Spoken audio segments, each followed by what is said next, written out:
Hey, what's going on, everybody? Welcome to part 4. We're shooting for the moon in our career mode KSP save today. How's everybody doing? Apologies for being just a smidge late today. I am trying to figure out how a 1986 Camaro ECM works. So, that's fun. 1980s nonsense in cars. That's just... Yeah, so I was tracing wires in the car, and I went to Google something to try and figure it out, and I looked at the time and went, I gotta go.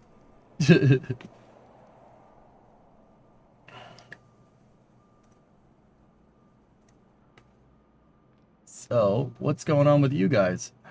Oh yeah, space engineer got all the, look at this. He got all the cameras labeled. I got some of them right. I didn't get a lot of them right, but I got this some is of them. space. I'm in space. Yep. See, I thought these were inside the chines there, the hinges on the flaps.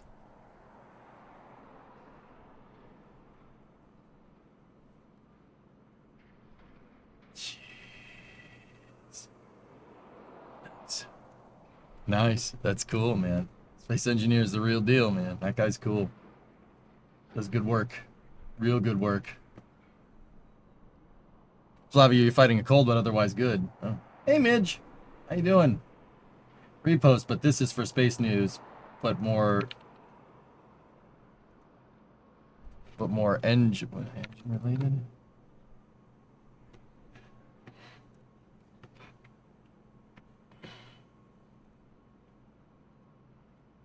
You got to show those in the broadcast. They ain't gonna show those in the broadcast, dude.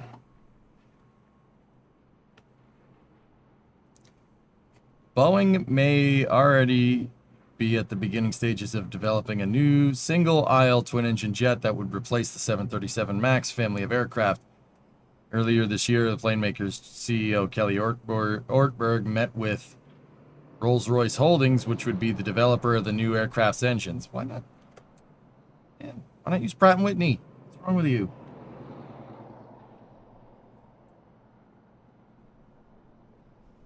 The news of Boeing developing a precision new aircraft comes at a time when the report it's also stated that the plane maker is formulating designs for a refreshed, redesigned flight deck.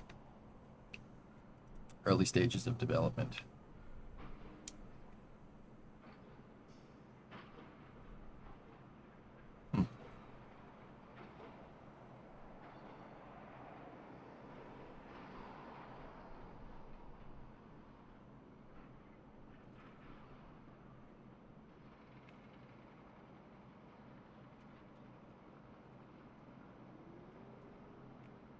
Fellas, this is an unpopular opinion, but I will say this: the 738 is not the 738, 739, This and is the space. Max. I'm in space.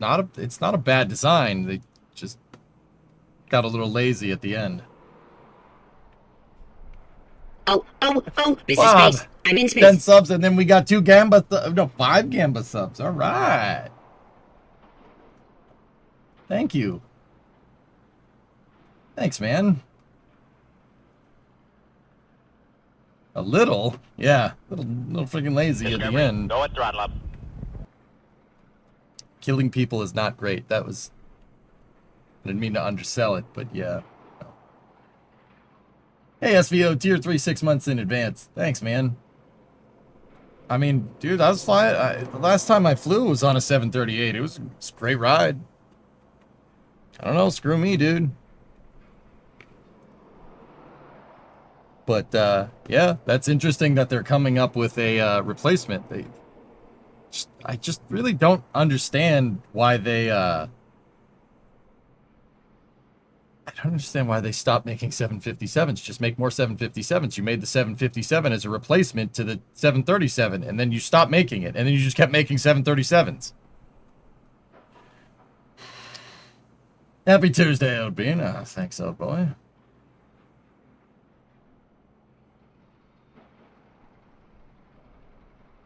I miss what you were having trouble with in the mullet car. Nothing in particular, dude. This is space. I'm in space. Newell gifted... How many subs? 10 subs, and then we got 2 Valorant subs there. Cool. Oh, this is space. I'm in space.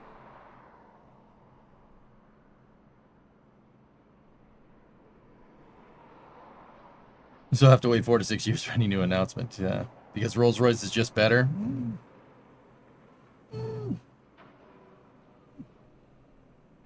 I like GE, to be honest with you. Pratt & Whitney's good, though. I hope they keep the screens as is and don't have those stinking monitor covers that stop us from seeing them. Yeah, that would be caca. Hey, God, what's going on? Streamerman, doing whatever a streamerman can. Well, thank you for all the gifted subs, guys. I appreciate it. Yeah, I don't know. Maybe it's good that they're starting from scratch because, like I said, I really like the 737. The Max, I'm not, you know, when I said they got a little lazy at the end. That was me being a little subtle to say that they colossally screwed up. But it sucks because they tarnished the reputation of the 737, which is an amazing airplane. But what do I know? I don't fly. All right. Anyway, and on that terrible disappointment, it's time to start. 750 canning the 757 canning was a McDonnell Douglas decision, not Boeing. The worst thing that happened to Boeing was that merger. Yeah. How did McDonnell Douglas function as an entity? I don't really understand.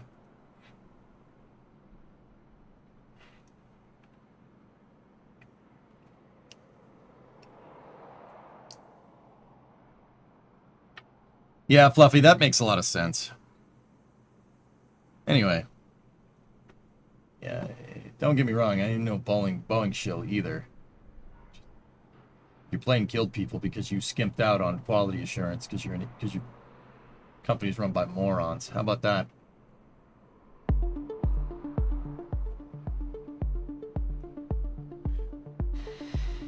don't get it either. McDonnell Douglas used to be a great company. I don't know what happened, dude. Too many finance bros, probably.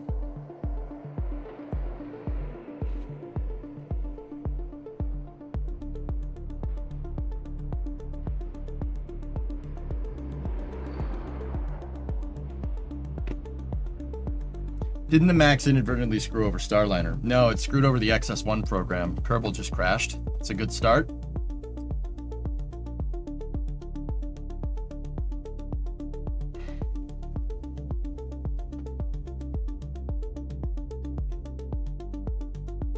Good start to the day.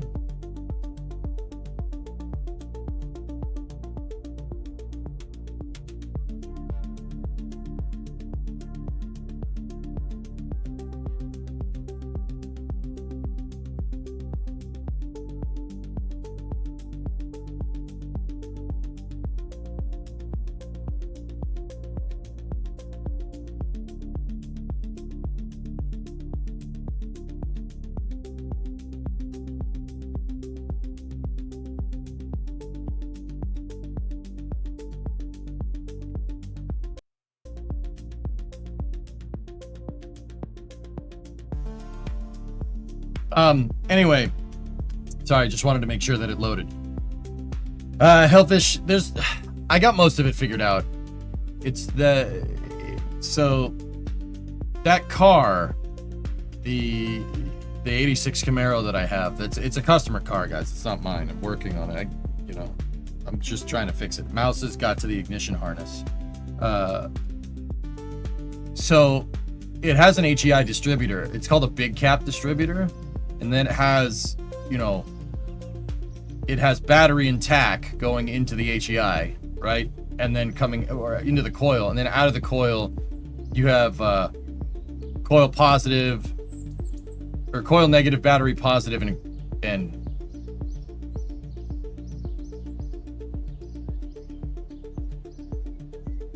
one other wire, I don't remember. The ground, maybe.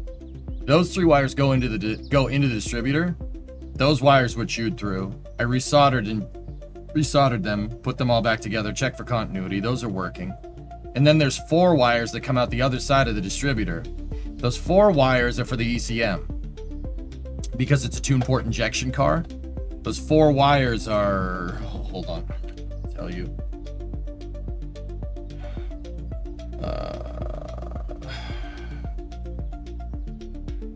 a ground HEI bypass, distributor reference, and then spark timing. So it's like halfway, it's half ECM, half analog.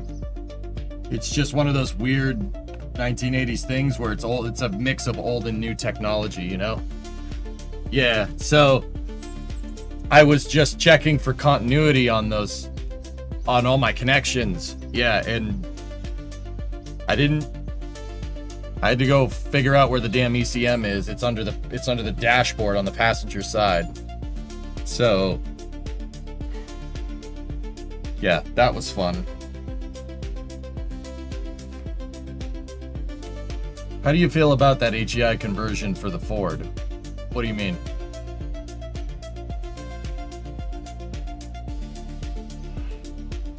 Yeah, Fluffy, yeah, the 737's too close to the ground, yeah. You know what the 757 isn't? Close to the ground. Just saying.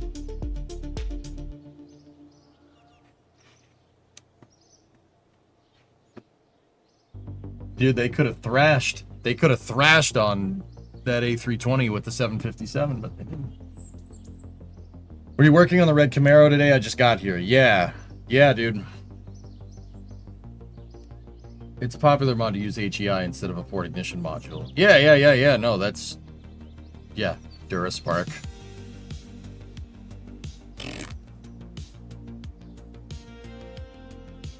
Anyway. So yeah, that's, I had that all in pieces, and then I made sure all that was working. I didn't verify continuity of the ECM, but I'm just gonna hope that works because the interior of that car is struggling. There's mold everywhere. Just everywhere. It's everywhere. Those carpets need to be taken out and like deep cleansed.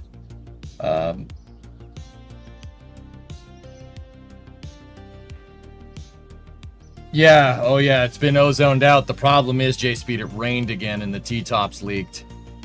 It rained for like 2 days straight. There's a pool in the, there's a pool of water behind the driver's seat. The doors are open on it right now, guys. I have the doors open. I don't care. What is it gonna do? Get more wet in there? So it's in my backyard with the doors wide open. I don't care.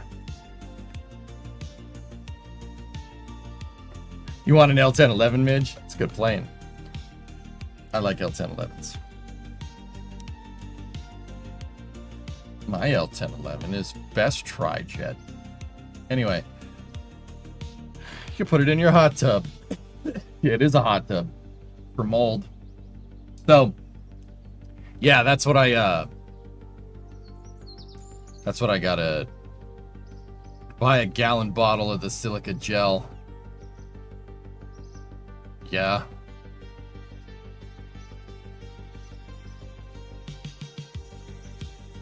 Yeah.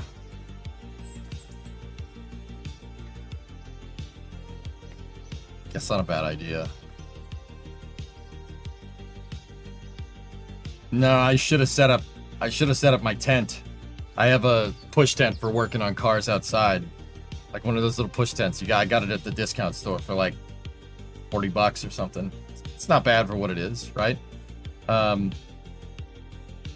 Just fill it with sawdust or kitty litter. Are we thinking Electron will launch this evening? But yeah, sorry, my brain's still in car mode. I gotta shift gears into plane mode, or plane and rocket mode.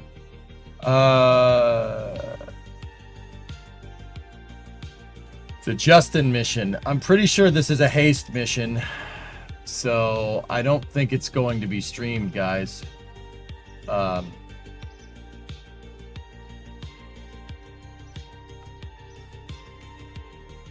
So we extend your garage. Valorant Gamba subs, dude. Put your money where your mouth is. I'm not saying you have. I'm not saying you have to. You want me to extend my garage? Well, we're gonna need some Kaisenat subs or something. You know what I'm saying? I ain't asking. Just saying. Pony up if you're gonna talk like that, fool. All right. Anyway. No. That's just a joke.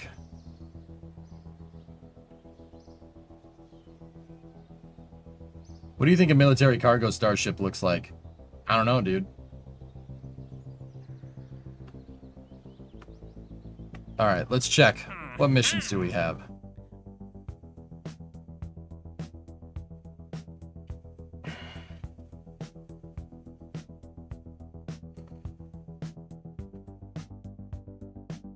Interesting. What science did we unlock yesterday?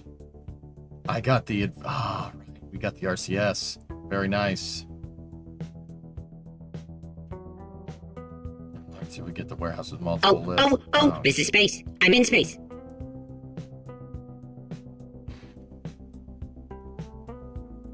Fluffy gifted 10 Valorant. This is space. I'm in space. 2 Valorant Gamba subs.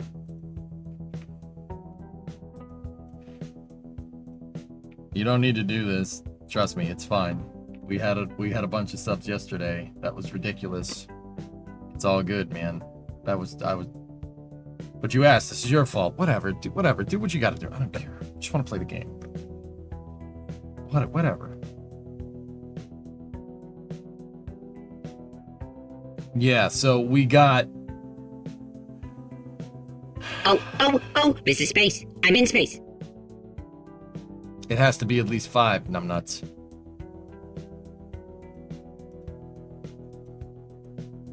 And we unlocked the probe core and stuff. So I think what we'll do... I'm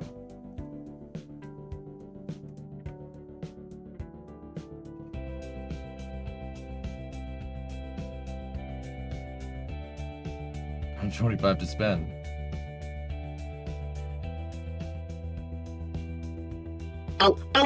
This is space. I'm in space. Now we gifted a sub to Banner von Braun. Nice. Hey, Antares, what's going on?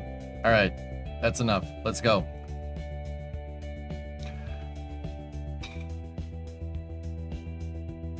We want to shoot for the moon, but I don't... Interesting, I don't really have contracts for it.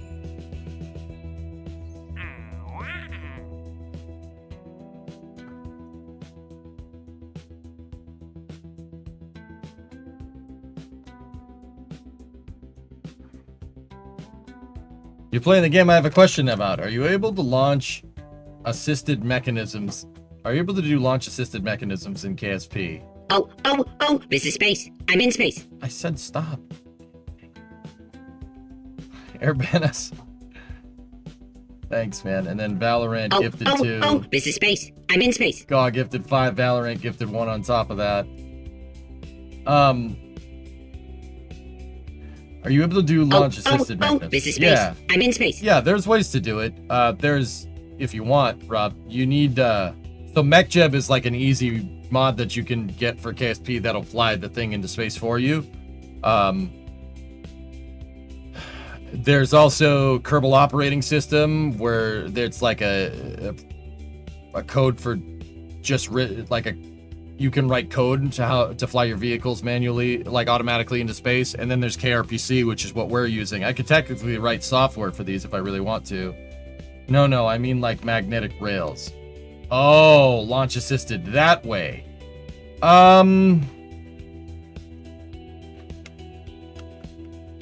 It's been done, but you have to have a very, very profound understanding of how large mechanisms work in KSP, because you have to, and you need a couple of mods to screw around with it. But yeah, I've seen people make rails for stuff. Yeah, like they have a skate, and then the rocket's underneath it, right? And then it's a monorail, and then it shoots down a track, and the track goes up, and it shoots the rocket up in the air. Yeah. I've seen people do that. I never did anything like that. I could. I just never did anything like that. I don't...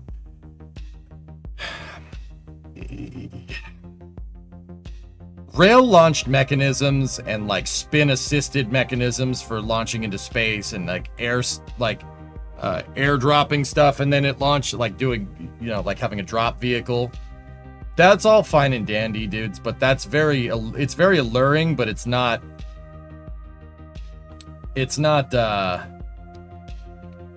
I just never really understood why you'd want to do that. It doesn't really make a whole lot of sense. Because you're taking a first stage, which is already a complicated thing, and you're making it more complicated by making it everything but a first stage for a rocket. You know? Like a 747, like the Virgin Orbit launch mechanism. That's pretty cool. A 747's pretty good at it, but dude, the rocket doesn't need to be that much bigger, and your first stage doesn't need to be that much more powerful just to launch it from a launch pad. You know, with you know, assisted mechanisms like that, you're already, like I said, you're either taking a first stage and making it everything but a first stage, right? Or you're taking a launch pad and you're making a launch pad more complicated, trading off your first stage complication for a more complicated launch mechanism. Launch mechanisms are already complicated. In Virgin Orbit's case, for instance, they made their launch pad into a 747. And that didn't really, I mean, it worked, it was a good idea, but turns out that maintaining a launch pad might be actually easier than maintaining a 747. Unless an F-15 does it, and then it was cool. If you think that was anything but inexpensive, or anything but expensive, you got another thing coming. You think a 747's a complicated launch platform? An F-15's even worse. That's a really complicated piece of equipment. Hey, Methane, what's going on, man?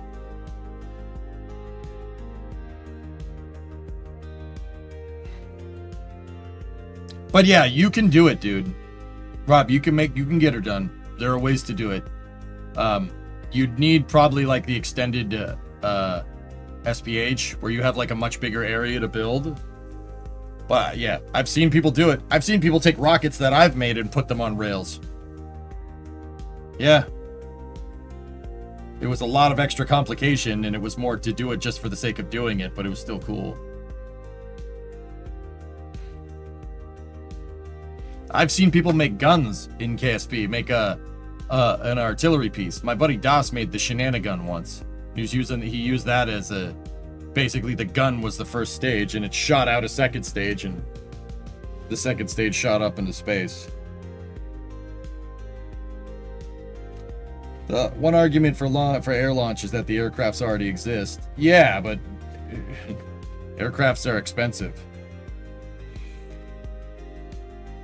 Especially, so like Tars, you're not wrong. And you can offset some of your launch pad complexity, but you have to pay, for instance, for 747, you have to pay pilots. You have to pay pilots to do this. You have to have a flight crew. You have to have a maintenance crew. And don't get me wrong, you have to do that with a launch pad as well, right? But you do it. Look at like Electron's launch pad. What do you think is more complicated? Electron's launch pad or a 747? A 747 is a much more complicated system. Like way more complicated, right? The 747 would be worth it if you had a substantial payload mass to orbit, but you, like in the case of Virgin Orbit, they just built a small sat launcher. And don't get me wrong, it's super freaking cool. I thought Cosmic Girl was a really good idea, to be honest with you. But when you're competing against something like Electron, you can't compete on price because the cost of that damn 747 is so much.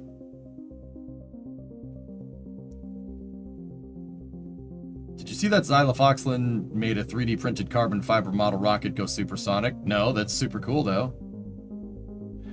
An argument for air launch is any orbit, anytime, anywhere, almost. And yeah, Ocelot, that's what I mean when I say like, oh, that's a good idea, that's a bad idea. It's all about context. In the context of Virgin Orbit, they have that benefit of being able to launch anytime, anywhere to any inclination.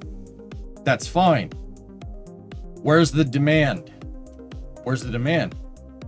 Now you could make a case that there's high demand for sun synchronous, and the 747 loitering off the west coast of the United States, ready for launch, is to put into SSO is a great idea.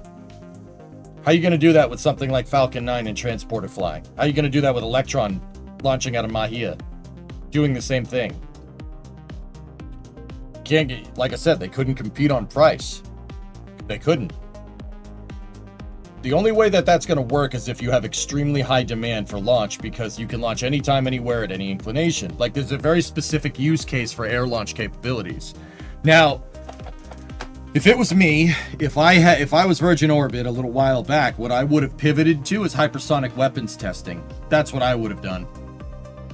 I would have marketed Virgin Orbit with the Cosmic Girl and the 747 as a hypersonic weapons test platform. Now that would have been useful. And there's your market, you know?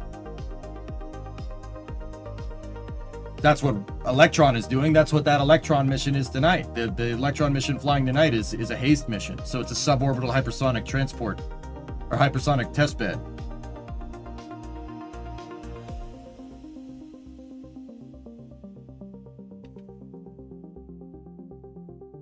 You're adding a lot of weight to a launch vehicle to support its own weight under a wing. Yep. There are trade-offs. There's always trade-offs. Yeah, there's always trade-offs, dudes. Anyway, let's see what we got. Whoa. Test a 1.5 decoupler landed at the moon. 8 science, 14 rep. 50,000 advance, 139,000 completion.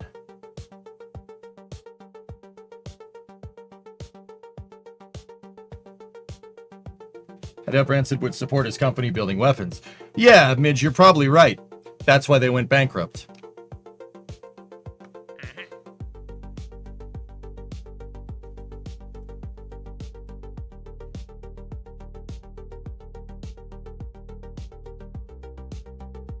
I'm doing just fine, Ship.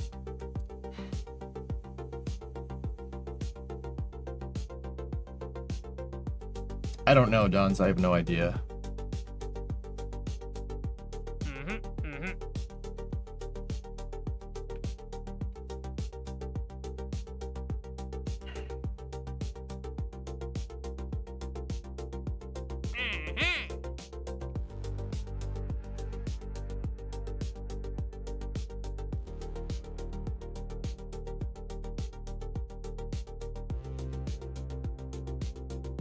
Stratolaunch is the name of that company, Cryo. Interestingly enough, Stratolaunch bought Virgin Orbit 747. They bought Cosmic Girl, and guess what they're doing? They're using it as a hypersonic weapons test platform. And Stratolaunch is still in business. That's weird. It's very strange. How could this happen?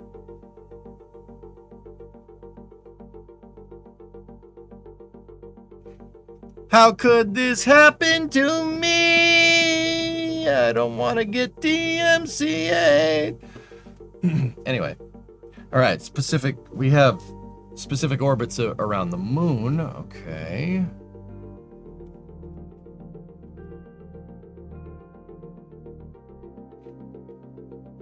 Let's go look.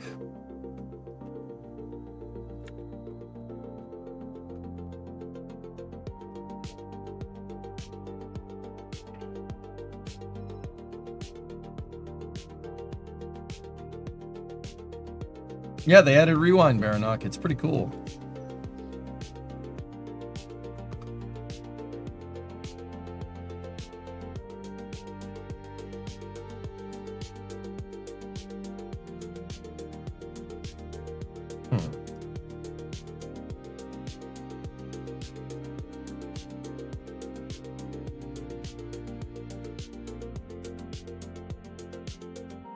We could actually do that temperature survey thing. How much does that mission pay?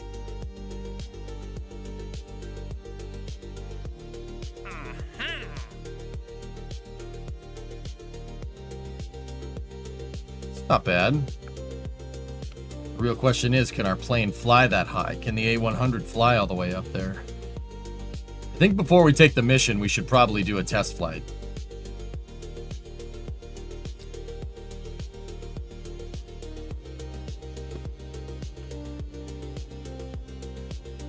Alright, Val, you're the test pilot. Let's go. Alright.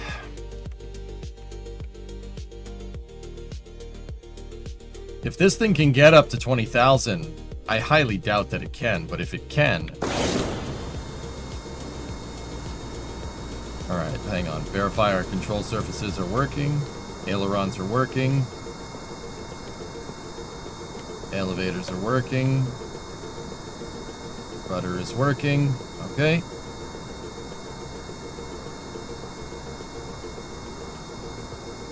We're deflecting in the right direction. Alright, let's roll. Happy Tuesday. What's up, Yum Food?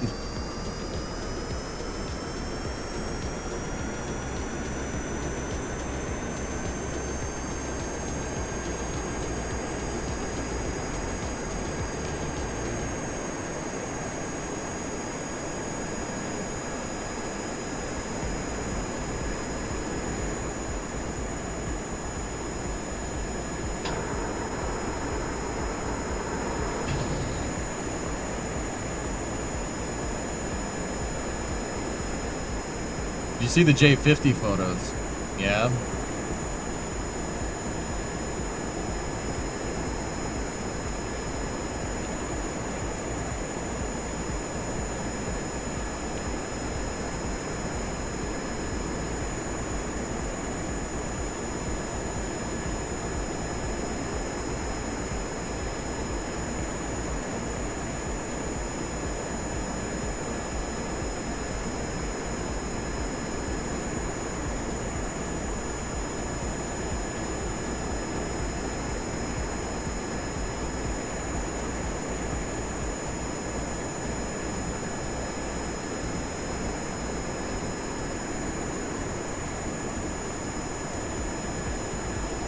Alright, we're just gonna keep flying up and we're gonna see how high this thing can actually go. Interesting how limited the control surfaces are.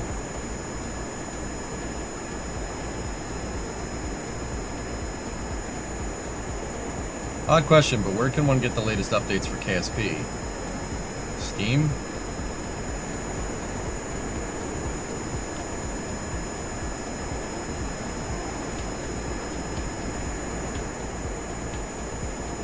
The highest we've ever had this plane is 20,000 feet.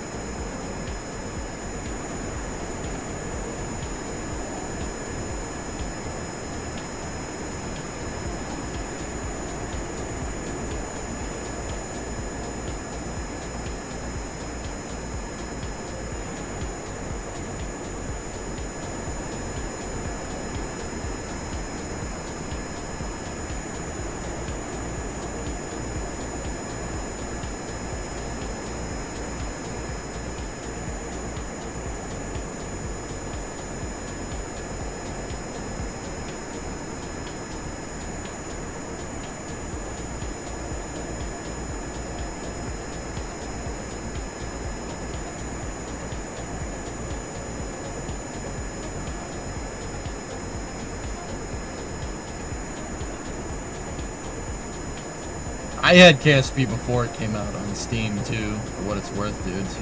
Alright, let's turn around.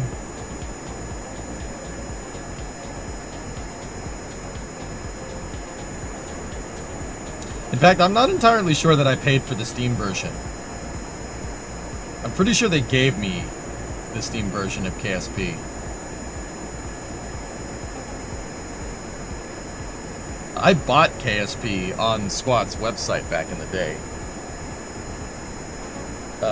I think the developers gave me a copy when it switched to Steam because they wanted me to play it.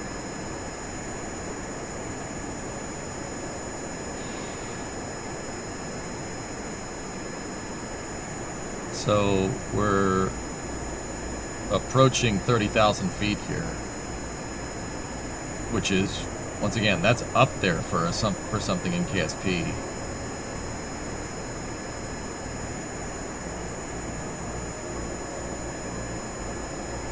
Hey Parchin, what's going on?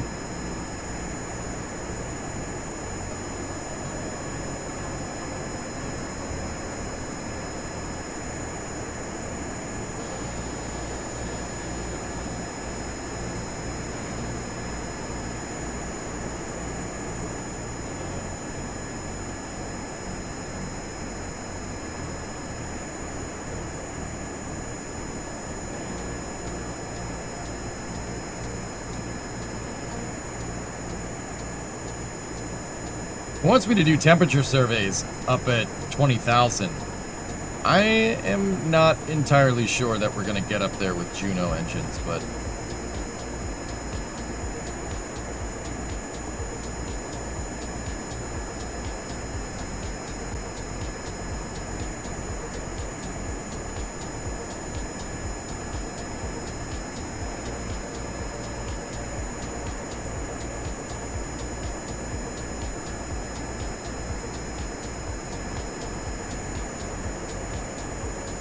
That's awesome, Plavik. Nice.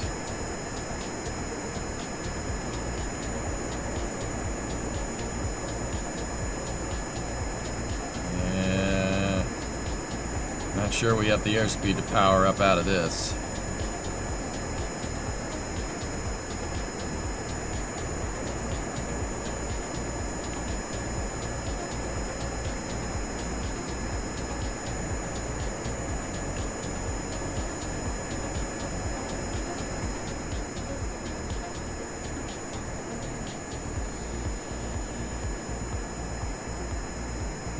Yeah, we're not doing that.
Trees.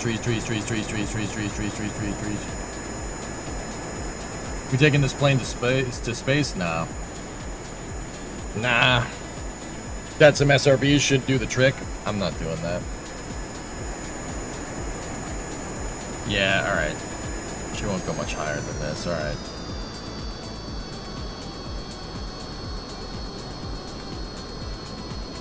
This plane handling? The A100's fine, it just won't go. It really doesn't. Its service ceiling is about 30,000 feet, which, guys, once again, 30,000 feet in Kerbal is like 100,000 feet in real life. Because Kerbal is so much smaller, the atmospheric fall-off happens a lot faster. Because it's the same exact atmospheric fall-off, but on a planet that's 1/10 the size.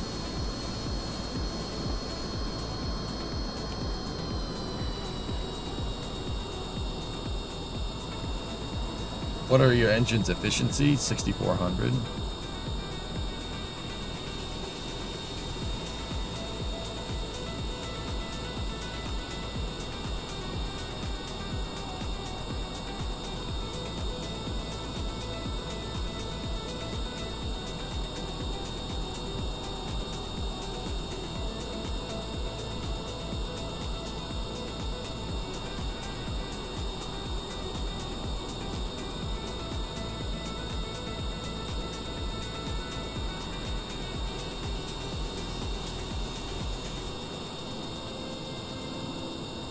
Can a private jet fly that high? Some of them. Sure.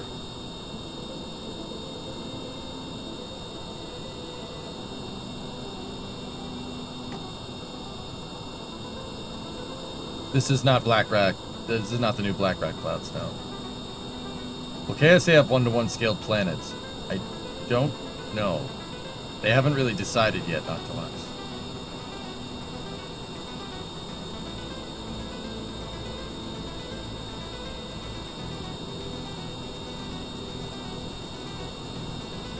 Watching this playthrough really makes me want to get back into Kerbal. I know it's just going to soak up so much of your free time.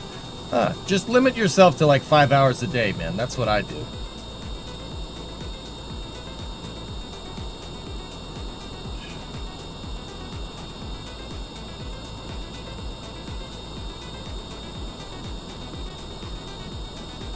Sounds about right. Limit yourself. Yeah, I know.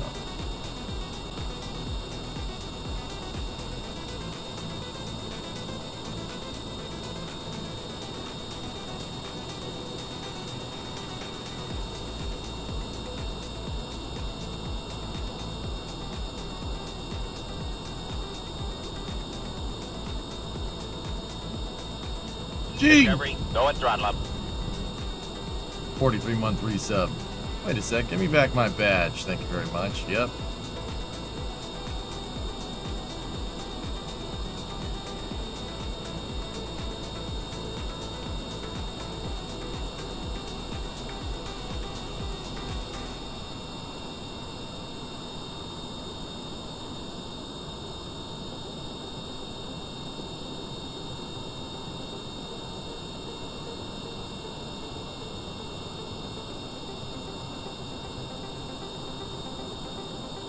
Those are really wide wings. Really makes it nice and stable to fly, man.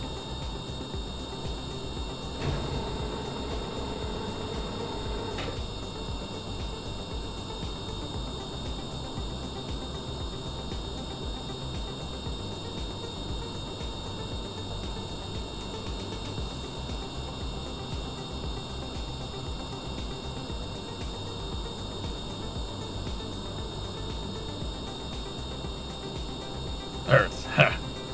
Haven't seen her in years. When I shipped out for basic, the Earth defense platforms were just theory and politics.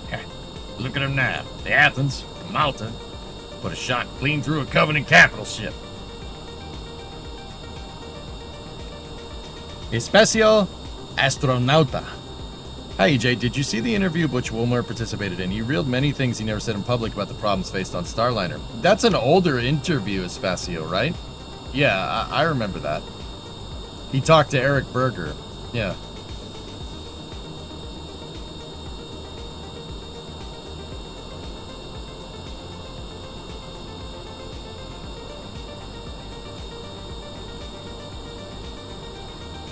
You told me there wouldn't be any cameras. And you told me you were gonna wear something nice.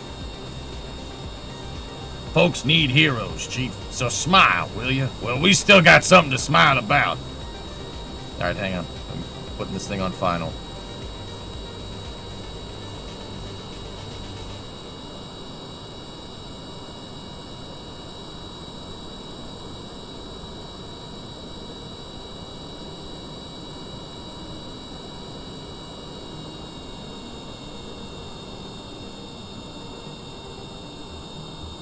I hate that that front gear does that, dude.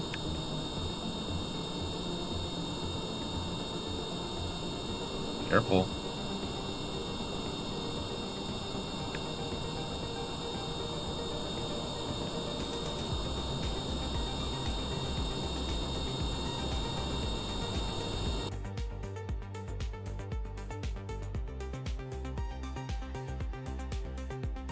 No, I ain't gonna roll, Bones this. I ain't gonna call it. No, I ain't gonna do that.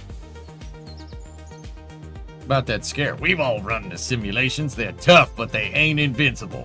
Stay with the Master Chief. He'll know what to do. I've been going down the heavy cruiser line in World of Warships, and you're up to the New Orleans. Not bad.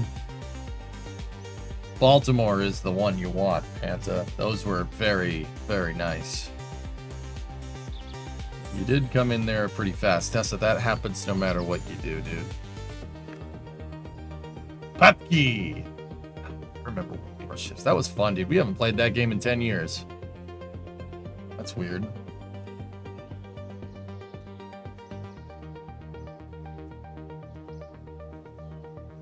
This interview is recent. It was posted yesterday. Butch went to Brazil to participate in a podcast made by Space Today and Space Orbit channels. Interesting. I wonder if he said the same stuff he said in Eric's interview. Anyway, no, I haven't seen that. We can talk more about it for space news if you want.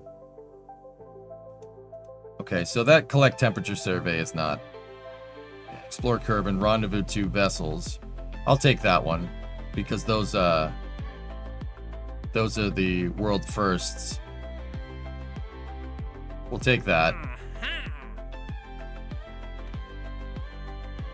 We want those world first ones.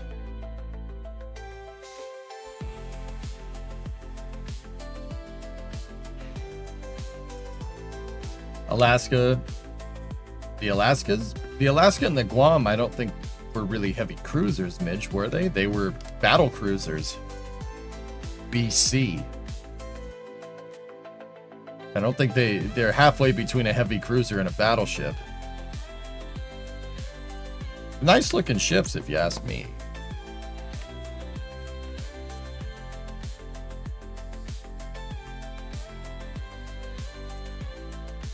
They look good though. Oh, you ain't lying.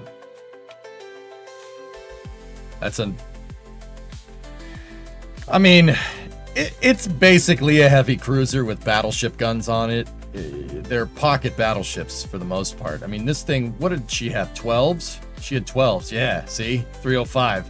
That's a punch for a ship that small. That's a pretty big gun. The 12s were bag guns, if I'm remembering right. Like, those are pretty good.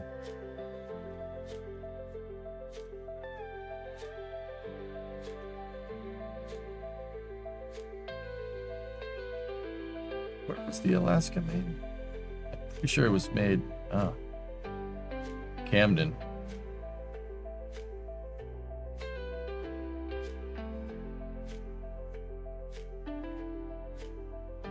Yeah, see. They wanted to rival the Deutschland class, which is a heavy cruiser with battleship guns on it, called pocket battleships. They made them because of displacement limitations that was agreed upon between all countries to not have an arms race. And then they had an arms race.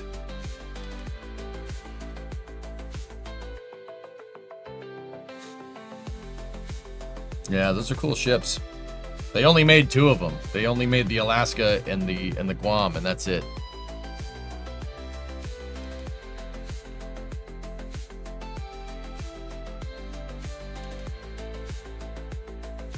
Yeah, see? It's almost a battleship. It's not entirely a battleship, but it's almost a battleship.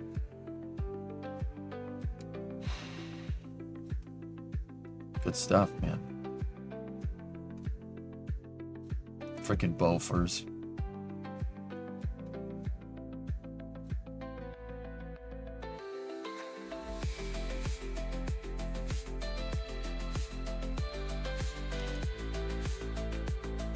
Last, please. I have a story to tell you. I was in BCT, and one of the drill sergeants was infantry. He was telling me a story about one of his deployments. He dead-ass described Halo. We were deployed against an insurgency group called the Covenant. Yeah. Yeah. Yeah, they got all kinds of fun names. We scrapped this thing? It was 84% done.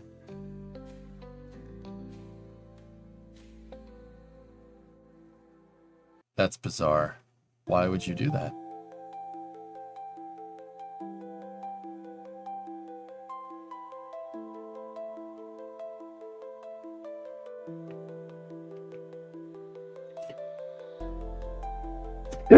Do I think aliens have visited the Earth? No idea.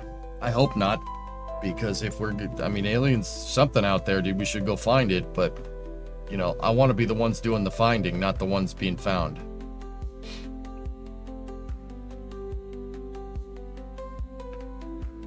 Check this out. This blog has a lot of old NASA concept art. Yeah. Neat.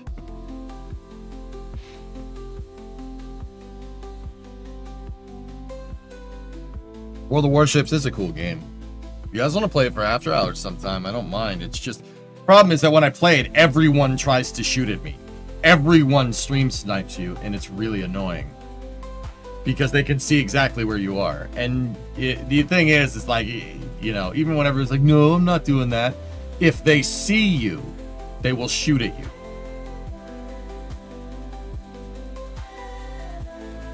It's, you don't know how blatantly obvious it is, dude. That's why I stopped playing World of Warships.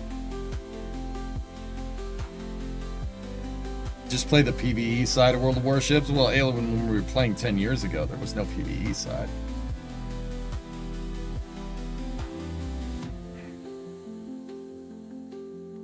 Like, say, all right, say I am in like a light cruiser, right? And there's like an aircraft carrier, that's something that's high value, like a battleship next to me, and like I'm streaming, right? They do not, people don't shoot at the battleship. They try to shoot at me because they want to sink me. It's really, really freaking annoying. Tarkov has a pretty good PvE.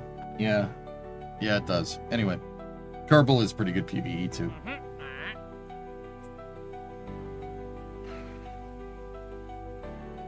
I was streaming BF6. BF6 is enough chaos. It's enough of a chaotic event that it's not that big of a deal.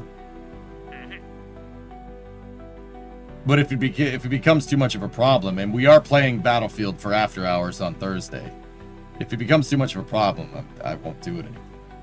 Do you have the parts to make an SR-71 to complete the contract? I don't, Kig. No. 1.5 decoupler landed on the moon.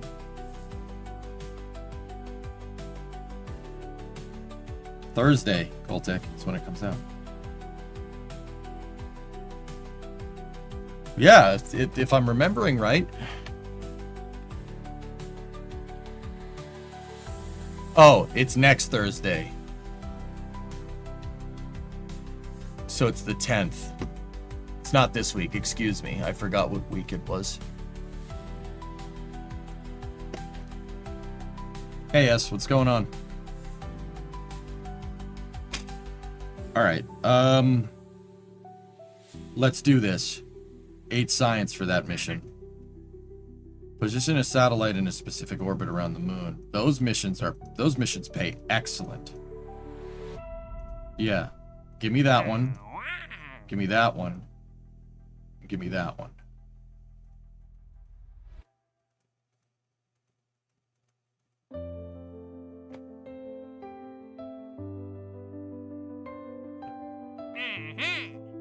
Let's do the satellite missions first. And then we need to establish lander capability.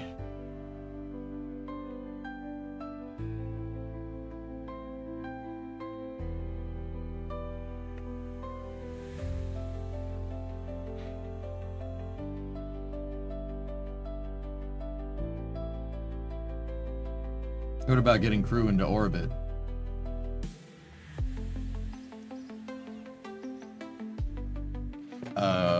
I don't know. What about it?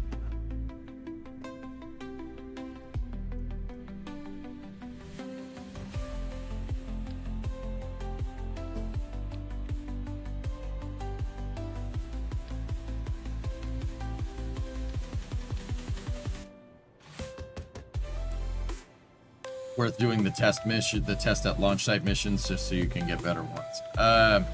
Yeah.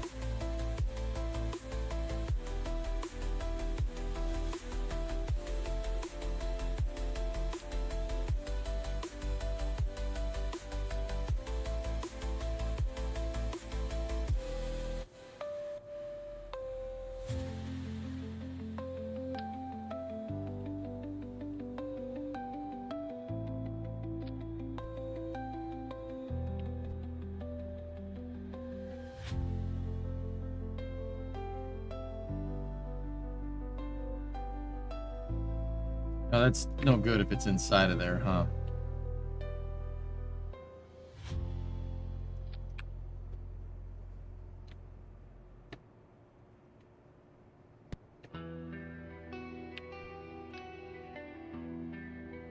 Then again, 3 times symmetry should be enough to cover all the angles. Alright, so I'm just trying to free up some parts for us, dudes.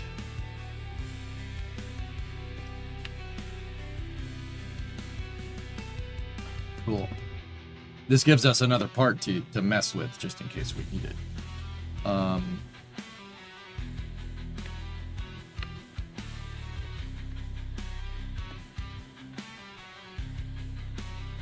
Do you need the nose cone? Yeah. I mean, no, but I want the nose cone.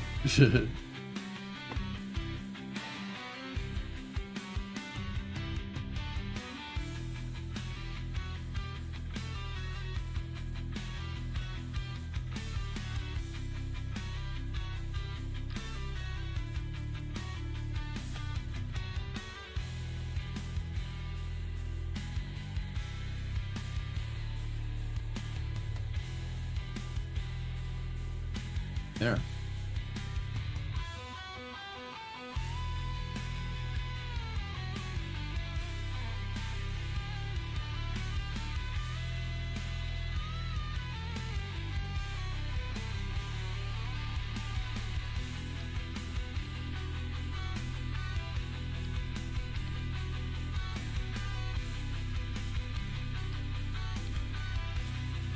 Okay. All right. This needs to go that way. I had it flipped so we can go on the right ground track. This should be able to make it to the moon. I think I might need to take the barometer off if we want to do that stack separator test. Hey Sebby, 110 month resub. How have you been? Haven't been here in a hot minute. Everything's good. Yeah, just playing Kerbal.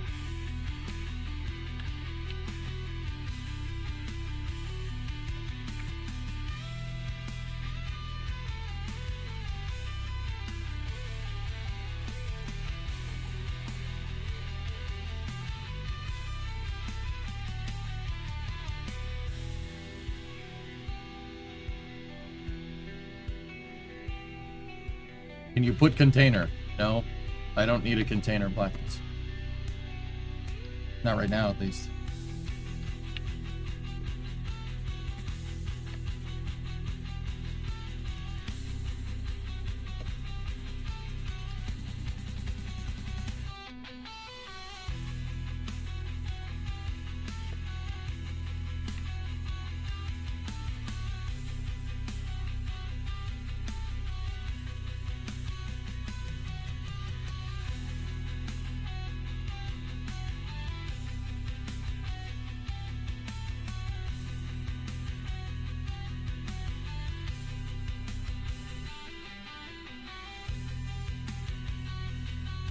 All right, that should be enough.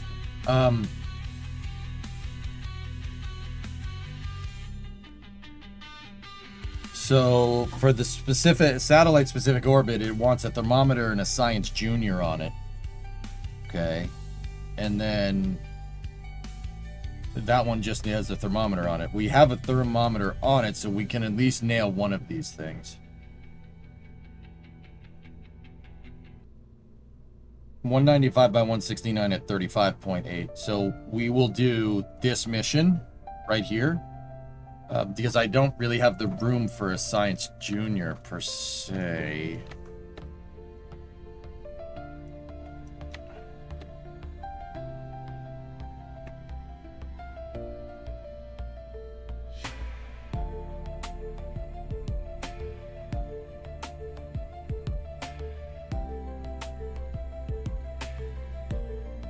Yeah. Okay. All right, fellas, I just got to go use the restroom real quick. I'll be right back. Then we'll launch this. Yeah. New career mode save. Yeah. Just going back to scratch, man. I'm rusty. And I also got to take a dump. I'll be right back. I'll be back in a second. Here, hold on. Can we go over here? We can put the Yeah, see? We'll be back in a second. See, I got it to move. Isn't that cool? I'll be back in a moment.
Sorry about 0x5 on the audio.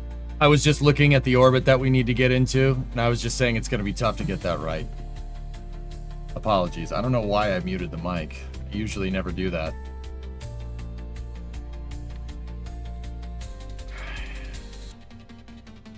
Alright, so that Kerbal Motion orbit is the one I'm aiming for.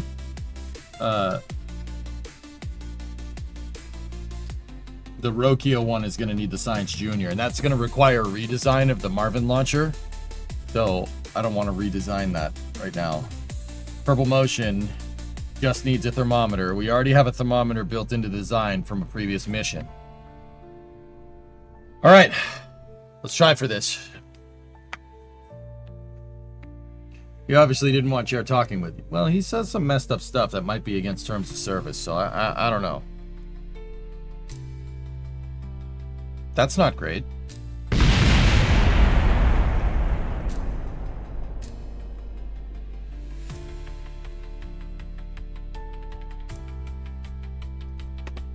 Nice.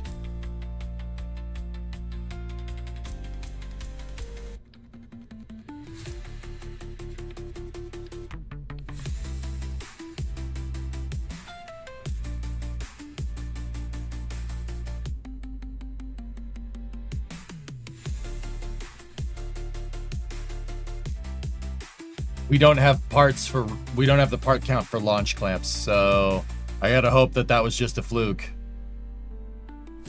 It was.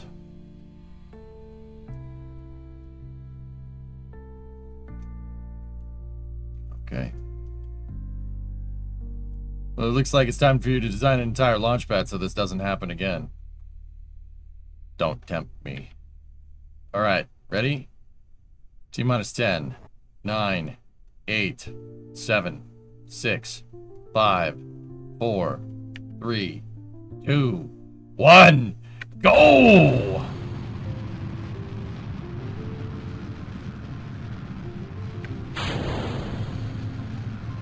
Pitch kick. Looking good.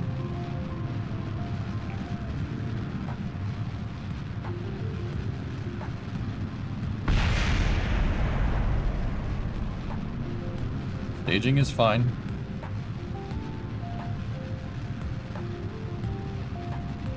That rate's a little bit high on the negative pitch, but that's okay. It'll stabilize out here in a second.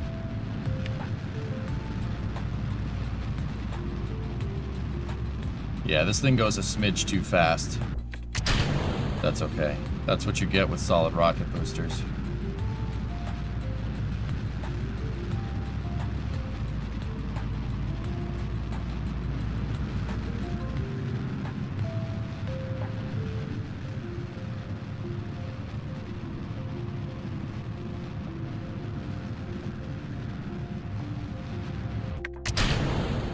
Third stage ignition and separation of the second stage. Okay, let's coast here for a second. Got to get a little bit higher up in the atmosphere before we stage again.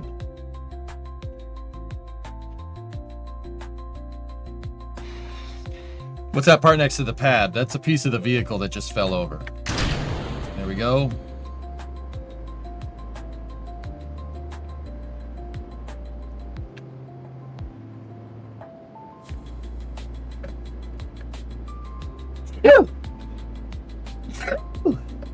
Oh wait, no turbo.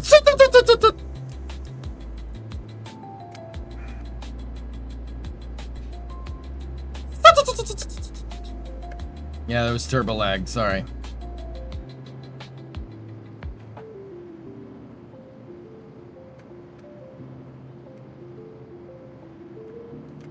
Alright, so...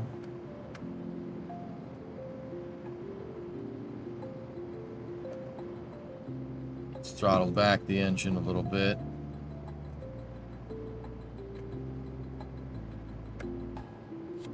Do a slight radial inburn. By controlling the angle of attack of the vehicle here, so the pitch of the vehicle, by going kind of 45 degrees down, I'm not really increasing apogee too much, but we are increasing perigee. So I'm basically kind of burning parallel to the horizon more or less here, but it looks like I'm pointed down a little ways. What that's going to do is keep my perigee or the apogee, the highest point in our orbit. It's going to basically keep it where it needs to be. It's not going to go much higher. If we pitch down a little bit more, it'll start going down. But we are increasing perigee this whole time, which is what we want.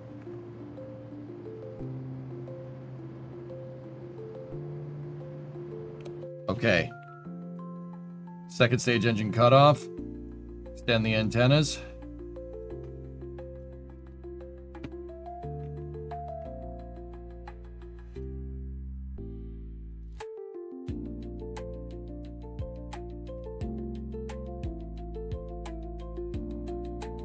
Make sure that's set to hibernated warp.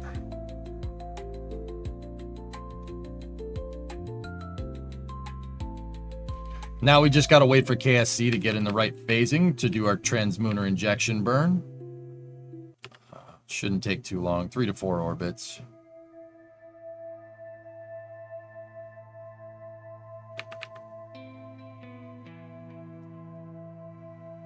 Just to be safe, I'll go around one more time.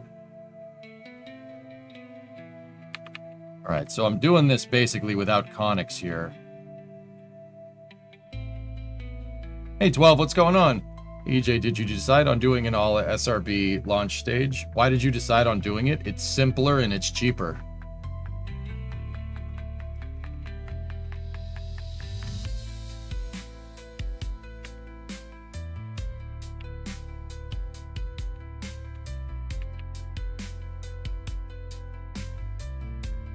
Didn't you upgrade the control center?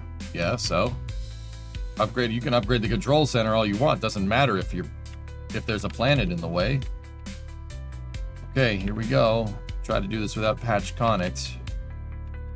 Okay, we're in good phase. All right, you go for translunar injection.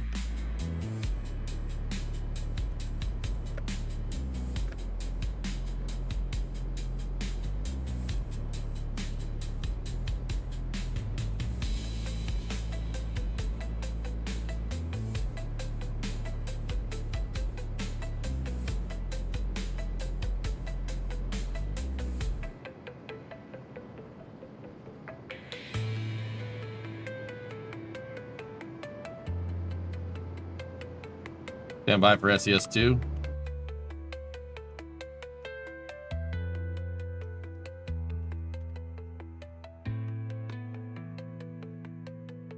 All right, let's take a look at our contract here. The contract with periapsis is 169, so we got to just push it a little bit more. That should be good to iron that out.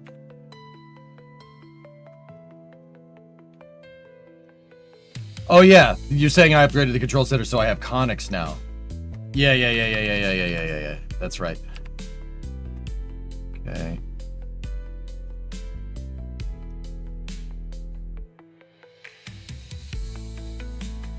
There's an eclipse right there.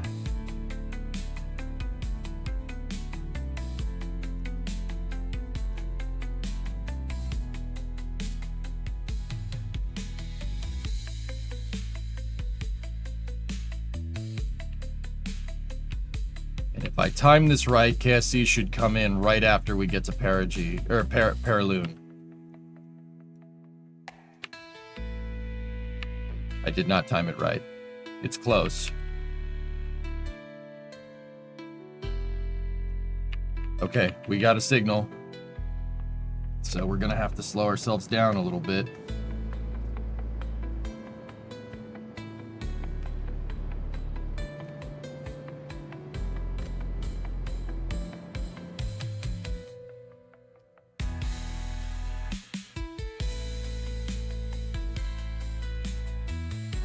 Oh, this is so easy with...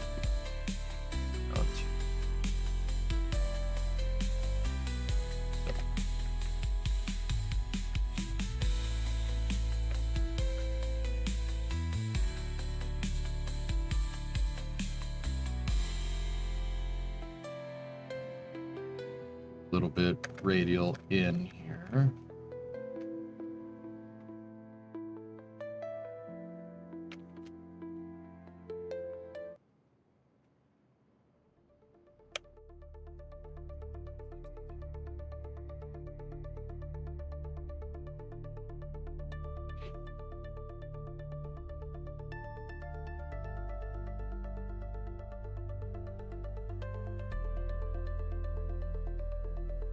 The inclination of that required is 35. So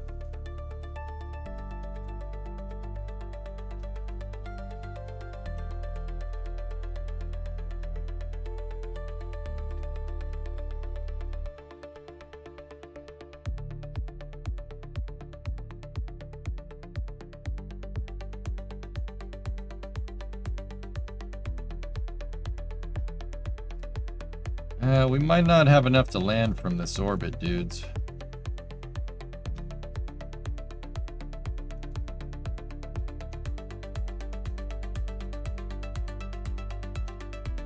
Nope, don't like that.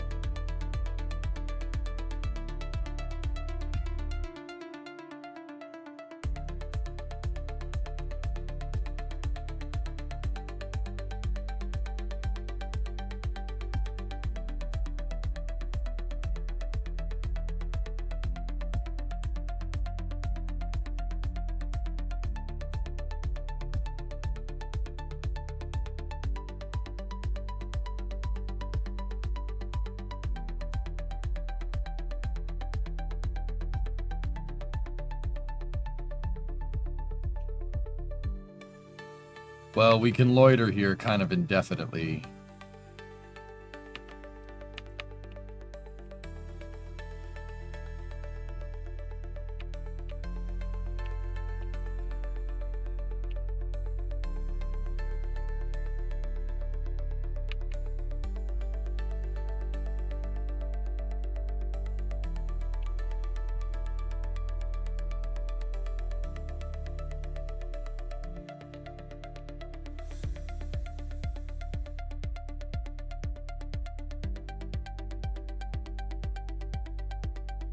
All right, let's try to get the orbit ready.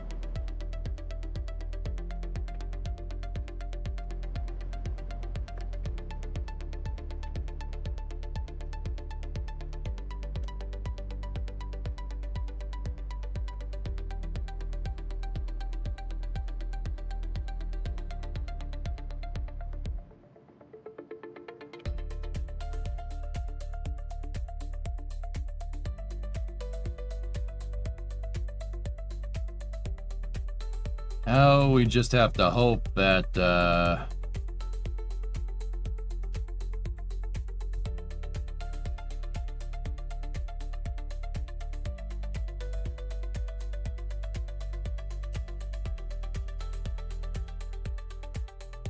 now we just have to hope that we still have signal when we gotta do this next burn. We're gonna have to just go for the burn, dudes. That's we're gonna have signal for it.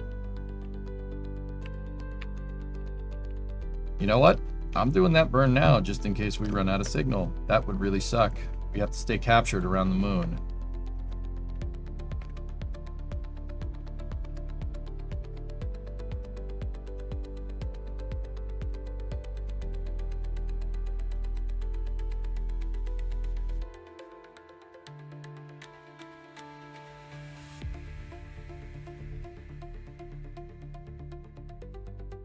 Oh no, it's reading 178. No. I'm retrograde. We're 180 out.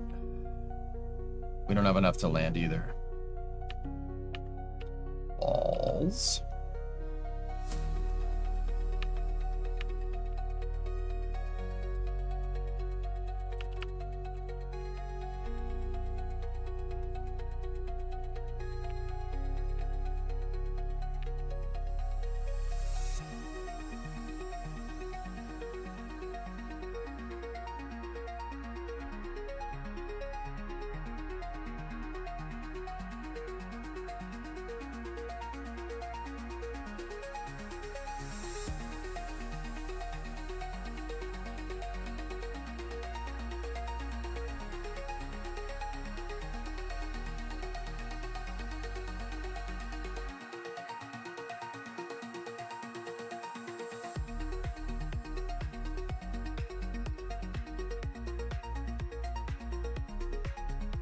We don't have enough. For now, you got a relay sat at least. Yeah. Yeah. Fish him mailed. Get him next time. I circularized the wrong way. Balls.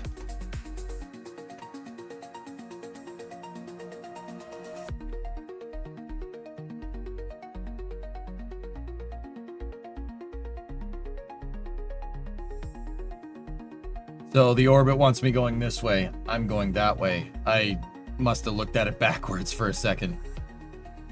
Or it's reading our inclination as at 178 degrees off, which means we're going 180 degrees in the wrong direction. You have the delta V to change.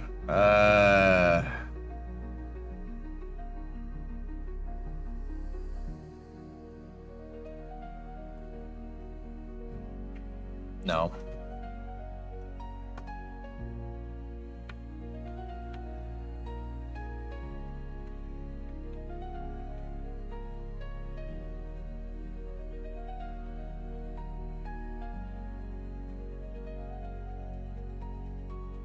Might have enough to land. Or it's a shot.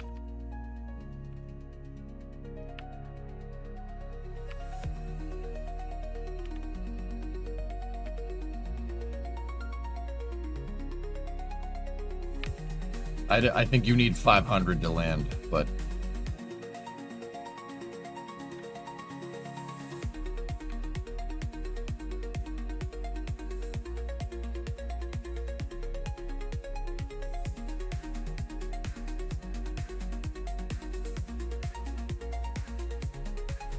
A relay set is good value this early. It's not the objective of the mission, dude.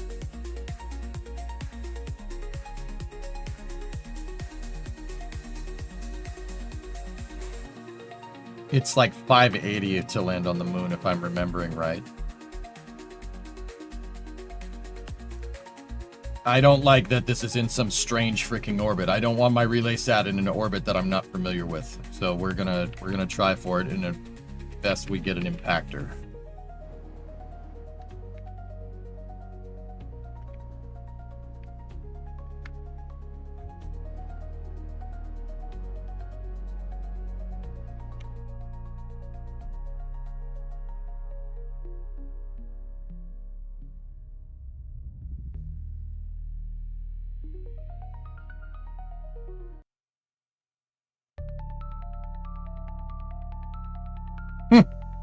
Nah. We're gonna crash.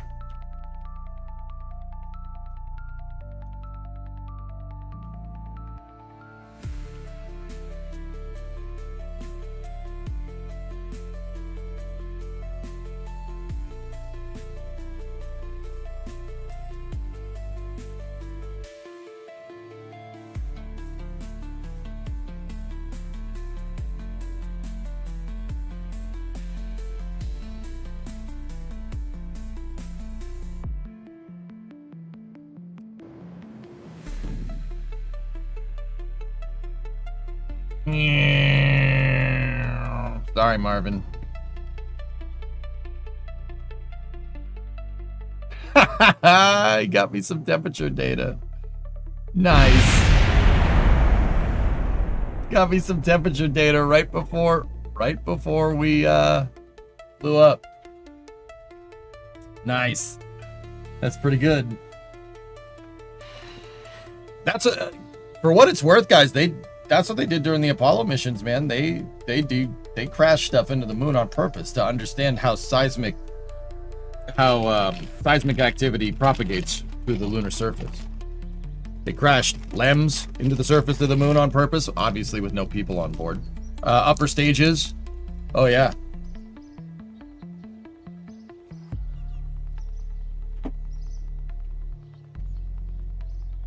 How did they observe the crashes? Seismometers put on the surface from the astronauts. Yep, that's part of the ALSEP program, the Apollo Lunar Surface Experiments packages. They did all kinds of cool surface experiments on the moon, guys. Anything from like an RTG to generate power, seismic experiments, soil samples. They did all kinds of cool stuff, man.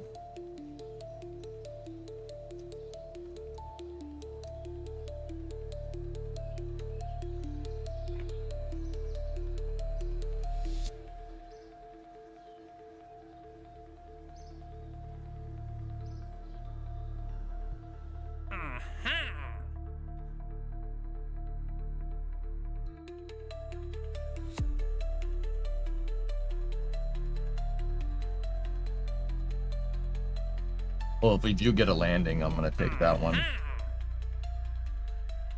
Position a satellite in a specific orbit around Kerbin.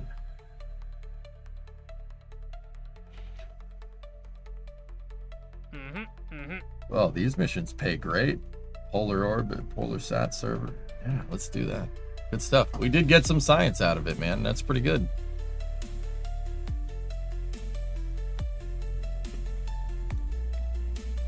Yeah, some of the ALSEP experiments are still going. Yep. That's pretty cool. I actually wanted less thrust on this third stage. We do not need as much power coming out of that thing. Just increase the burn time, make us a little bit more efficient. And maybe tweak this down to like 95 or something. Can just give us a little bit, we can get a little bit longer burn so we're not staging in the transonic regime. Now, you know what? I'll take the TWR. For this one, though, we don't need as much TWR. All right, let's try this again. I'll make sure I go into the correct orbit this time.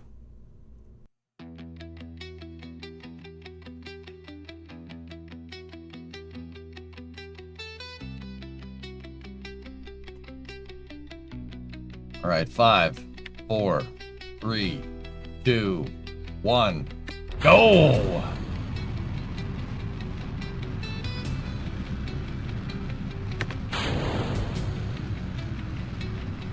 Vehicle's pitching over.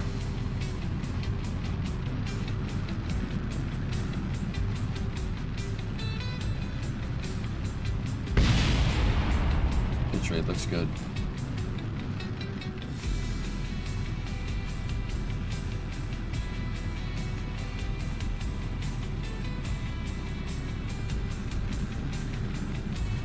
We're in transonic. Stand by for first stage separation.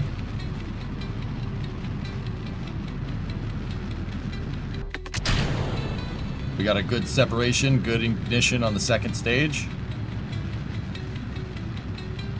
We're supersonic.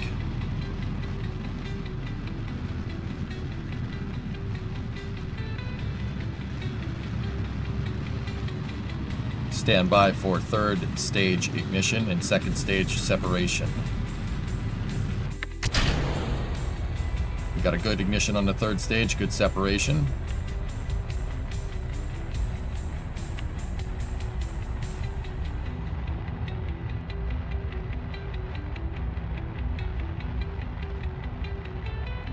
Little bit of a nicer ascent here with this one. Yeah, we could lower the thrust limiter even more. KSP every day, 1,000.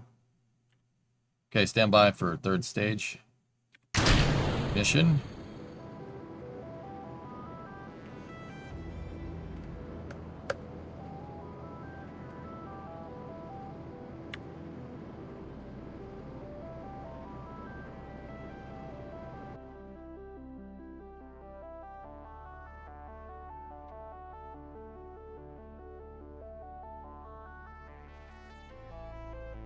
The MSC on Wednesday. Wednesday for after hours back in its regular slot.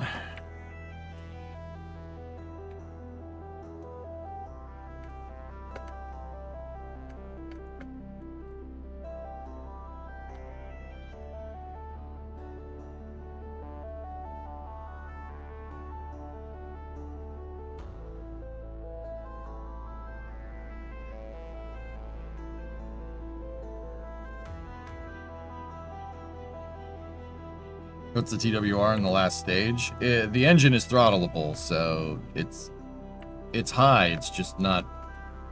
Yeah, it's up there. It's just I'm deep throttling the engine right now to kind of optimize my ascent so we have more fuel when we're out at the moon. My last burn on the last insertion was not nearly as good. So I'm purposely deep throttling the motor so we could get closer to AP. AP is the best time to do your burn for circularization. You want to really fly on a good optimized ascent. You really don't want your AP getting too far out in front of you, so to speak.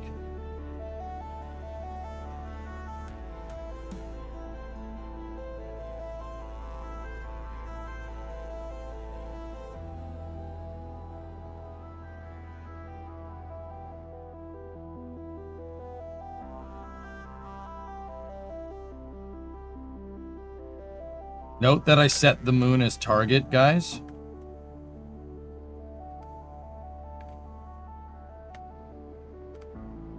So I'm taking into account good inclination here. I forgot I had conics from upgrading the tracking station, which you guys reminded me at post-ascent.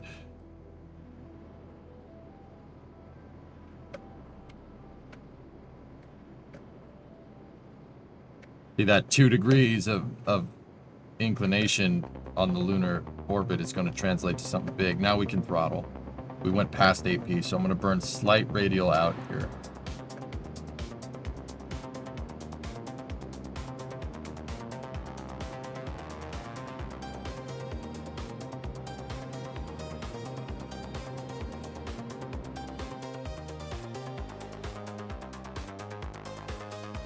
$78 by 83. Good insertion. All right, deploy the antennas.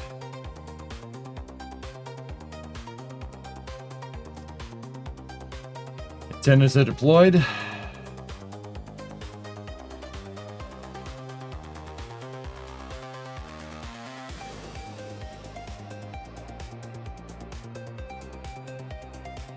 Greetings from the moon. It's a bit lonely. Oh.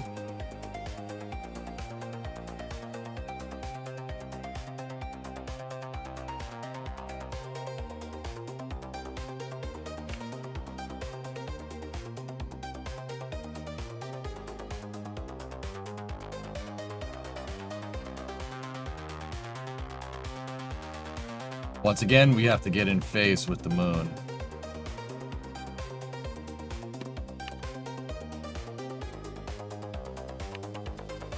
Sending node is -2.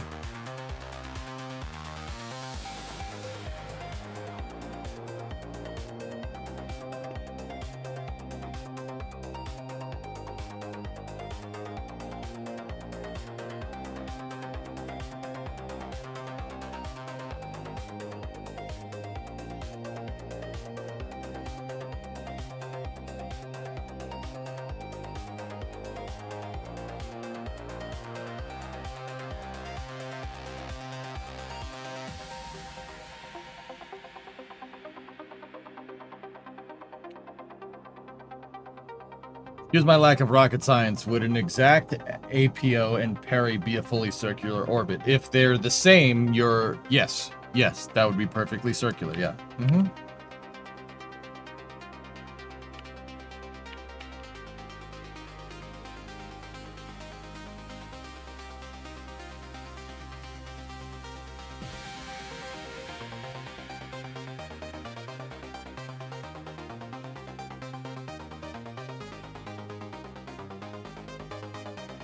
Close enough. All right, go around one more time. I just did an inclination adjustment. So, Geek, that would give us what's called 0 eccentricity. If your AP and your PE are the same, they're the same altitude, so they have the same semi-major axis. That would be the right way to say it. If their semi-major axis coincides, your eccentricity is at 0. Orbital eccentricity is how elliptical. It's a measure of how elliptical your orbit is. 0 eccentricity being a perfect circle, and 1 eccentricity means escape, right? So anywhere in between will adjust the elliptical shape of the orbit. So like that orbit right there that other probe is stuck in, that is way more eccentric than the circularized orbit, a relatively circularized orbit. We have very little eccentricity here, like maybe 0.1. Actually, not even that. 0.05. We're pretty circular. Now, the other thing to take into account is that in Kerbal, the moon's equatorial plane is perfectly in line with Kerbin's equatorial plane. That's not really the same in real life. The moon is 6 degrees inclined. Its orbit looks much more like Minmus's relative to Earth. But they make it easy in Kerbin to be able to get to it in Kerbal. So It pays to match its inclination right now.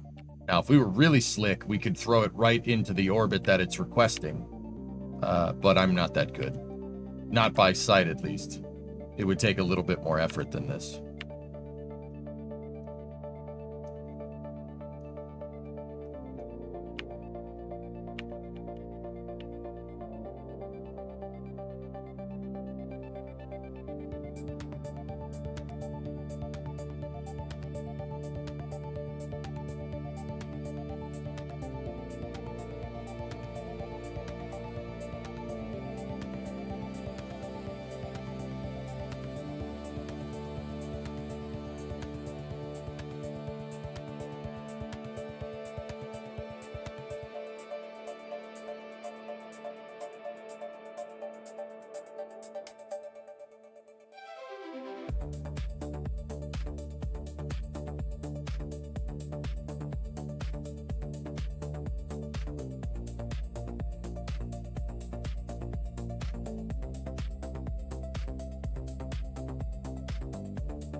Retrograde insertion.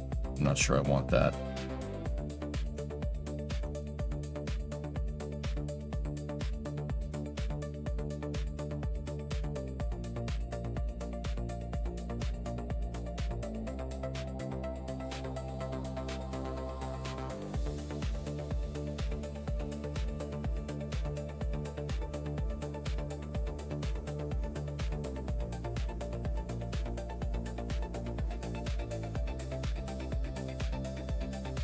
How are you determining which orbit to do your transfer burn to the moon?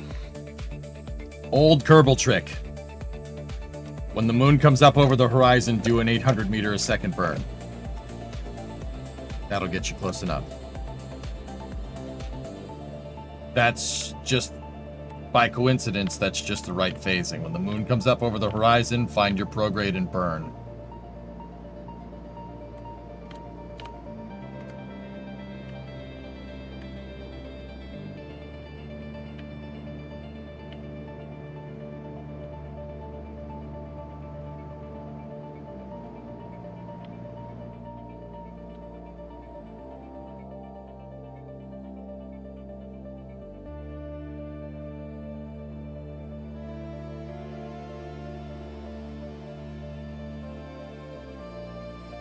Oh.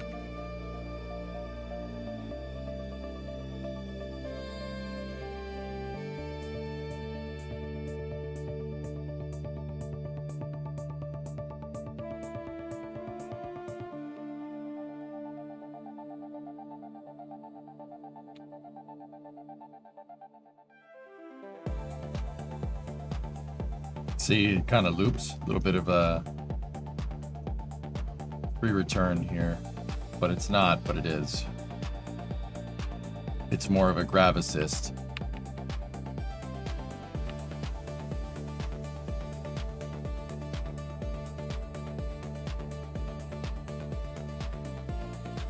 Now, our differential inclination.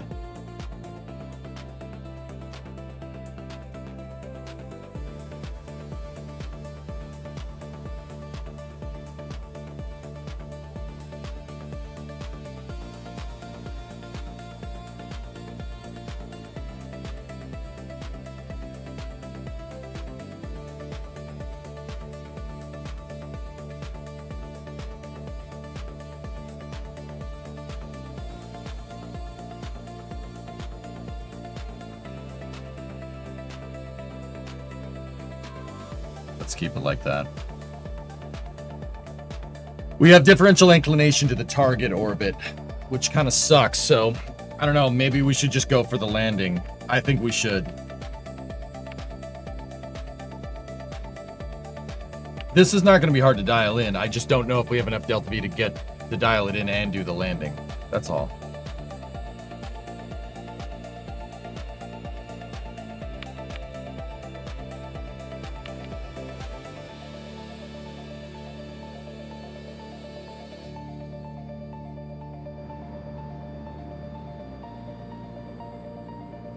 we've captured.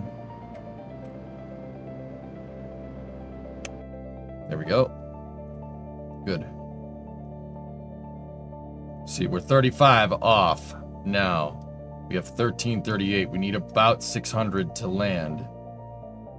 Now we want to find the ascending node. The ascending node says 35, so we should be able to do one of these bad boys right here.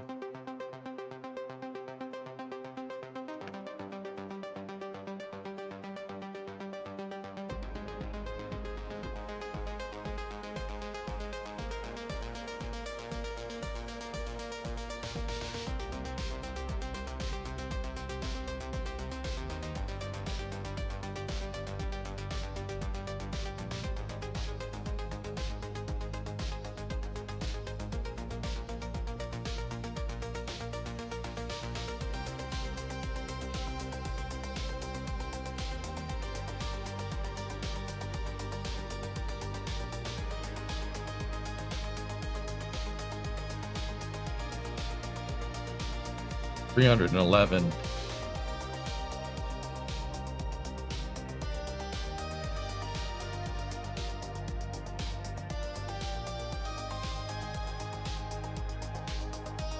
When you were first doing Kerbal, you used to do what's called pineapple staging. Oh God, no, we're not. It's not pineapple. It's asparagus staging.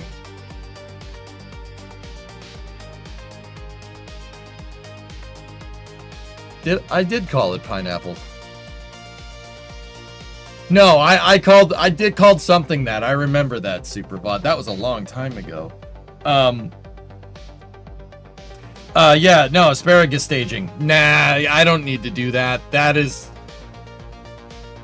lame. That's super unrealistic. But then again, Kerbal kind of is too. But I like keeping the rockets relatively within the realm of possibility. The 7x7 and the 9x9 lifters that could do like 400 tons, yeah. They also had like, how many expendable freaking stages did those things have? 81 staged? 81 stages?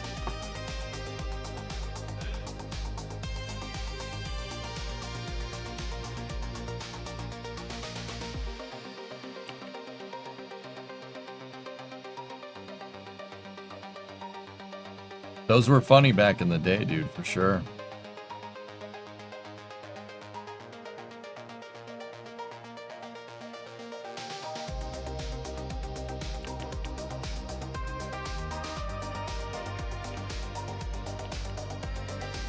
You know what? I'm gonna land it.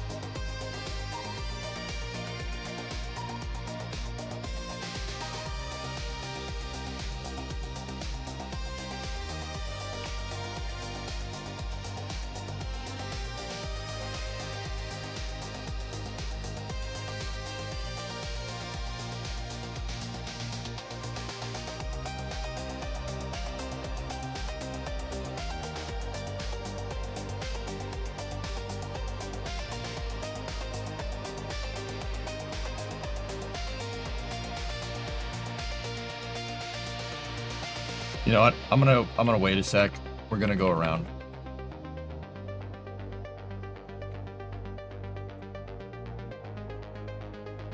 I'm gonna wait till KSC comes over the horizon, and I'm gonna wait till we get some good phasing with the moon. Alright, that's what I'm talking about. Let's do this. So from here, I want to burn like that. And if I'm remembering right, something like this would probably be what we want right there. All right, let's shoot the moon. Do this.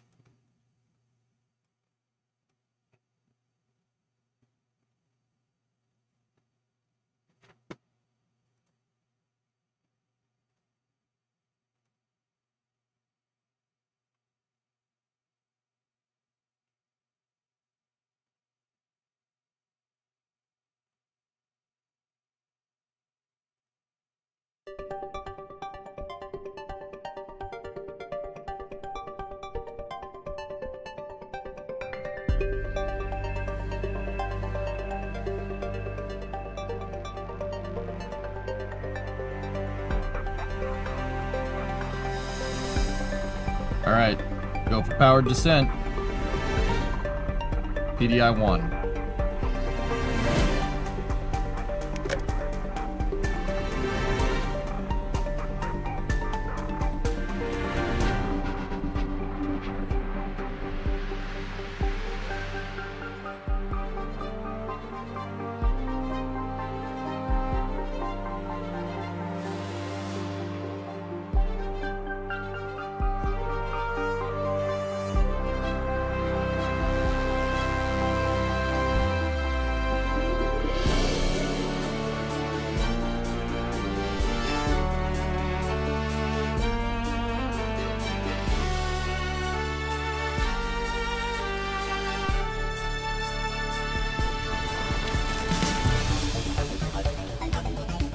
Here we go.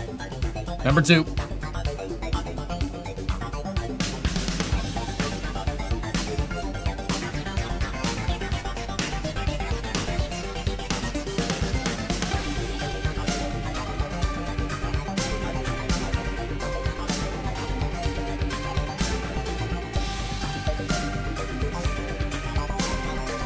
Okay, 3 is dialed in.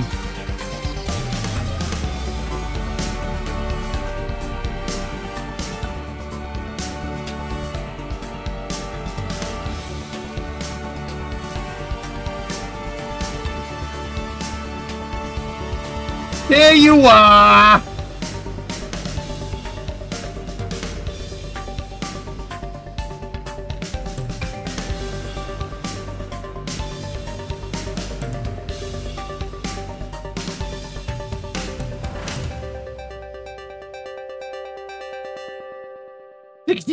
$62, there you are!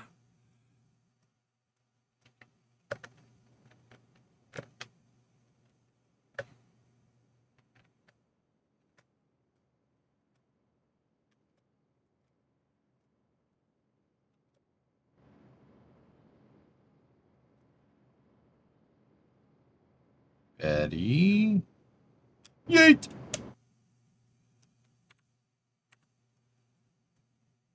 Yeah. Are we still in phase? Yeah, okay, we got plenty of time. Cool.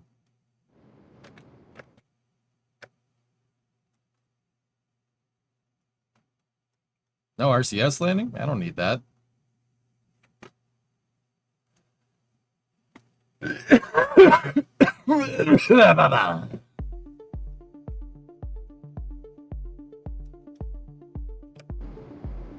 Go that way.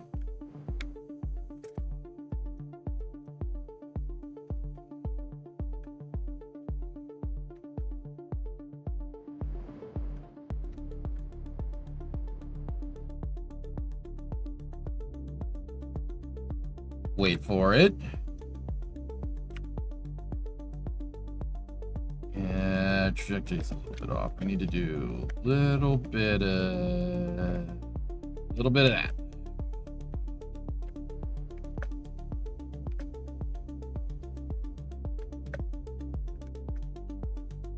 That may have been a little too much. I want to go over there. There we go.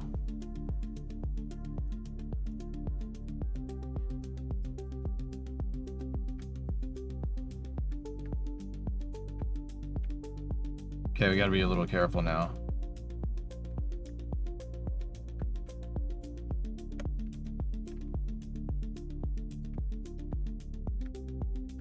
Gotta be close. Oh, crap. Oh, that's typical. I lost the damn decoupler.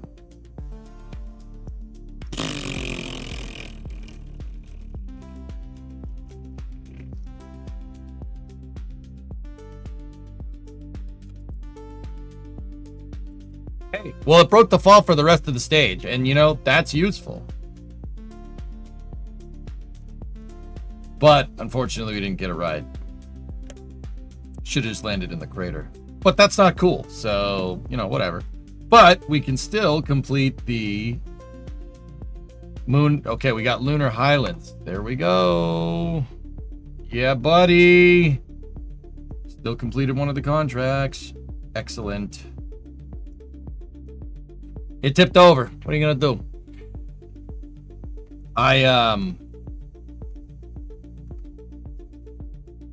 Yeah, I should have just put it down over there. I was hot dogging a little bit.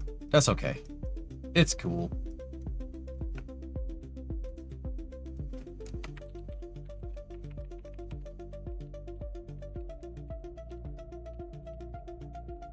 I think that was the third Marvin impactor. We'll just, I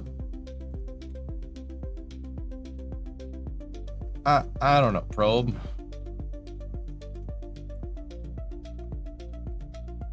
Free repeater? Yeah.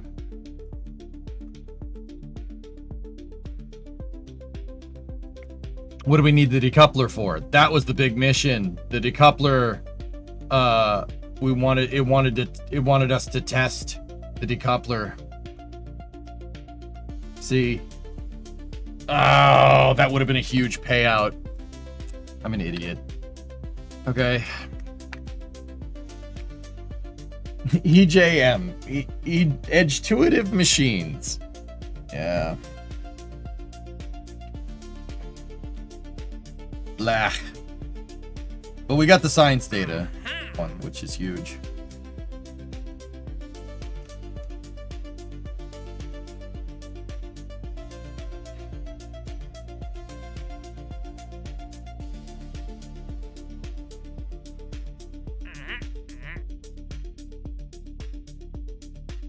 No, we got all the good contracts.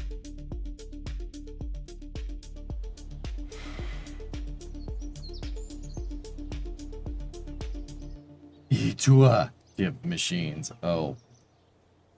Ew. All right. No horsing around. Let's just let's get her straight to the moon. I could really see that my problem is I could really do with some RCS on this thing. That would really help. But we don't have that. You challenging yourself with a no revert challenge? Yeah, no reverts, no quick loading. I don't do that. Ew. That's gross behavior, Eastfield. We do not do that. Can't you make a heavy variant with attachable boosters to the side? Yeah, of course I could. We don't have the VAB big enough to do it. I know what the next question is. Can you upgrade the VAB? Yes. Do I have enough money? No. No, I do not. I do not. I think it's $450 to upgrade it, which kind of sucks. Now, another thing that we could do, because we upgraded the launch pad, we can build a taller vehicle. So, what we could do, get rid of that, put that right there, right? What we could do is that.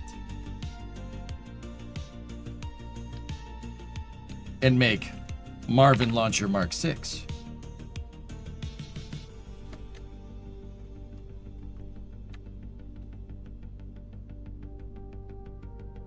No, I was going to ask, why do we need those fins on the bottom if the stage is barely used? Aerodynamics will kill us if we don't.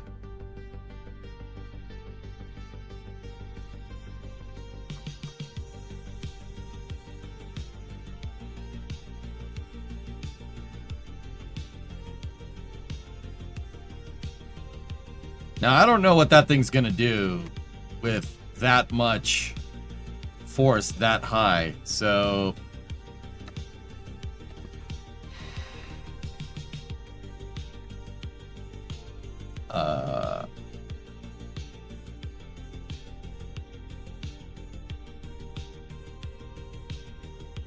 This thing's really gonna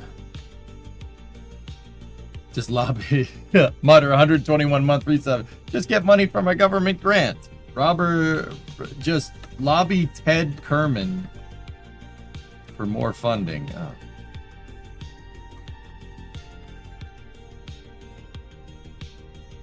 guys feeling all right?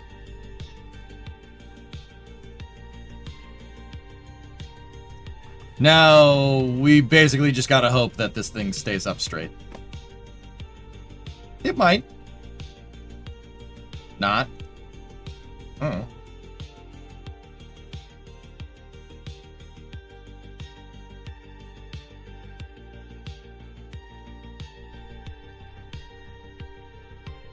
All right, Marvin Launcher Mark 6. 3, 2, 1. I hope it has enough TWR. You know, that's good enough. Oofda.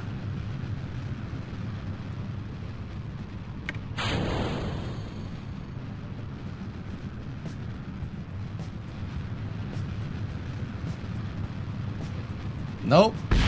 It wants to go that way. This is fine, I guess. You know, pitching in that direction is good if, you know, you want to crash.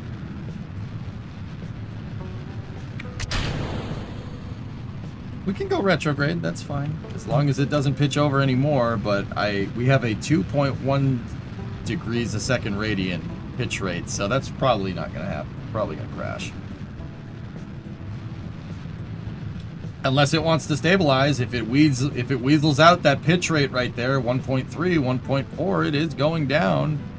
Weasels it out, I might be able to get us there, but we ain't doing it this way.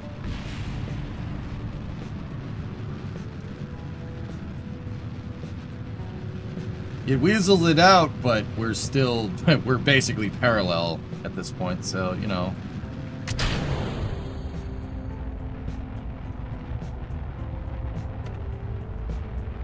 This mountain seems nice. You know, mountain, moon, they both begin with an M. It's fine.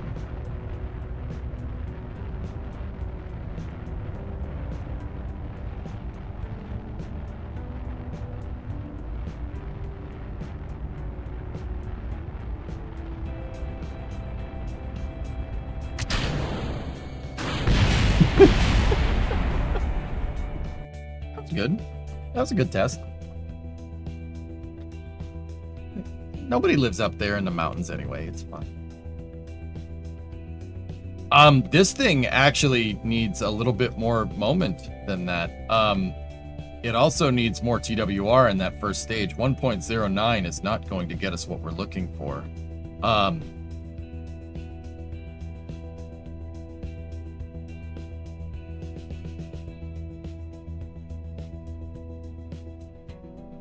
Unless... No. Oh, this is space. I'm in space. King! Nice. Thank you for the resub.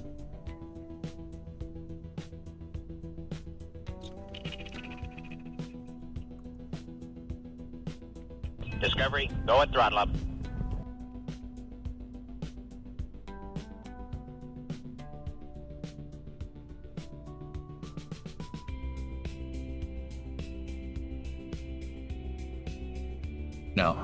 No, Graham. Spinning is not going to get us what we need. Does it require an FAA investigation? No. I know what I can do. I'm going to hit that decoupler separation to give us the pitch over. I'm going to hit it a little bit earlier. If we hit it a little bit earlier, it'll pitch. But the problem is, if we hit it too early, it's going to do that, but in the right direction. All right. 3, 2, 1, go! Ooh.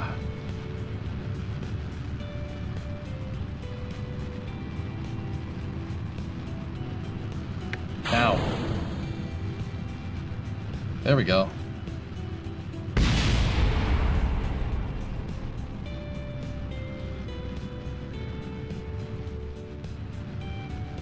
Too much.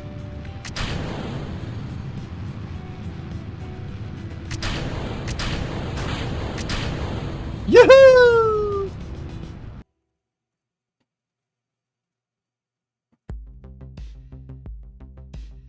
See, that's what I was worried about. You hit that thing too early, that's what's gonna happen. The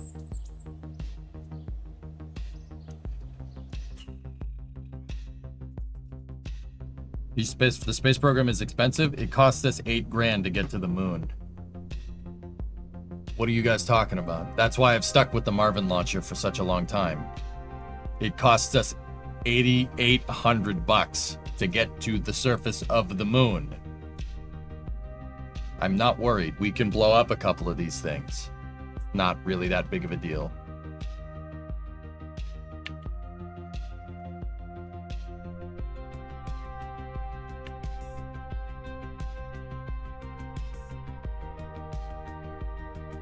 Five times 8 is 20. Yeah, okay.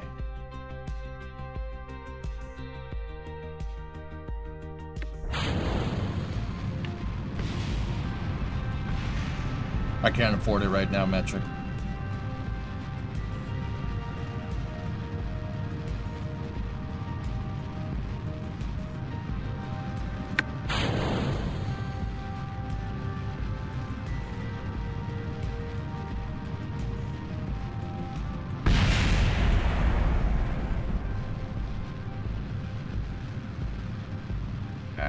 Too tall.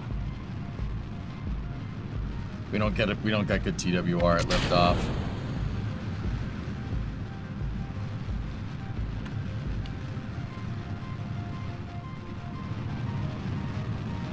We might go back to the Mark V, but or yeah, I don't want to do that.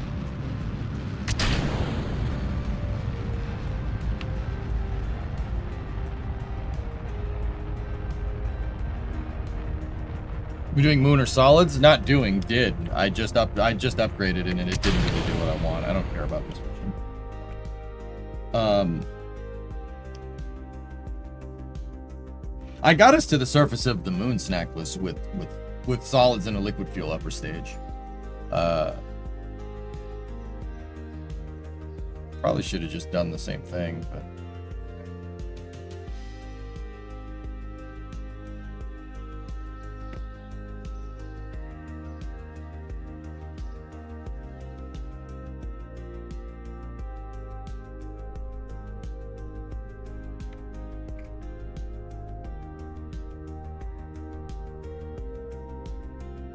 thinking about what I want to do here.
All right, let's try this. Let's try it with 2 hammers on top of a thumper. This should do it. It'll give us a little, it'll make it a little bit easier. Just ICBM a mountain goat. Man, if there was a mountain goat there, there would be no mountain goat left. I'd be picking it up with a sponge.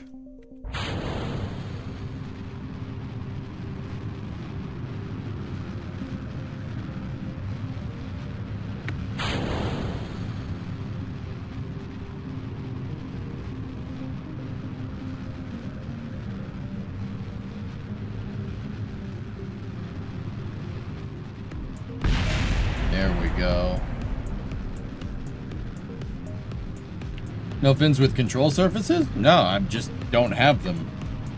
Been using... those fins work just fine. We could, but I don't know. Lame. I can't add any more parts first. We have to upgrade the VAB. We need 450 Gs to do that.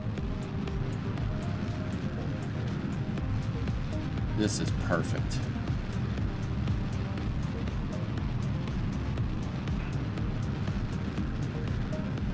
Oh, there you go, Mark. Oh.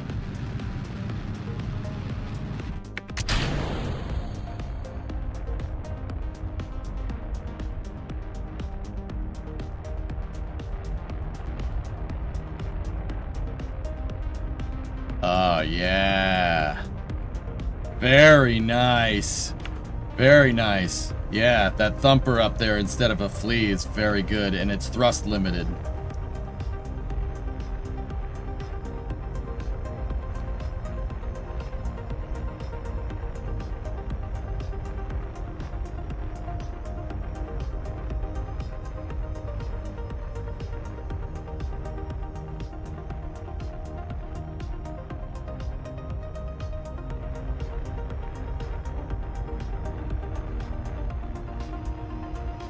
The trajectory is a little teeny weeny bit shallow and a little bit off.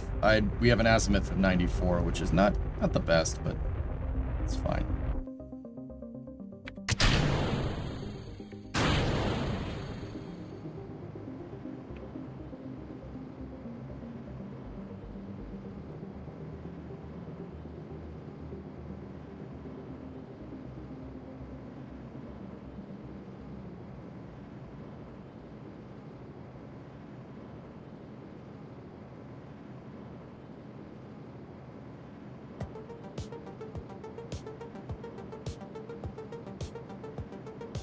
Flyer.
Not my best work. We didn't need that.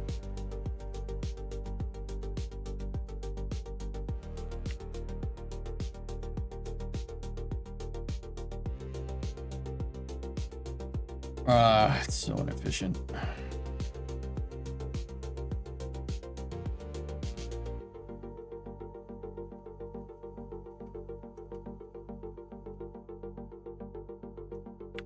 I mean, that will give us some delta V back. I'm just worried about quite actually like everything else.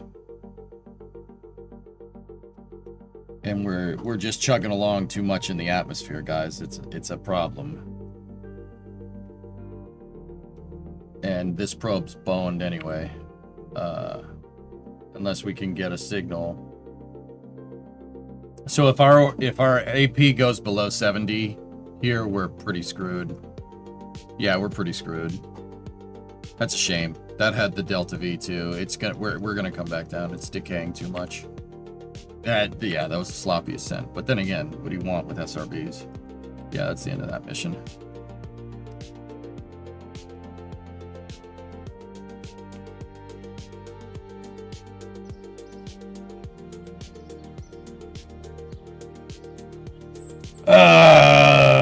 Okay.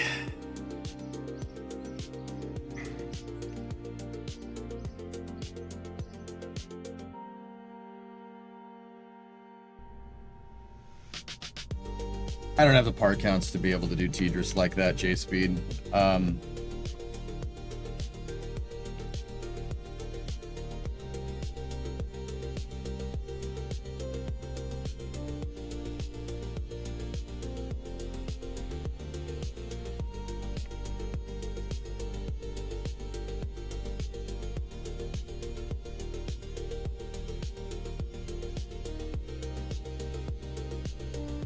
The thrust limited SRB was on purpose. It just didn't have enough. It didn't. The TWR wasn't good enough. The burn time was too long. So I'm gonna put it up to 60, and we'll give this thing 1 or 2 more tries, and then we might need to baseline a new vehicle. I don't really want to, but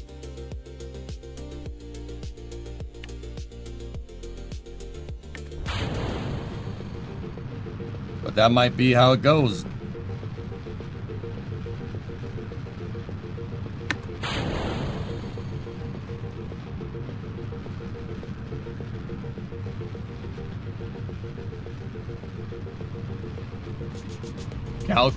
Cal controller curves. Yeah.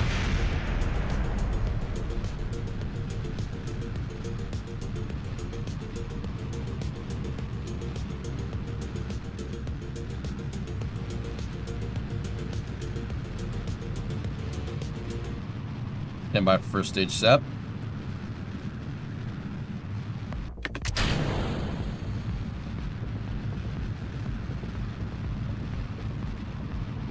Okay.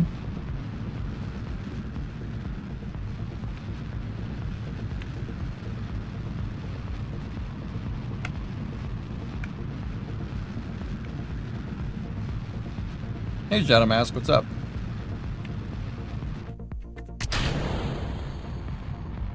Much better. Much better.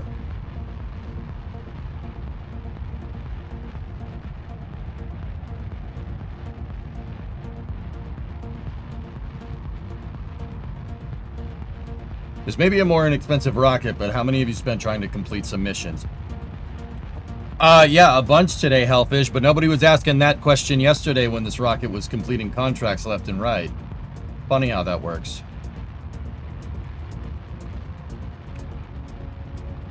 Dude, I changed the launch vehicle design, man. Of course we're gonna have some failures.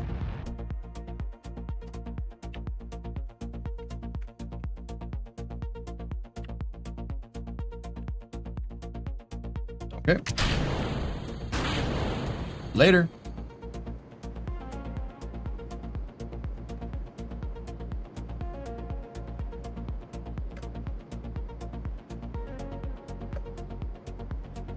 Going for a free return? No, I gotta get that stupid decoupler to the surface of the moon, Hip.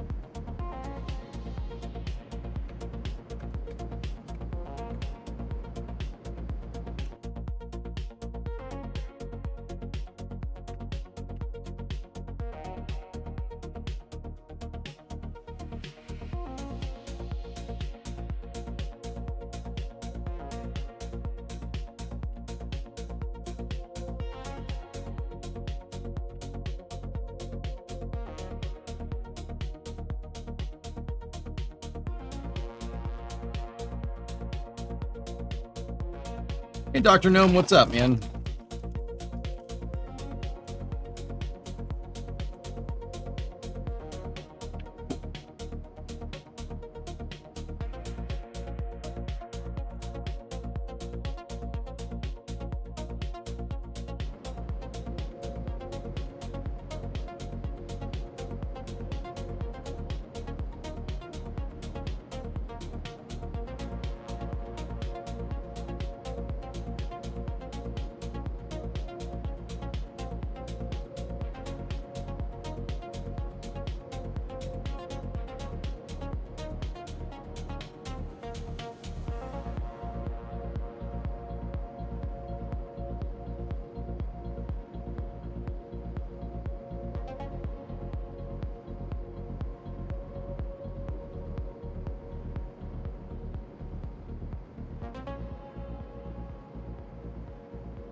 $92 by 108. In a good orbit. Okay, where's the stupid one? 0.6.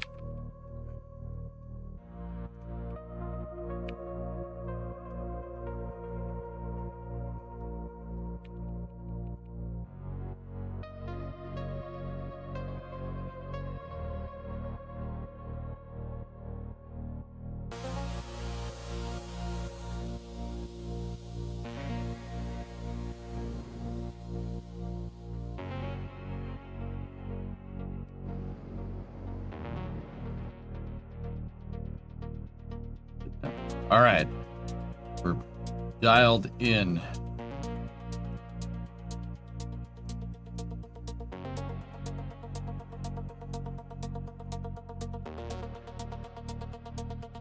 We gotta wait till KSC is in phase, dudes.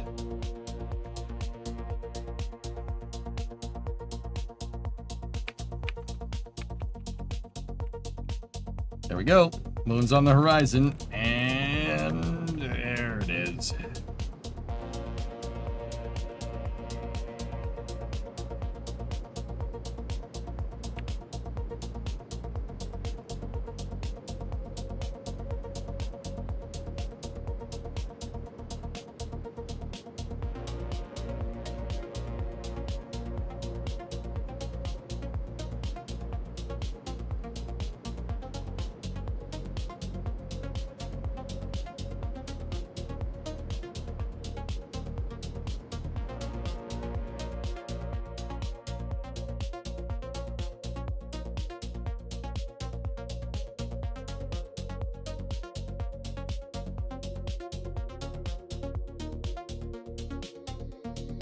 Good. All right, let's roll.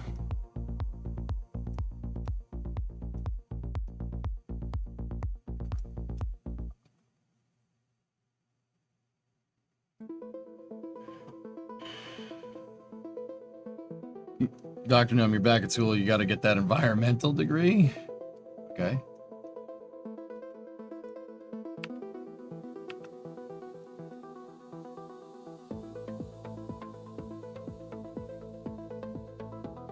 Oh, well, that's not great.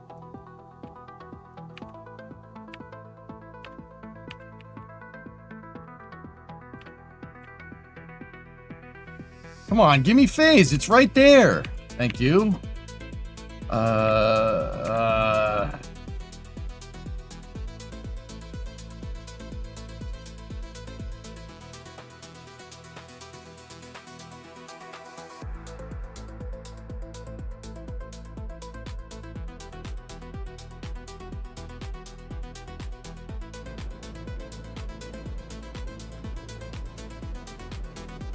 This is so bad.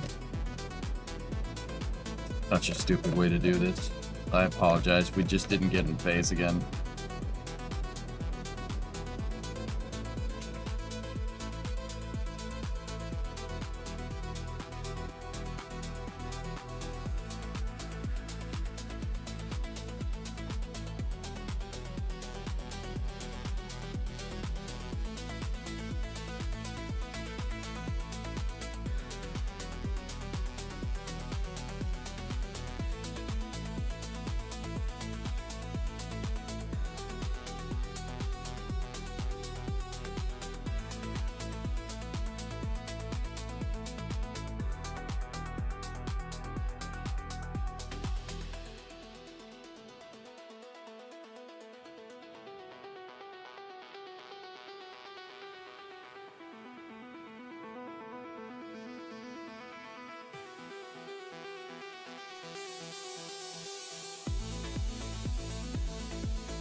We have to circularize before we go out of range, or else we're gonna crash.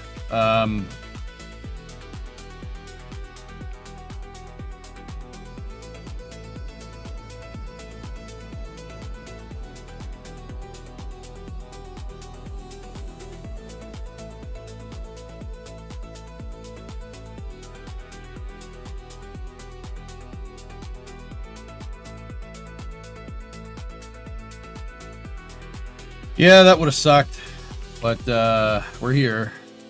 Oh, there's that.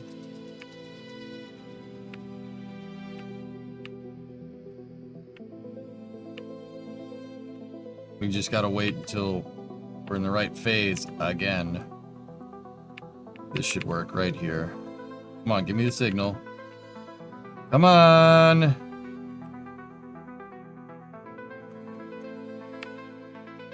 Nope.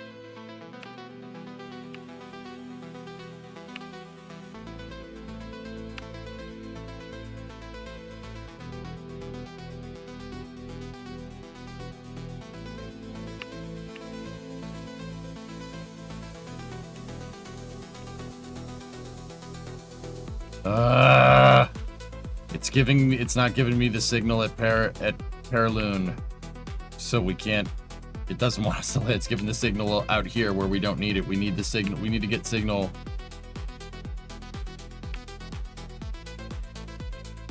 I hate this. I hate this so much.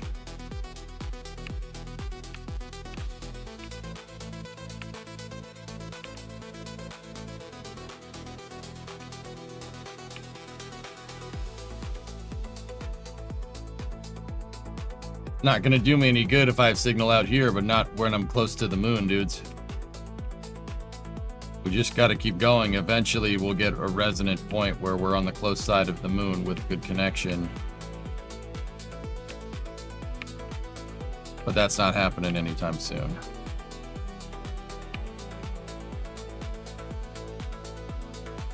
Be a good time to invest in a relay network. Invest. How about I just do the mission?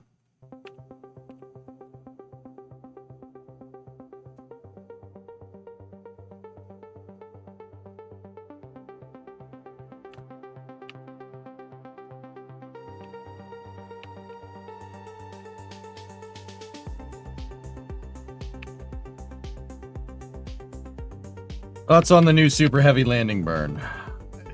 5 engines. What are my thoughts? I don't know. I don't have any thoughts, Ator. My thought is to land this stupid thing on the moon right now, okay? I'm in a freaking resonant orbit that's not... I keep getting connection in the same goddamn spots, which means we're resonant, which is stupid. Which means it's never gonna give me signal right here.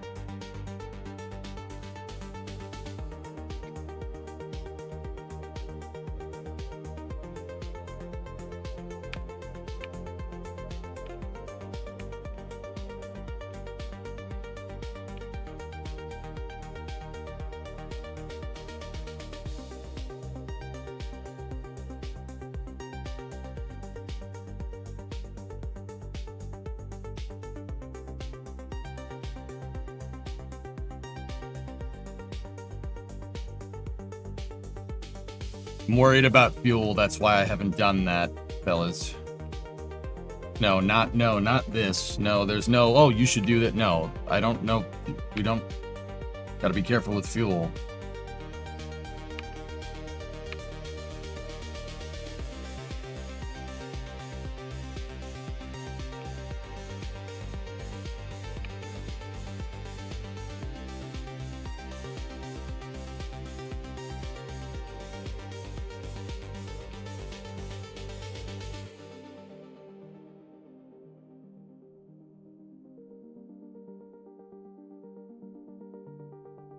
I shouldn't have hot dogged around. We wouldn't have been wasting our time at this point. Oh, it's so damn close to being right.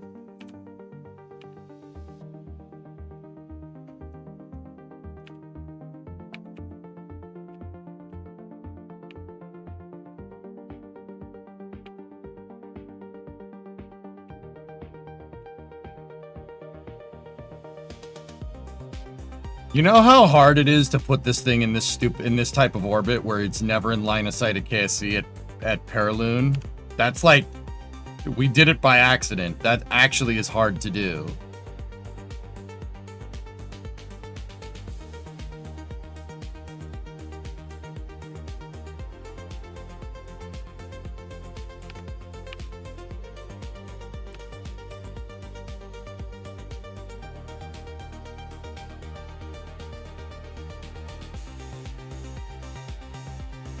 We're gonna have to bonk it.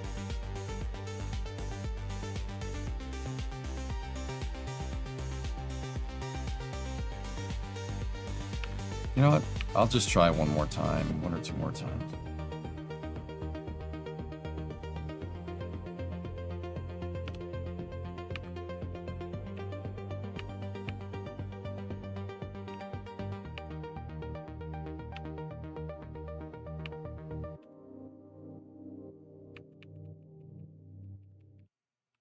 Can't believe that with the eccentricity that we're at.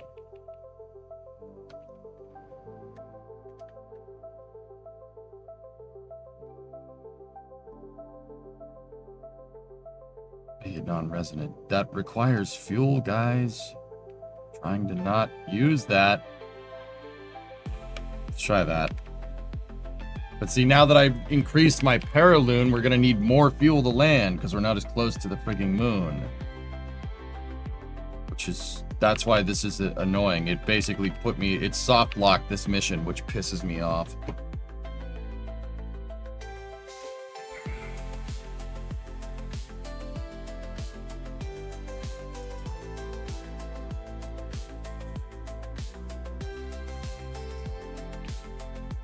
Now, I'm not sure we have enough.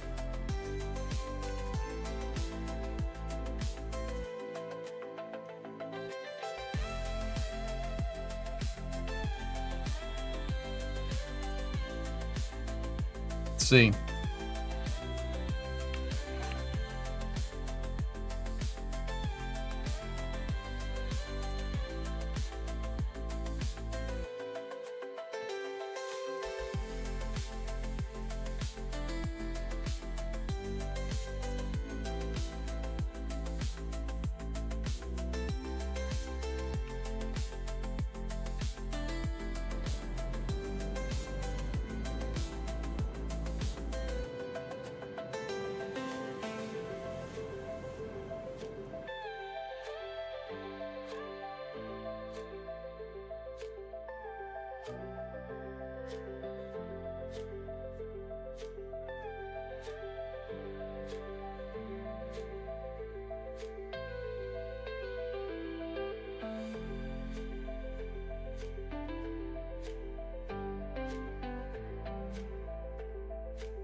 That's what I was worried about. That stupid freaking orbit screwed me up because we didn't get good signal. Oh boy. Their impactor mission. Lovely.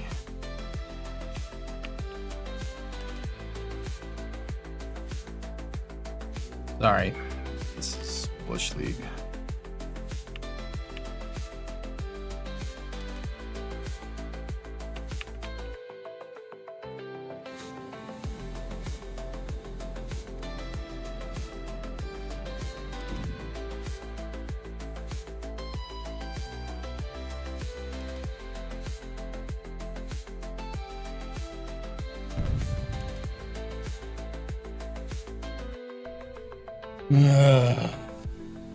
EJ, why is the moon so perfectly round, and why does the moon have a pink beam of light coming from it during a full eclipse? Yeah, I know we aren't supposed to look at it, sue me.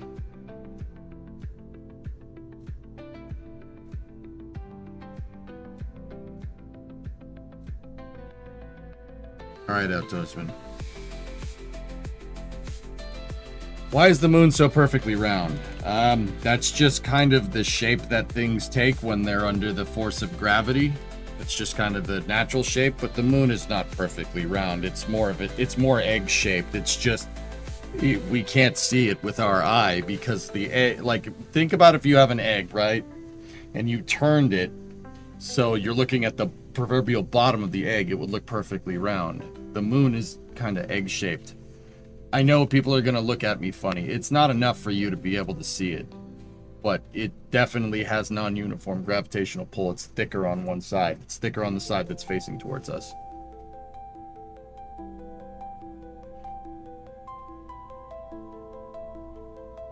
So why does the moon have a pink beam of light coming from it during a full eclipse? It's most likely the sun's rays interacting, getting...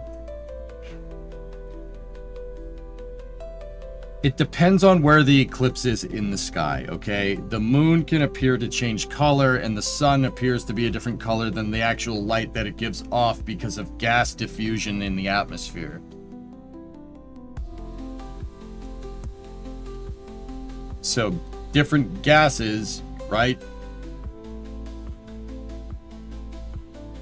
Light will change color, appear to change color through different gases, right? That's how NASA finds like all these other exoplanets, right? We find like, oh, you always hear, we found an exoplanet, right? And we know that it's oxygen, it has an oxygen atmosphere because of the rays of light that they point a telescope at it, and they wait for that planet to transit its star, and they see what color the gases are. So, yeah, I mean, you can do the same thing, but it really depends on where you are in the sky, because if you see an eclipse like low on the horizon, guys, it's going to change color. Heck, the moon, when it comes up, you know, like a blood moon, right? That's because you're looking at the moon through more atmosphere. You're looking at it through more gas, so it changes color. That's why it appears to be all different types of colors. Gas spectrography is what it's called.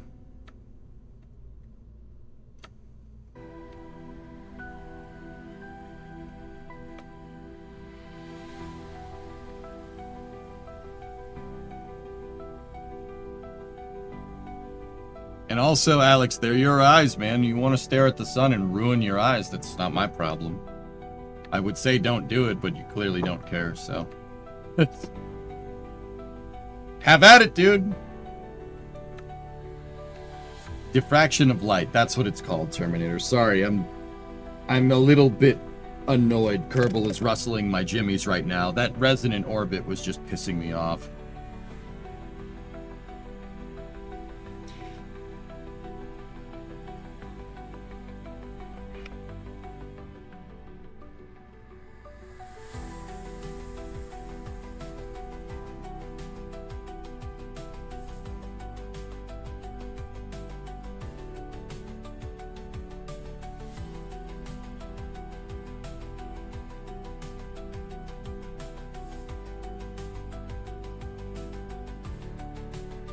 You want to do, you know, everybody's saying, oh, do a relay network, do a relay network. We ain't getting it. You ain't making a relay network with the HG5, guys. You're not. We'd have to have like multiple shells of satellites, right? That go all the way up to like maybe Geo, and they would have to all be in the right spot to relay out to the moon. I'm not doing that. That's stupid. We're not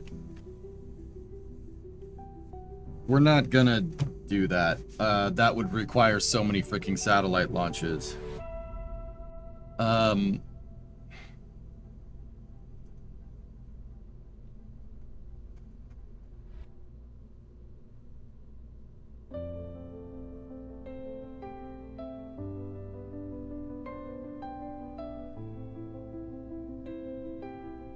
thinking. I can't believe I got to the surface of the moon and then hot dogged around and didn't watch my fuel like an idiot. I thought I had more than enough. I guess not. Because, yeah, completing that dang mission would have been sick. That one is huge. Big payout. Not just 3 around Kerbin. Yes, you'd lose signal on the backside of the moon. The HG5 is not powerful enough to relay that far, guys. Like, if it was this thing, I would have no problem with the signal being relayed from that stranded Marvin probe.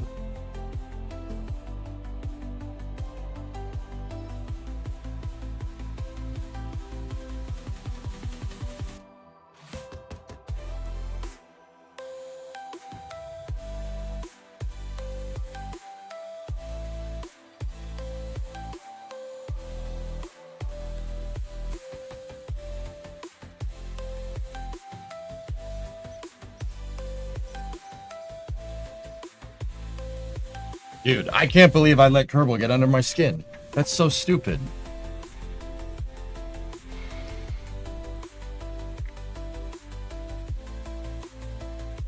That never happens. It's ridiculous. I mean, it has happened. Alright. Let's go one more time and see where it takes us.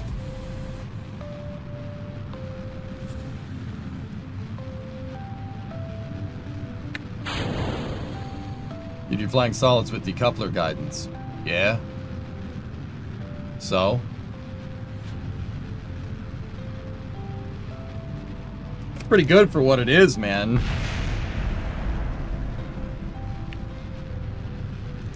Yeah, I really like making ground stations, JDG. You know that's my cup of tea, dude. I love doing that.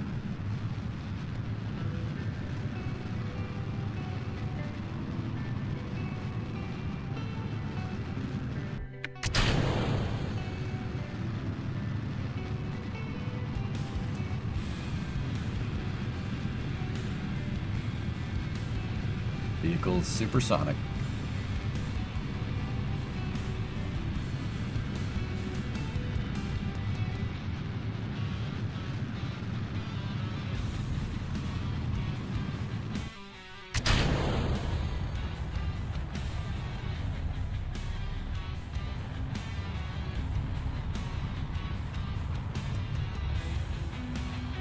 Yeah, God, don't remind me.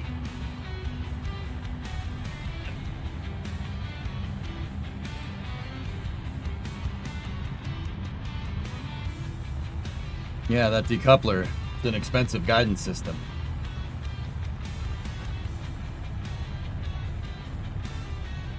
I don't have a dish good enough to relay to the moon, I think. That's the problem. The HG5s aren't gonna get us anywhere, man.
Maybe by 94. Nominal orbit insertion. Okay, we got our relays out. We got our solar panels out for Harambe.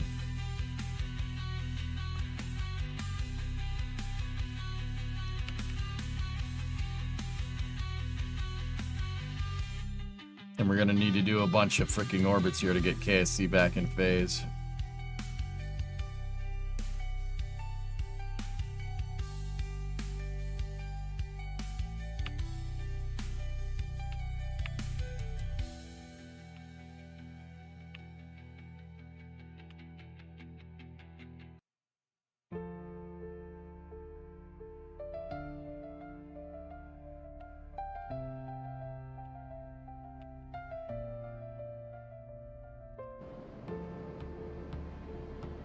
All right, here we go.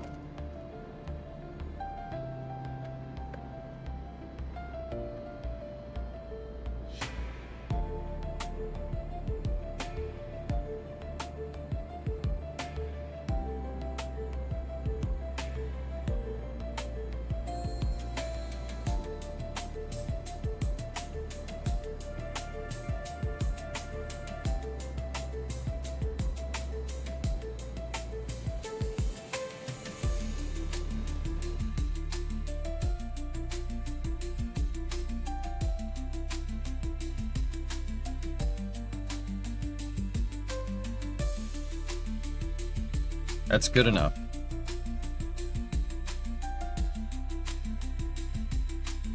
Okie dokie.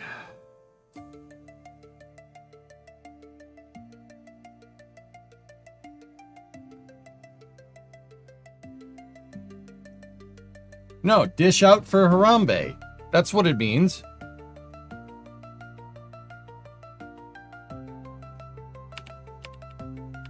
He's deploying your relay dish. I don't remember STX. Discovery, go at throttle up.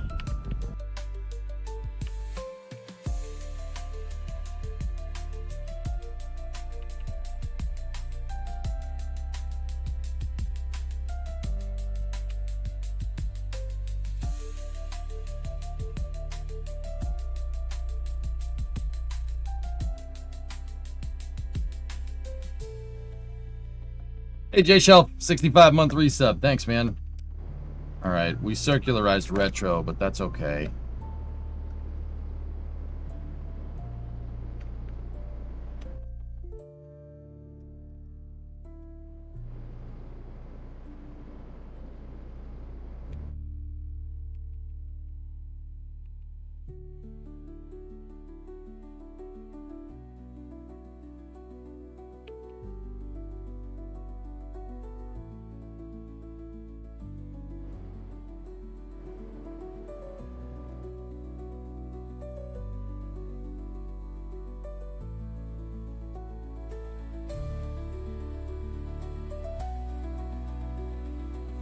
You have like double the fuel last time. Yeah. That's what I was trying to do by getting my Paraloon lowest lunar orbit point close. I was trying to get it close there.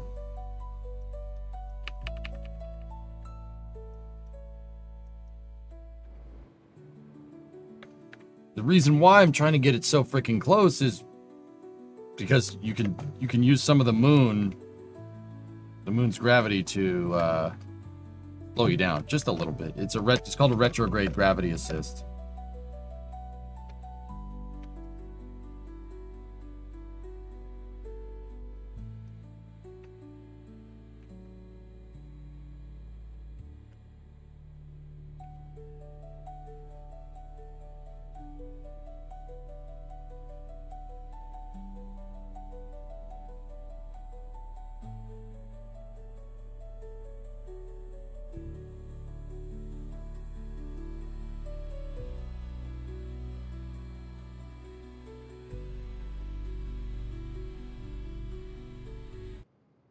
Radar altimeter is 1500.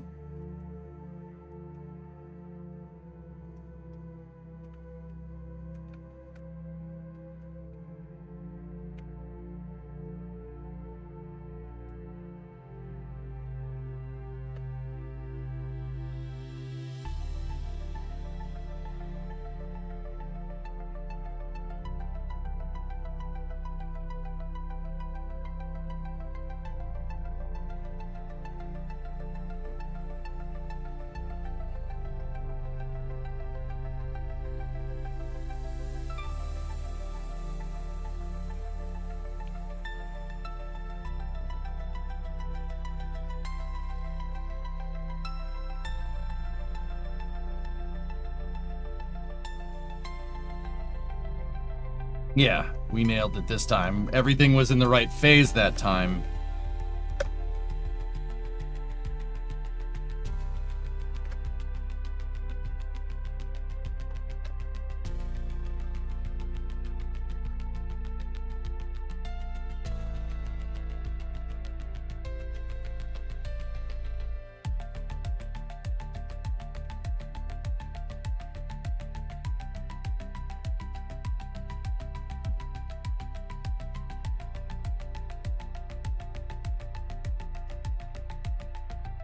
Just set it down.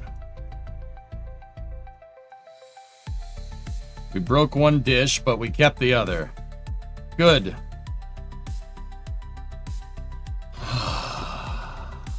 We're just inside of this folder.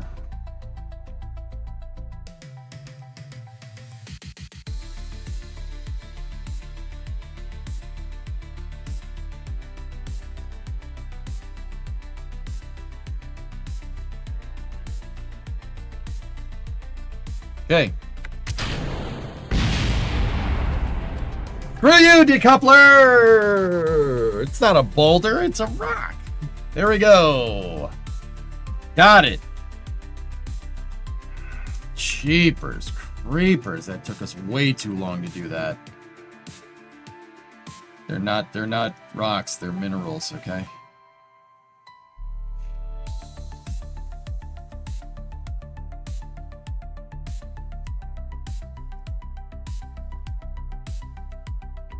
Yeah, we should have gotten paid. Yeah, 8 science, 14 rep, 139 Gs. That's what I'm talking about. We could try to transmit some science, but I don't think it's gonna do much. Yeah. We already transmitted with a probe that is over there.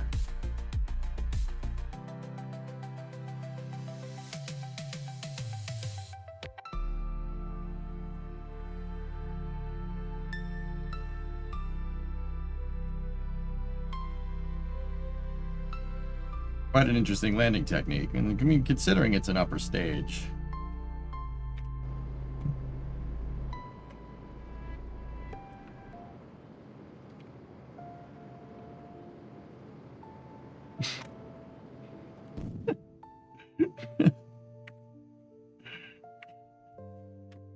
I just don't want junk on the surface of the moon, dudes.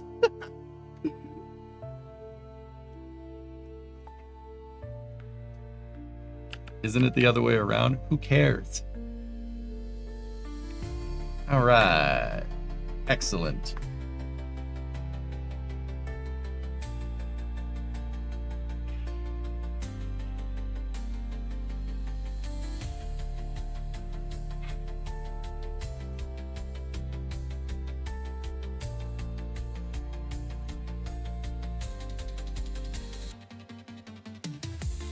Ah! Sun rises on us. It is a new day. It wants us to position a satellite in a specific orbit around Minimus.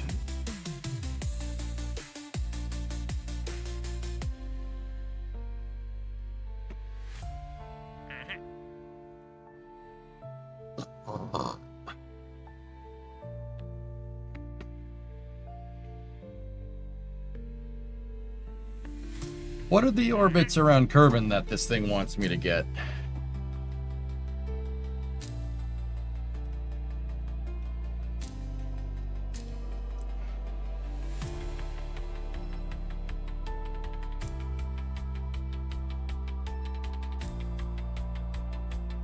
Oh, would you just look at it? We're lined up for one of them. Would you just look at it?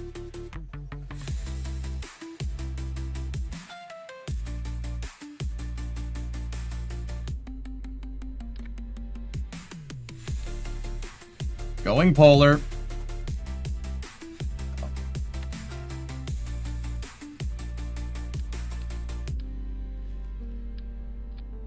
All right, what are our contract requirements for that one?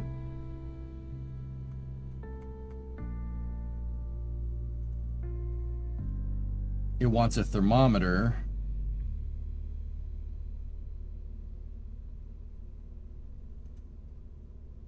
The 90-degree one's looking for a science junior.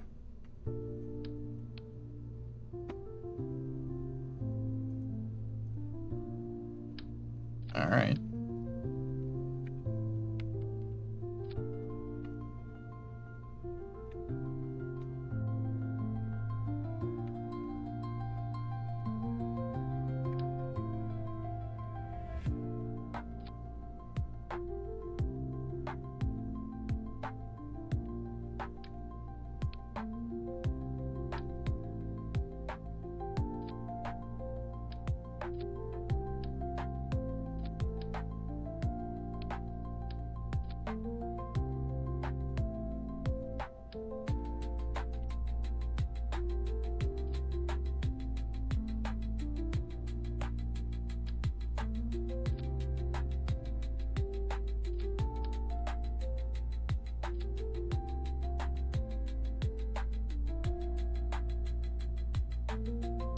0.2. How much was that 1.5 decoupler? Whatever. All right, so polar.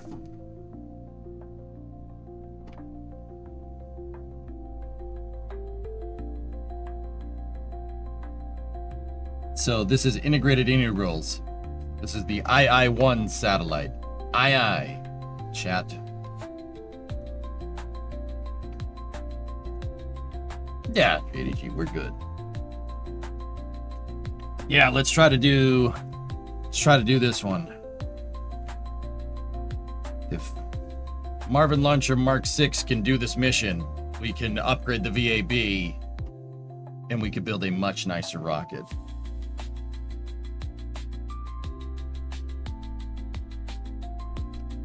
All right, we're going for polar. We're actually aligned for it, so this is going to be a northern flight azimuth of 90. Ready? 3, 2, 1, go! Hey, cat named Elon, what's up?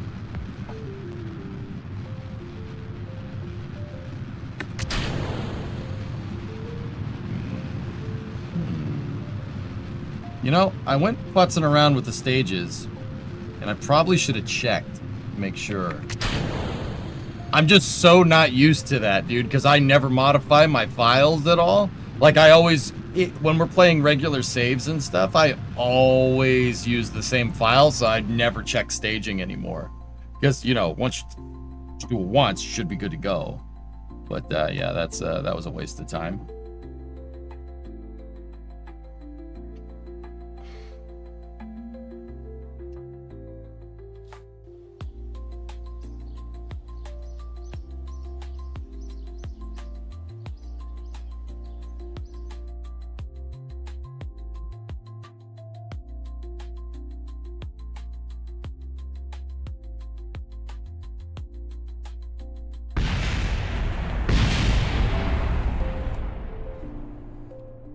No, I got to the point where I never had to worry about it, dudes. To be honest with you, I had to worry about that stuff.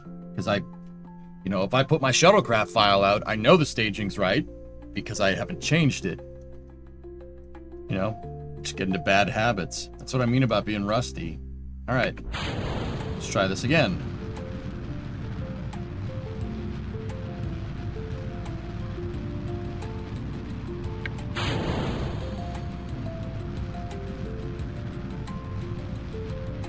Another waiting in the hangar. Yeah, this thing's easy to make.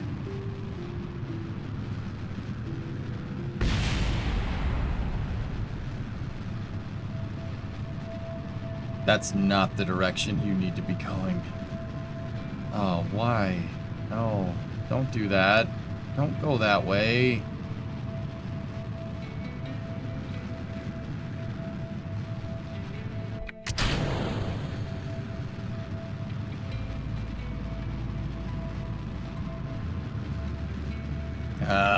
Good thing our upper stage has a lot of extra Delta V.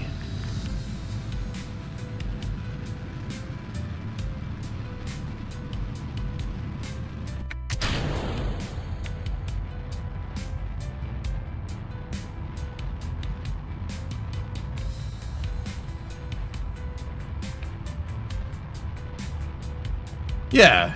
We have 4,000 Delta V in the second stage, Tessa. I ain't worried.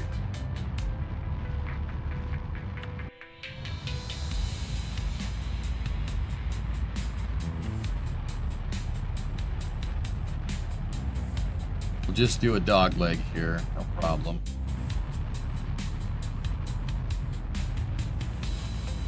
That's not ideal.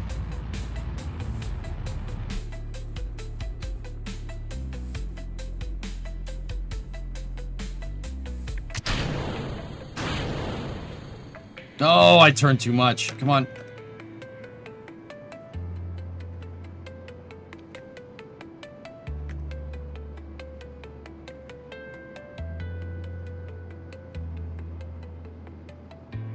Stop it. Eat a dick, aerodynamics. Jesus.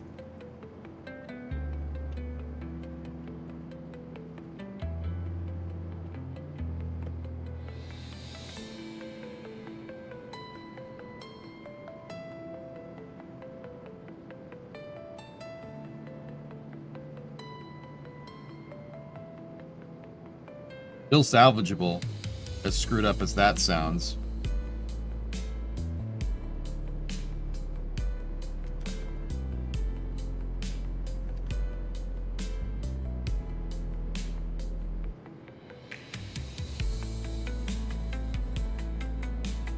Flip it around and come on.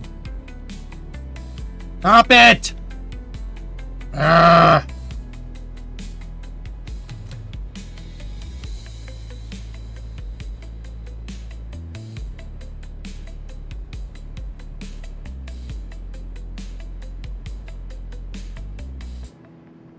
There we go.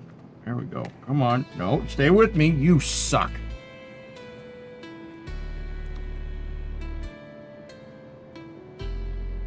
Ah.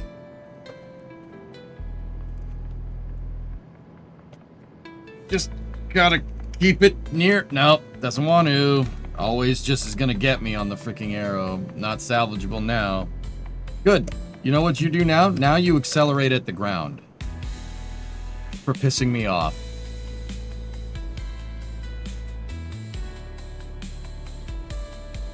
How is our mass... How is our mass so ridiculously low? That doesn't make any sense. All the stuff that doesn't burn fuel is up here.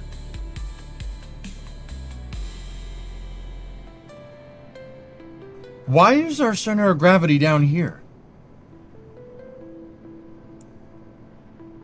What a piece of shit. Oh, excuse my language. Sorry about that.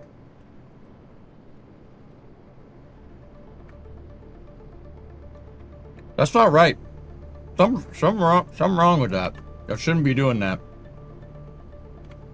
No, this does not get a gentle landing. No, I'm accelerating at the arrow is backwards, guys. That should not be.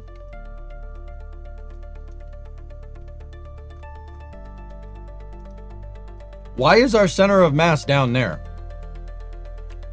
There's no way these fuel tanks have more mass than all that stuff. The probe core and the nose cone and the battery and the antennas and everything. There's no freaking way. The Science Junior is forward biased, dude. This thing is flying with the aerodynamics are backwards.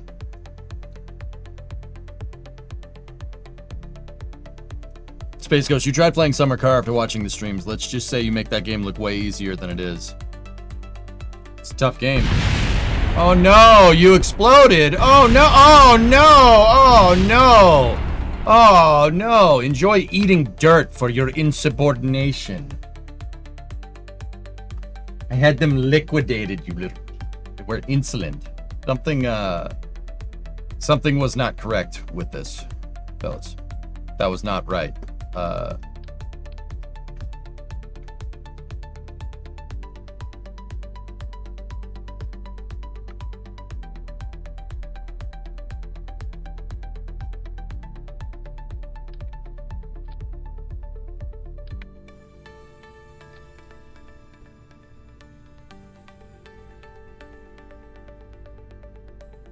That's so stupid. That's so stupid.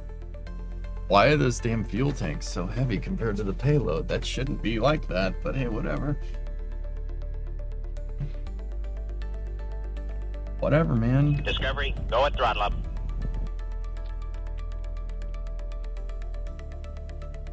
Yeah, I guess it wasn't. That's very weird. I just guess the mass of the way we have those parts together just gives us a rearward center of mass bias, which makes us want to fly backwards. That's weird. Aren't the tanks made of tungsten in this game? Yeah, they're made out of something.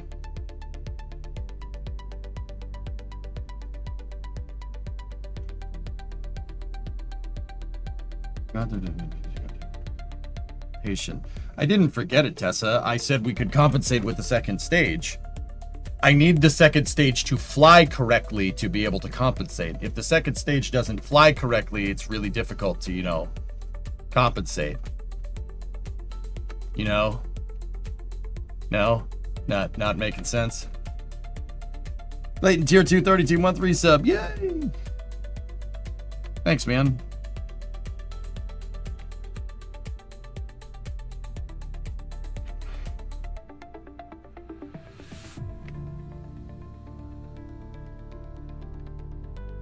I just don't understand how this stuff is not as heavy as the tanks. That doesn't make any sense, but whatever. Whatevs, dude. It's fine. Yeah, but with the 5-degree offset, you shouldn't need to compensate. Where was this comment before I launched, Tessa? It wasn't there. You're saying that in retrograde. And you're saying that I forgot? I didn't forget. I didn't forget. You're saying that I was forgetting. You didn't have this idea when I went to launch this before. Who are you trying to fool?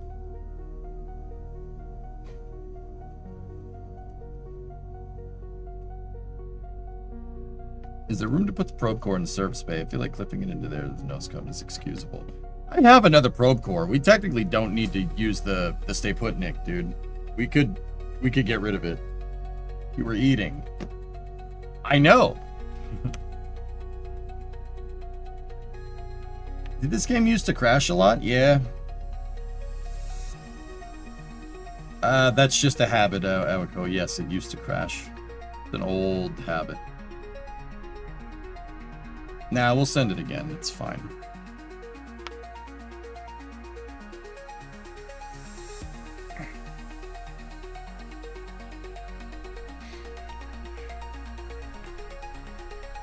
All right.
Discovery, go at throttle up.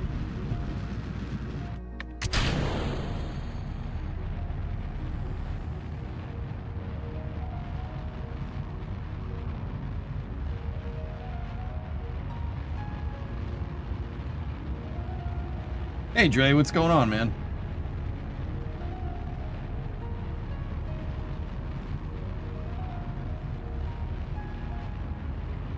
This is enough to get to the moon, Supercraft, yeah.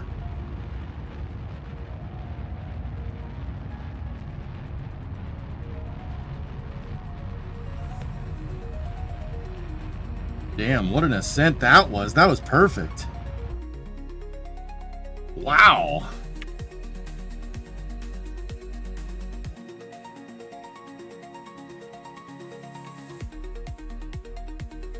We almost blew up the probe, but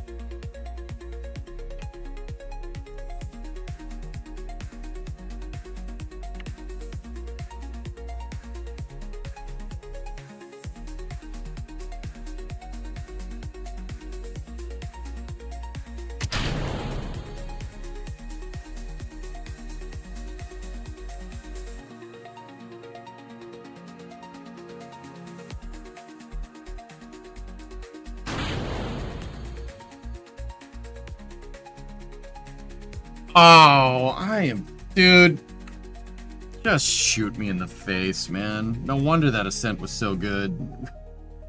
I was checking for the mass balance in the stupid tanks and I forgot to put fuel back in them. I was like, wow, that ascent was really good over here, man. Dude, it is kind of abhorrent how bad I am at this game. That's unreal. I can't believe this. I never thought I'd be this crappy at Kerbal again. It's like I haven't played. It's like I've never played Kerbal. Unbelievable.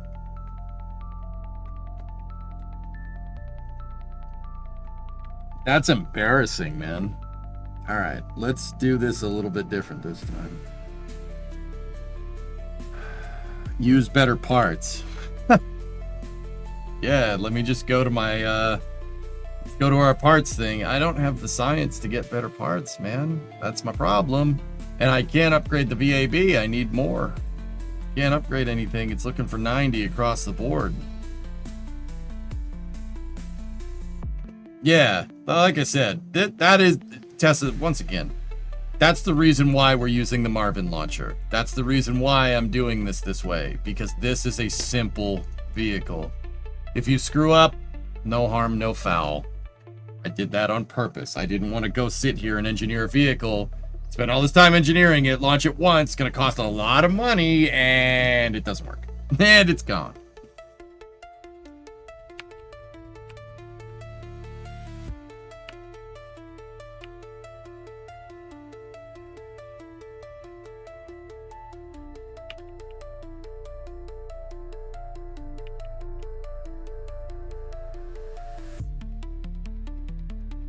At least active fins on the first stage? What's that gonna do? That's the fins aren't gonna be able to give me a pitching mode. It'll give me two. If we get so, of course, if we're on ascent, right, and the ascent is not looking good, right, and I try to pitch it, the whole rocket will just spin, like it'll just flip. Trust me, dude, that's not gonna do anything.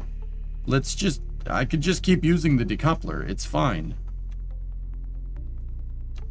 Can I ask what your difficulty and reward settings are? They're in part 1, Jamacito. That's where I set all of them. I don't remember what they are off the top of my head, but it's pretty... It's beyond the hardest settings. I'm playing on maps like highest difficulty. How much cost does a decoupler comparing to fins? Oh my goodness. It's not about the comparing cost to cost, Opal. It's about comparing flight trajectory to flight trajectory. You know, it's not just, oh, replace this part with this part. Now you have to learn how to refly the vehicle. I'm good. I'm good the way it is, dude. It's fine.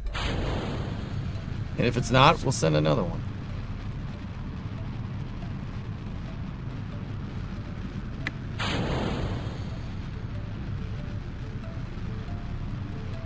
This isn't even like the highest graphic, the best graphics stuff that you can get, Poodle Yoke. You can get some pretty good stuff, man.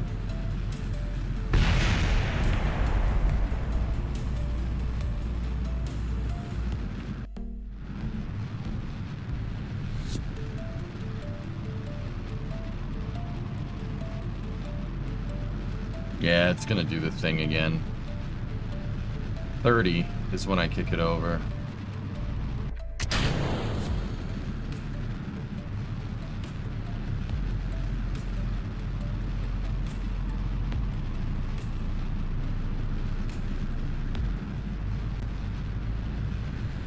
Yeah, solid rocket boosters don't have any steering components, guys. So I've been kicking this stuff over with the decoupler. The force separation from the decoupler is basically a pre-programmed gravity turn. we went to the moon with it, dude.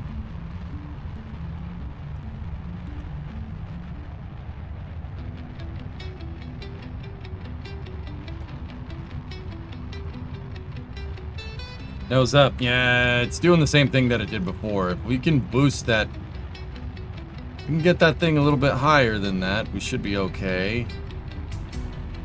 But once again, we don't have fins on the last stage, so it's going to be really difficult. It's going to be tough to get this thing to stabilize.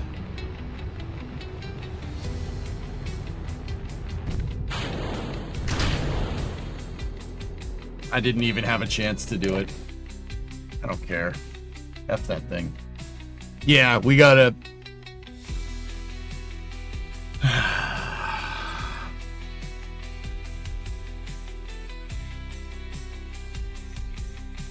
I'm thinking about what I want to do with this.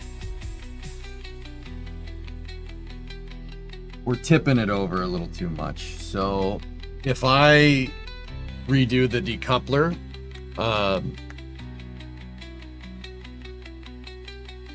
Let's separate at 20 and see what it does.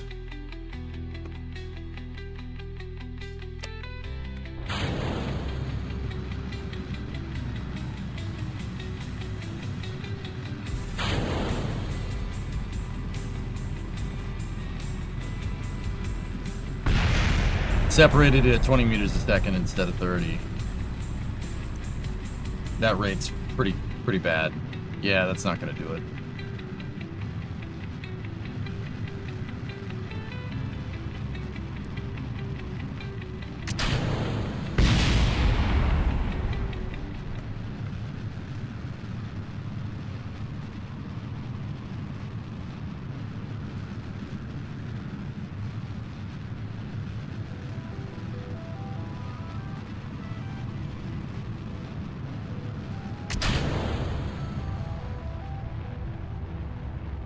Nice IRBM though. Yeah, okay. So we need to go higher, dudes. Let's try 40. 40 should do it. You must use the force.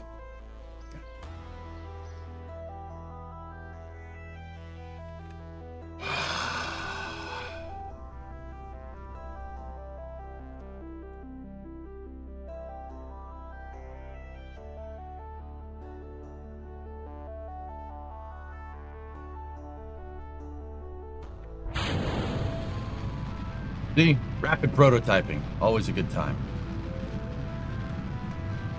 Okay, 30. Tessa, you wanted 50? There you go, there's your 50.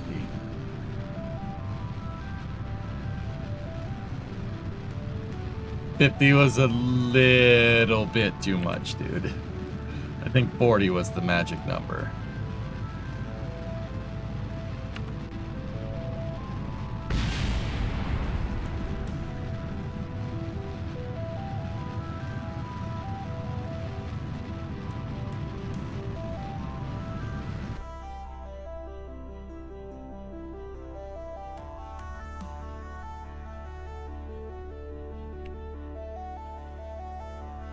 That's not salvageable.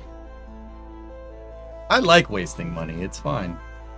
You're pretty confident on 50.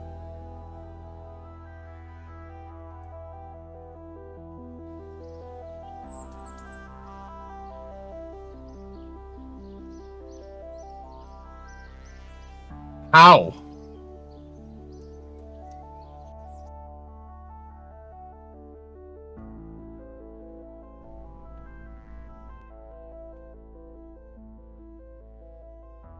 Up the decoupling force. The decoupling force is at maximum. Why did you abort?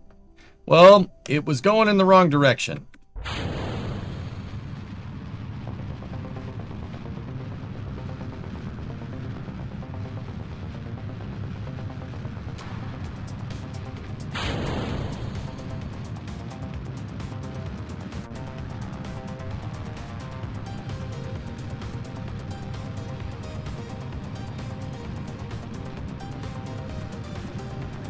Well, it's going up.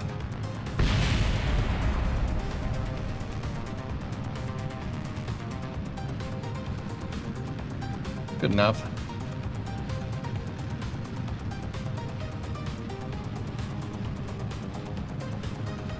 Not great, Bob. Is this real solar system? No.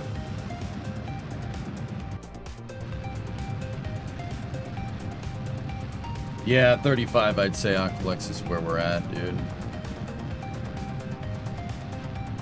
I mean, this thing's going retro, which is dookie.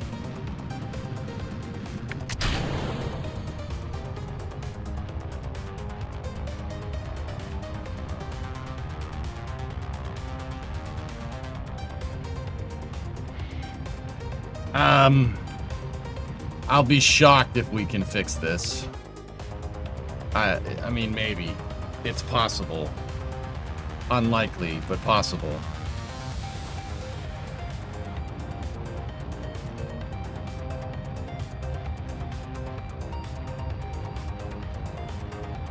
I'll try, just for fun.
Yeah, I don't know how we pulled that one out of our hat. We'll definitely get to orbit. I'm not sure we'll have the Delta V to get to that high of an orbit, but...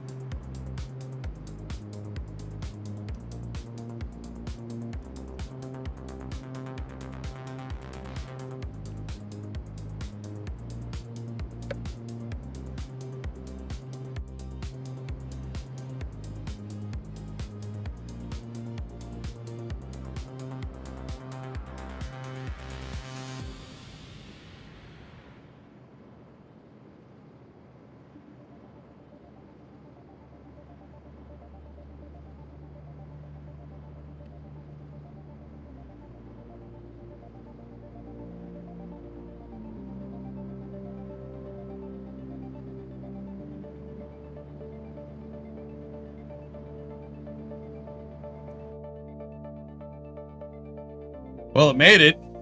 We compensated. That's what happens when you have 4,000 Delta V in your stage, but once again, I don't know if we have enough to circularize here, dudes.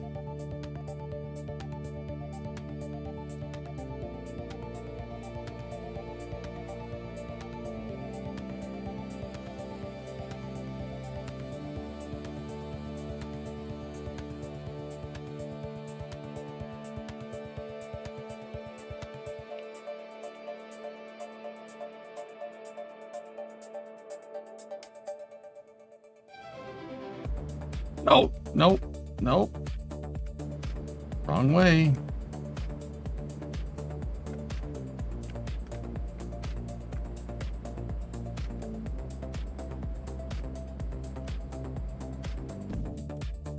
Damn.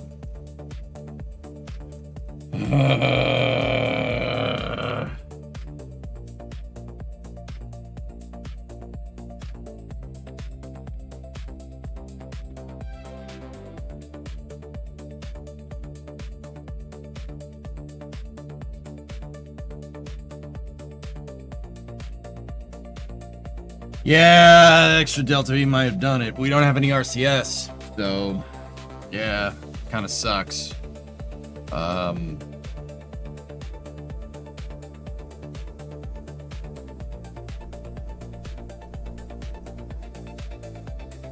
Another impromptu relay. I am going to terminate those flights. I hate all that extra space junk, dude.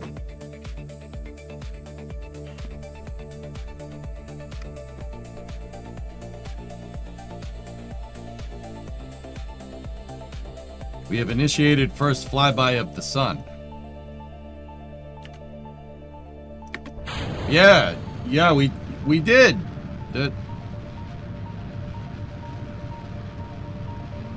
Wow, look at us.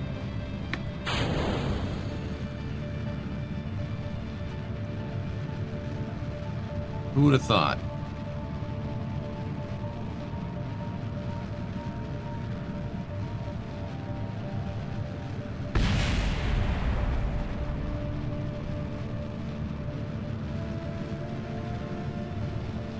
That's my guess. I'll collect something got flying out by the moon, yeah.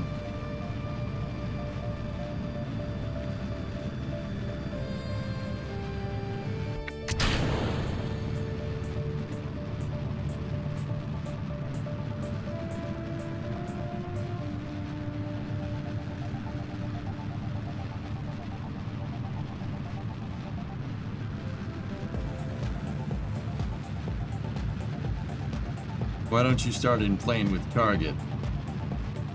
Oh, yeah, I didn't do it that time. Crap, that was a waste of $8,000.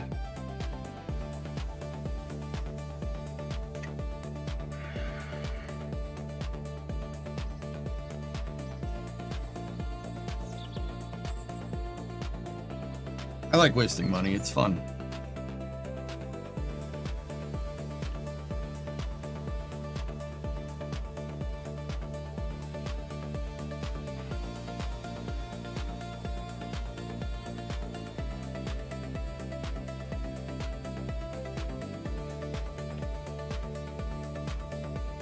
Maybe that's why NASA does. Yeah, Nate's. Yeah, maybe.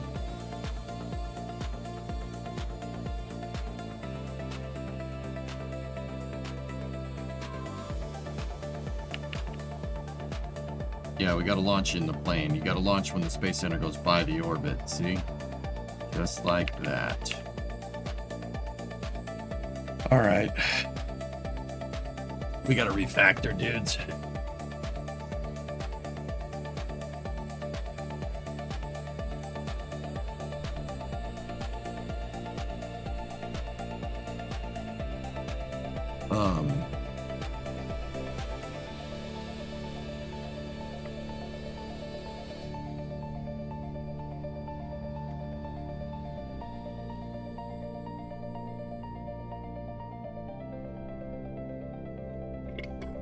All right, we'll work around the octo. It should be a little bit easier. I'm gonna refactor my vehicle here. We'll stop using Marvin for the time being. So give me. I need the service bay, right? And then we need.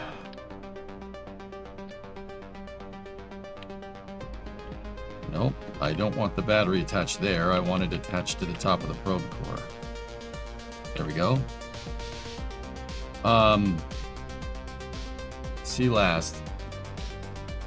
Serious physics question. Would it have helped to try and get it after your AP was a quarter of the way there and bump it up? No. You want to burn at AP. It's just, no.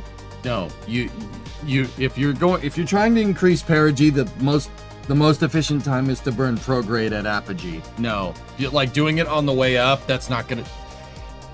It might help, but that's not the most efficient time to do that.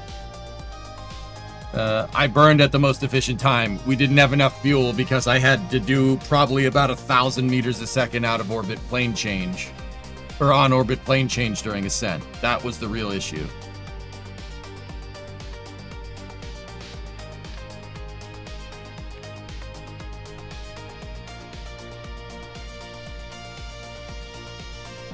Oh, this is space. I'm in space.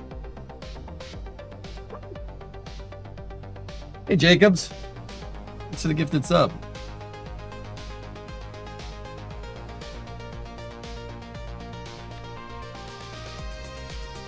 What did you end up researching instead of RCS? I did research RCS, Raymond. That's what I did research. The problem is that vehicle didn't have the part count for it, dude. I'm rectifying that now. Don't you worry.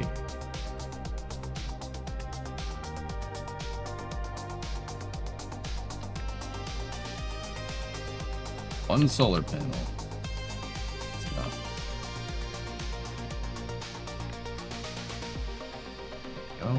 Alright, so now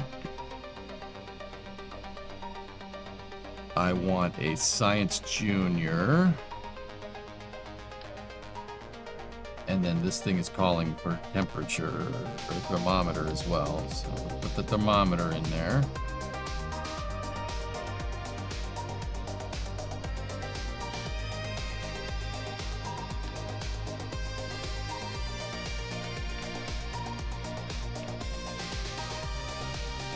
Double relays, as is tradition.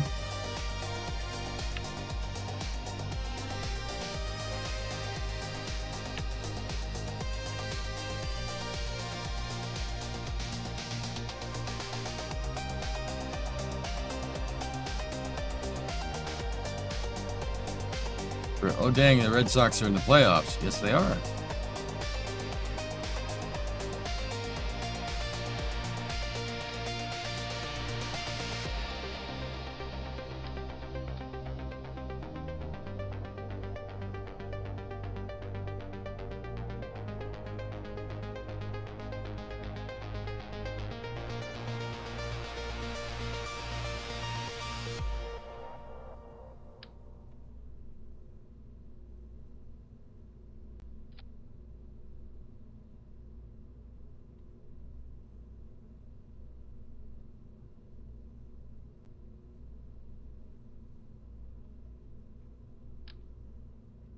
Roundified thing is the only one we have.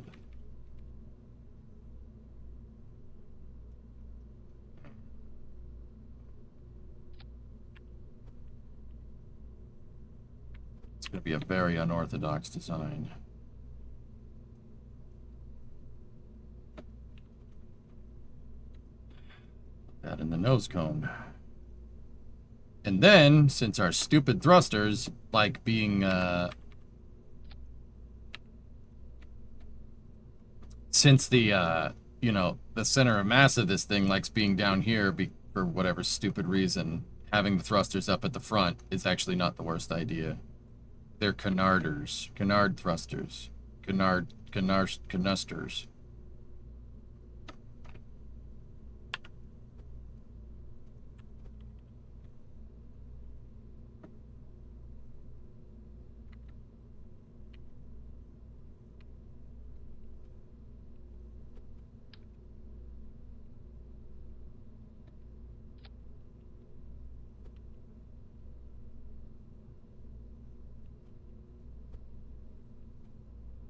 Did I see an inline RCS tank?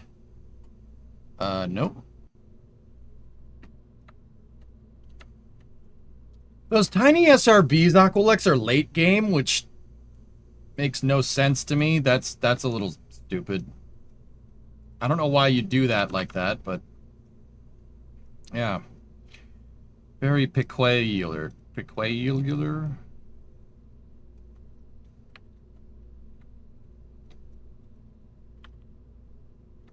Where's the music?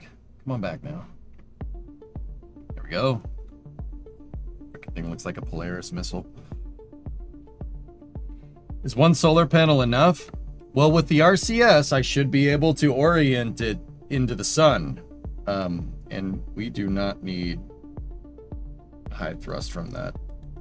Yeah, I'll be able to orient the solar panel with RCS. So yeah, all I need is one, dude. I can only choose one.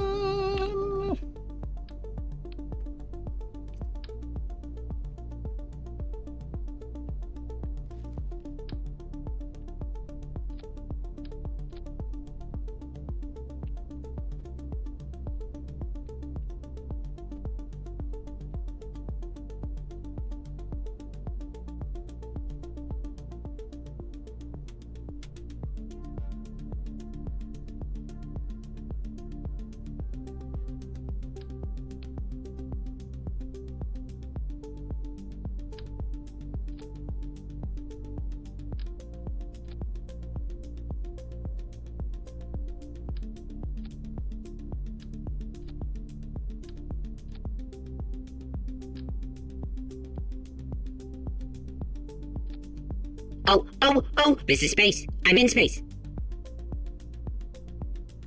One man mission first. I haven't launched any Kerbals, dude. We're not gonna be able to until we get spacecraft. That was a sentence. I'm not going to until we get,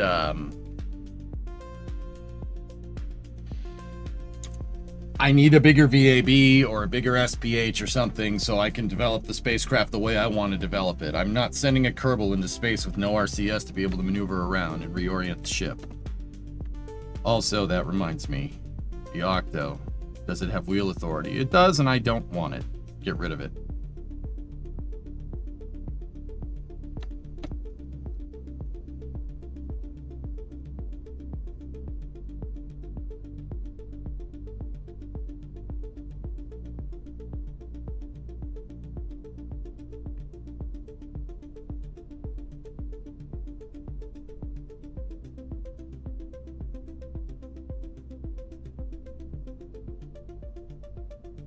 All right, let's see what this gives us. 1.35 TWR.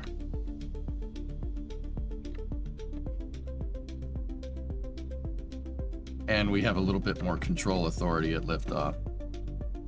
And because we have some extra parts, because we don't need all those fins now, we can give it a little extra with some thumpers on the sides or something if we really wanted to.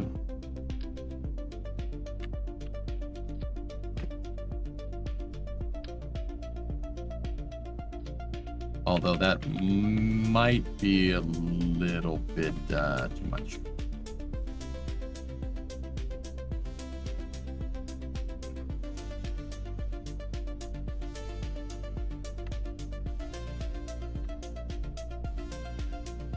Octo is named after the avionics package, dude. I don't have a name for this vehicle.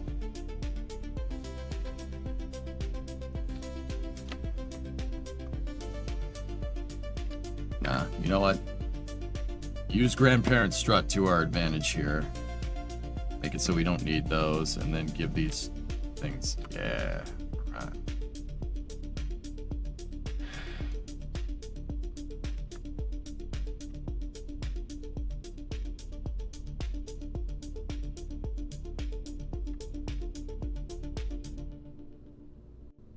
First, Titan. This thing's way smaller than Titan.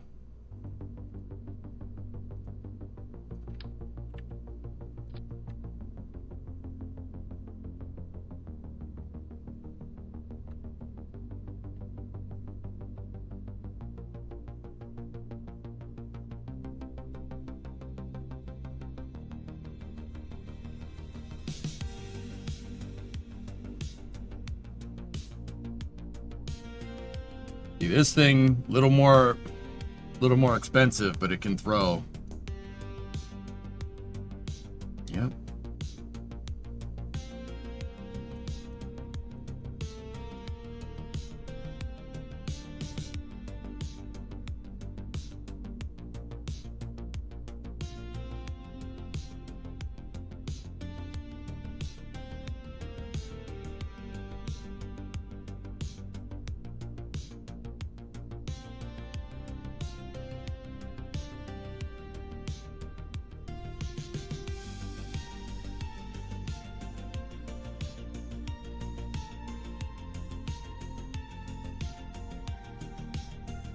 You got the Reliant? Yep. Or no, Swivel. Swivel. We need the Swivel.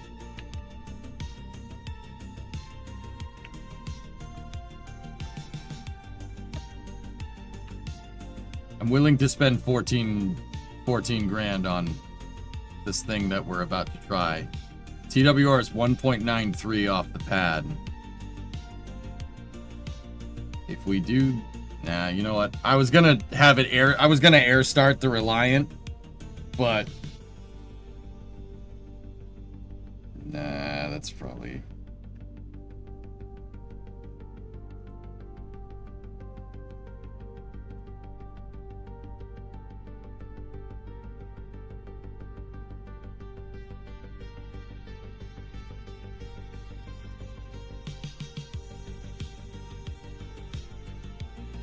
All right, you know what? If I have the SRBs and then the guidance system, Oh no, this has heading lock. Well, yeah, well, let's see what it does. I'm curious. Let's just see what happens. Hey, Astrophysics, what's up? What is the design checklist? It's for less experienced players to make sure that they don't forget anything. And I say less experience, and I've been forgetting stuff all night. But then again, whatever. Let's go.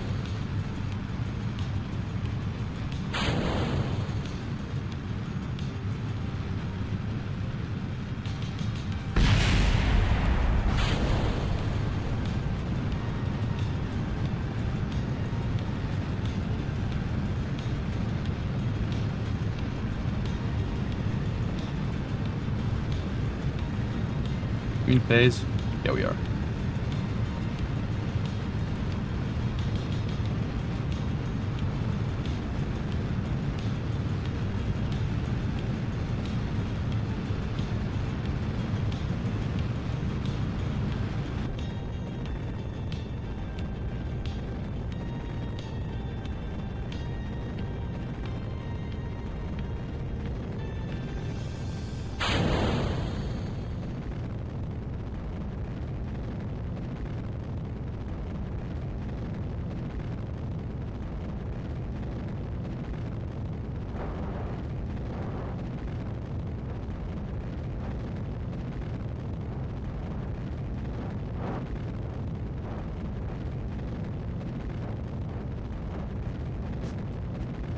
Nice. TWR 1.92.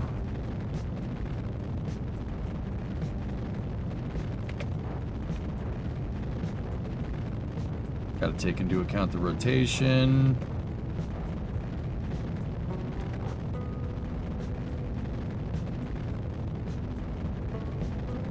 There we go.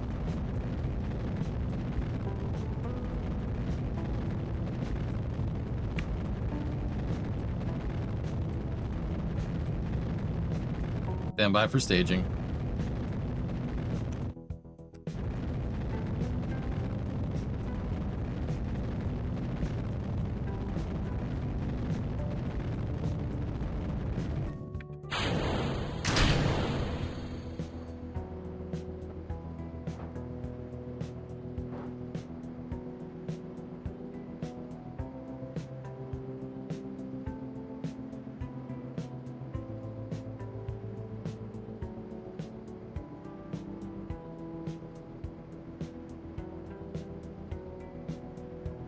See, now this is gonna be easy, dudes. Trying to make it difficult, but it's gonna be pretty straightforward stuff, man.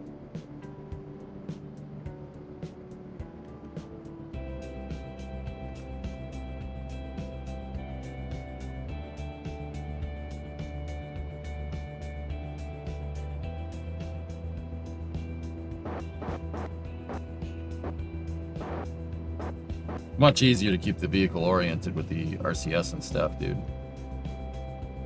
Hey, freaking, what's going on?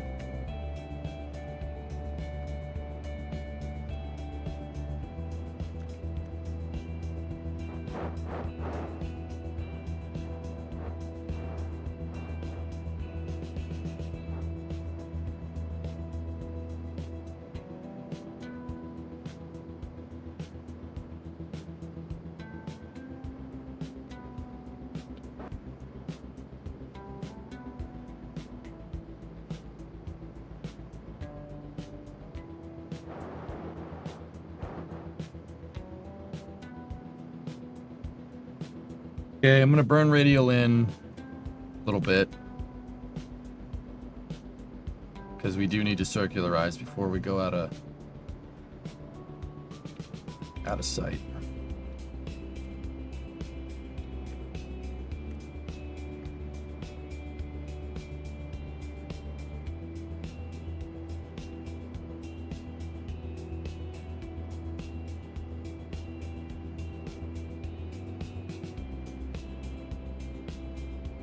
Once again, not the most efficient, but we have a lot more Delta V to play with this thing.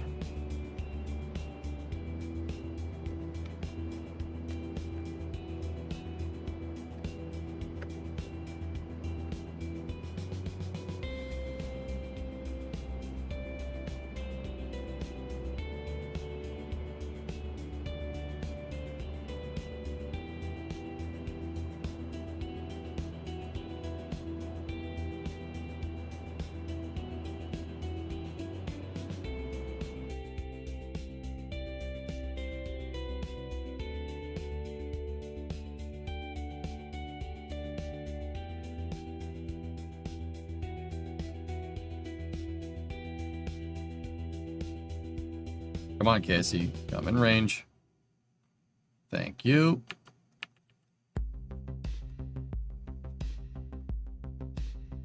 Oh, we're off by a little bit.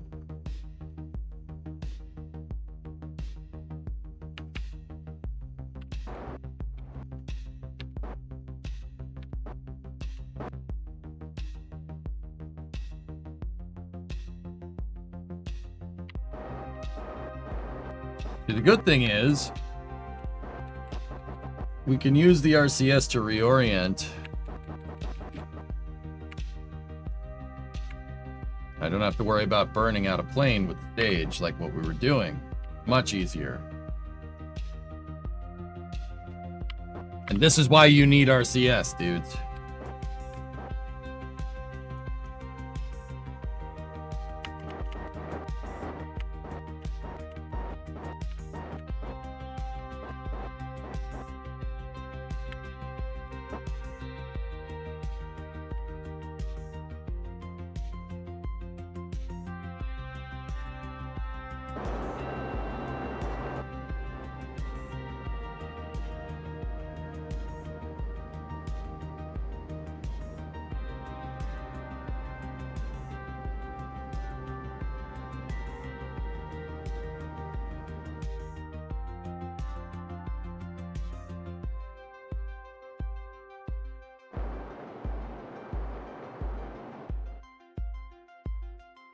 Hang on.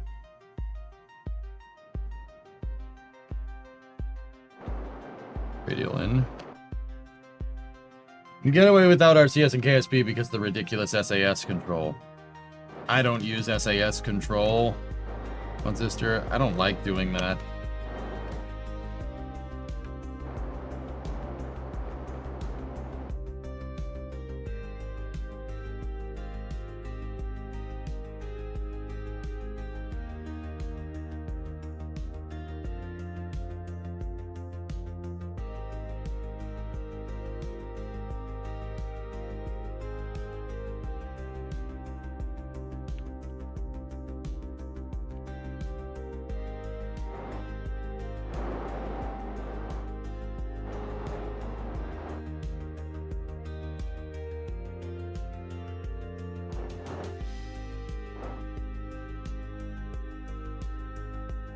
Curious what your intuition says about Flight 11. I think it'll work. I think it'll be just fine. Oh, I had it for a second.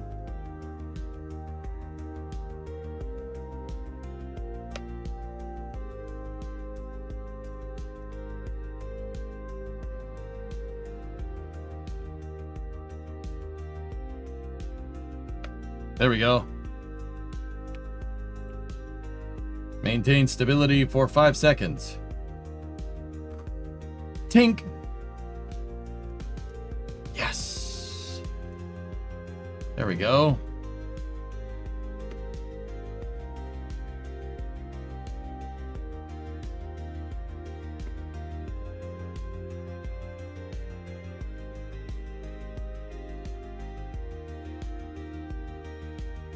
Material study while high over Kerbin.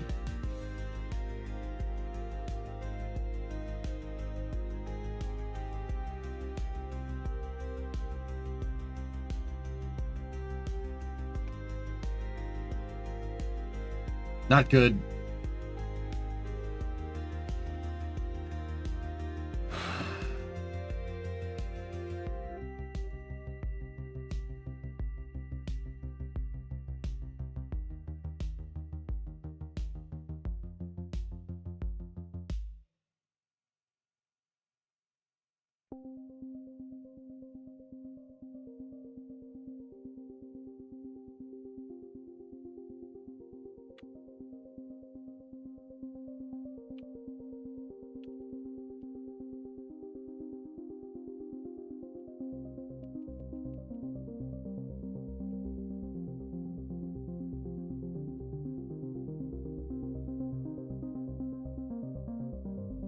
Good thing our one solar panel was turned correctly. Yeah.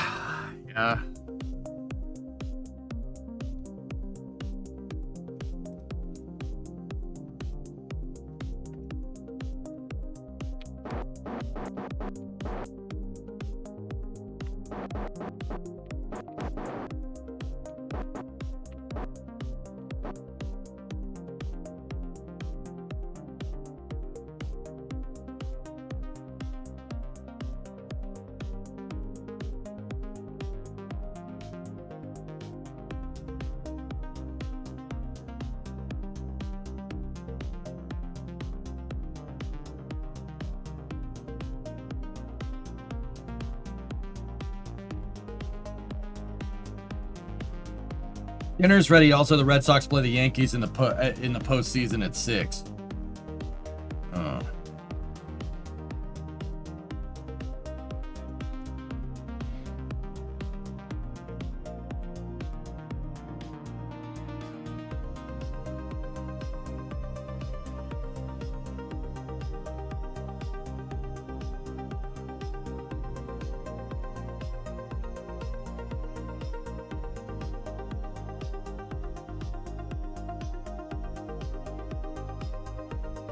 Well, we'll transfer ownership over to integrated integrals. I'm just letting you know since because I didn't realize the games were already happening. The Tigers already won. Oh. The OIG report is out for the Collins suits. Oh. Collins. Interesting.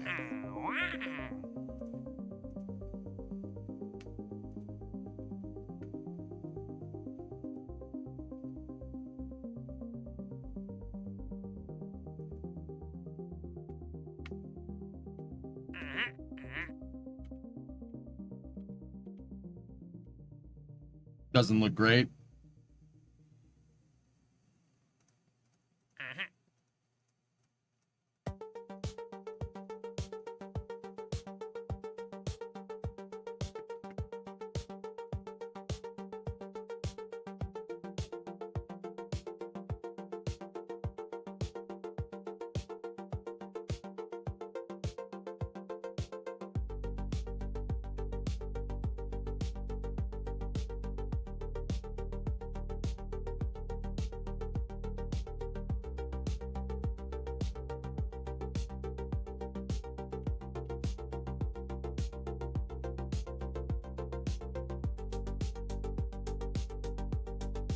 Did the OIG, the Office of Investigator General, do those reports ever look good?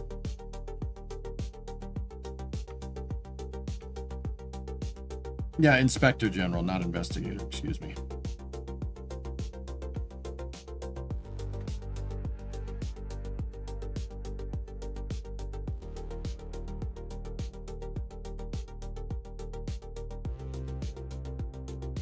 If you could just keep hitting transmit, I'll just get it later.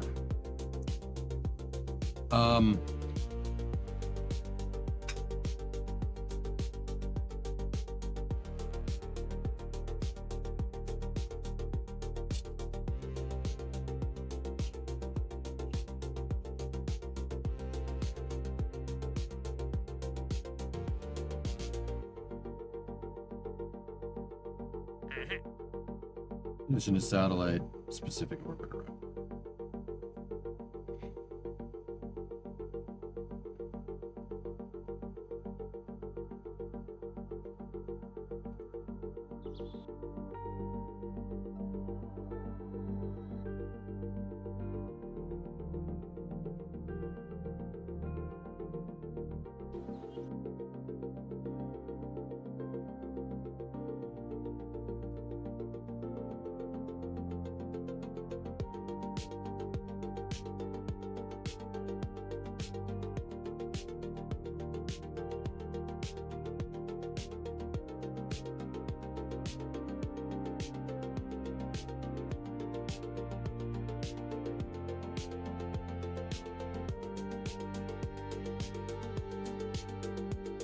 The other one it wants me to get into is over here.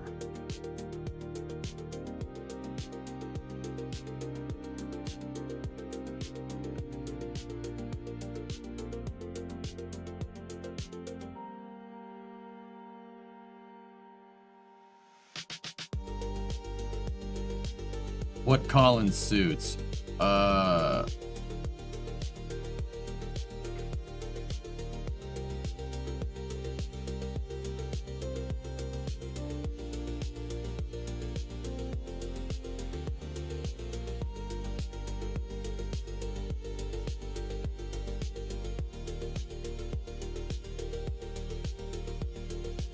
Give me 1 sec. What Collins suits?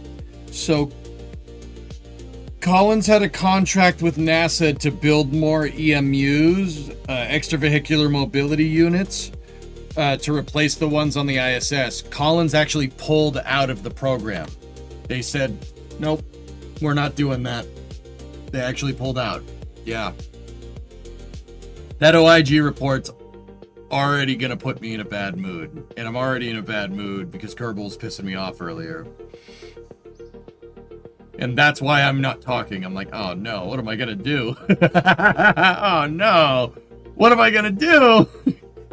I don't want to have another bad day, man. Damn. Oh, shoot. But I also kind of want to watch the Red Sox game too, but...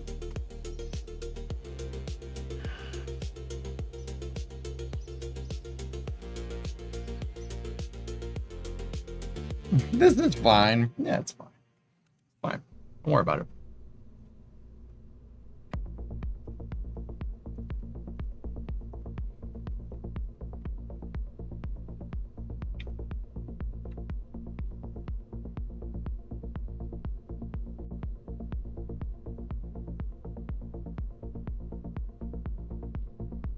This one's a good vehicle. Yeah. If we shoot for the moon again, we could probably nail both of these.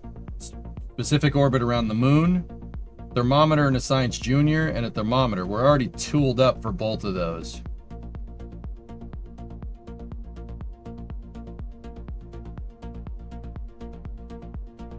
Yeah, let's shoot the moon with this thing.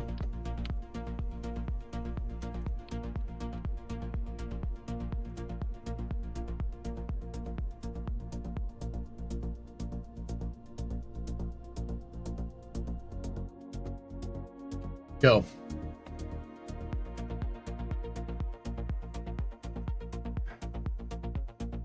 They made a report on Collins Aerospace. They pulled out of the spacesuit program.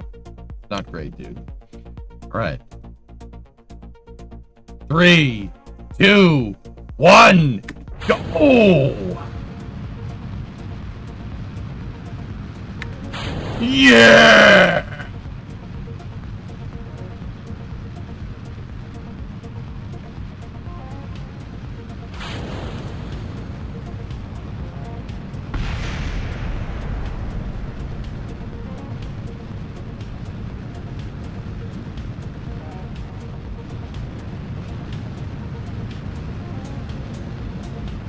Oh, balls. Oh, I'm losing it. I'm losing it. I'm losing it. All right. She good. She good. She good. That was almost incredibly bad. Okay. All right. We're good. We're good. I got it.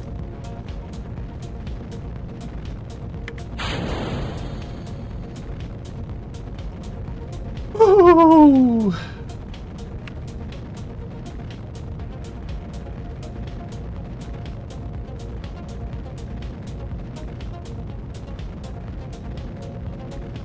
No, RCS isn't on, but we have gimbal. We're good.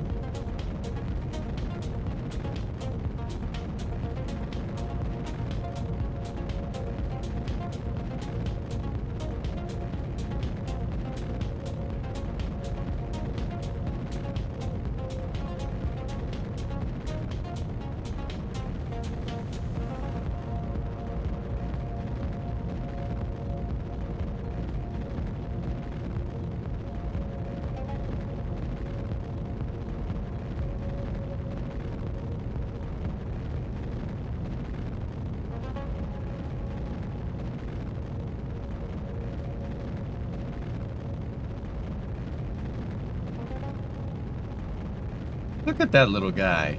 Look at this little Reliant. That's nice.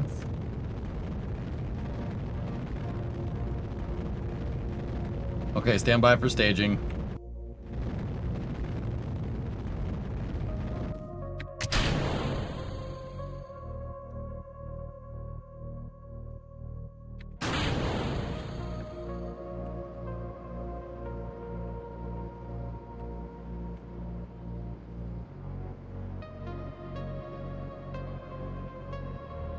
I miss the days we had launched to rock music. Those were the days. They were fun, dude.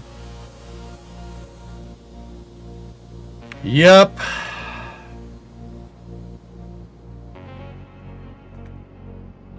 Okay.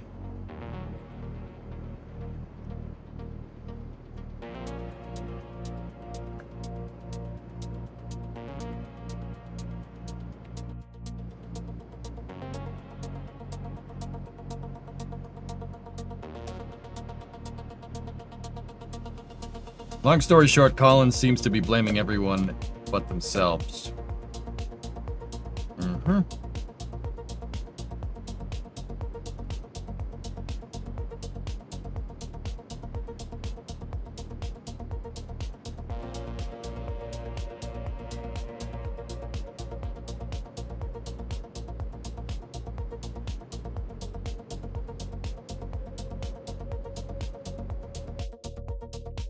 (107 by 90). We got a good orbit insertion there.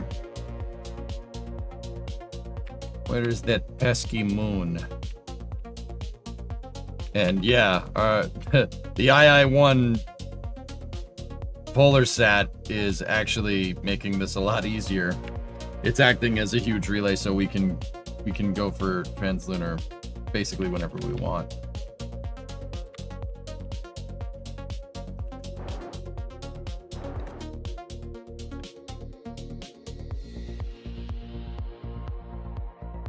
As I say that, we went out of range.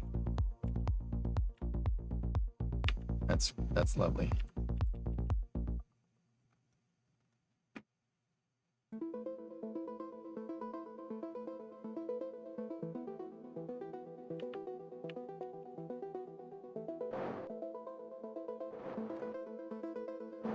Surely we won't go out of range right now.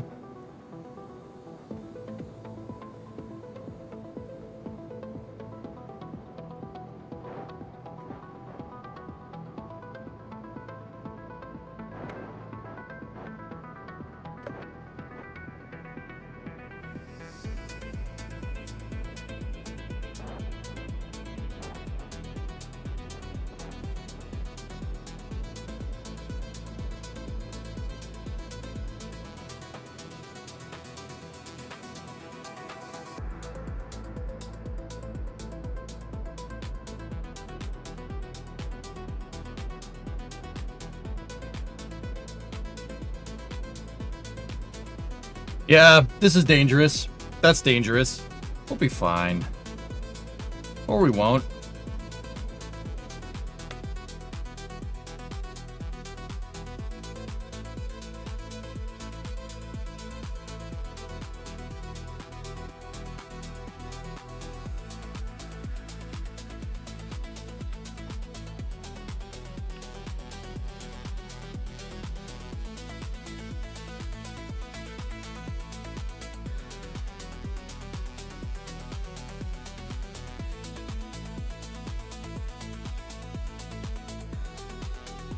Oh, is KSC gonna stay in phase? Oh no.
Well, that's not great.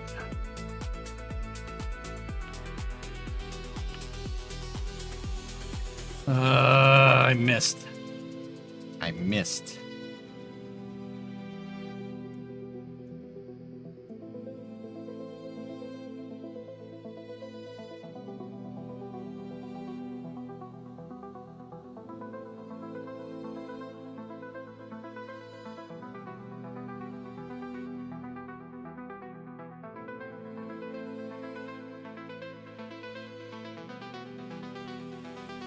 All right, we'll get her on the way back.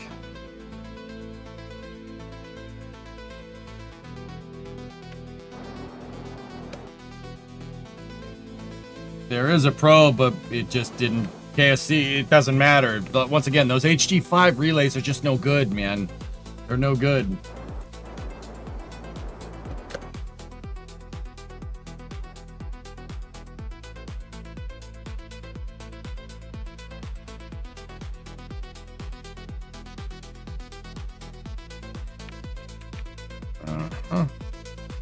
All right, we're really screwed now.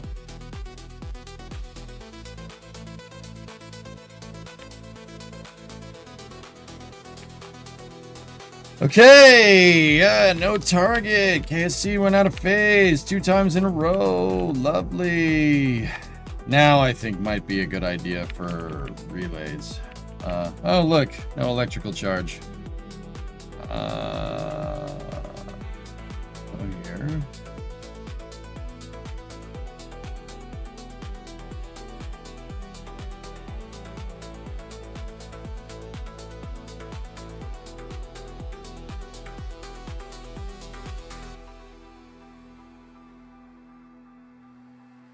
Cool. Cool. That was the name that the customer requested.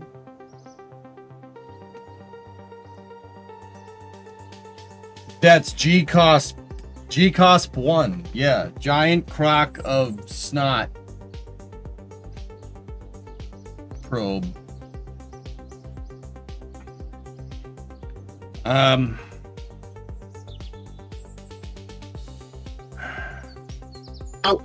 Oh, this is Space. I'm Hey, in nice, space. Shatter. Congratulations. You gifted 5, and hey, you got 1 Gamba sub. Oh, this is Space. I'm in space.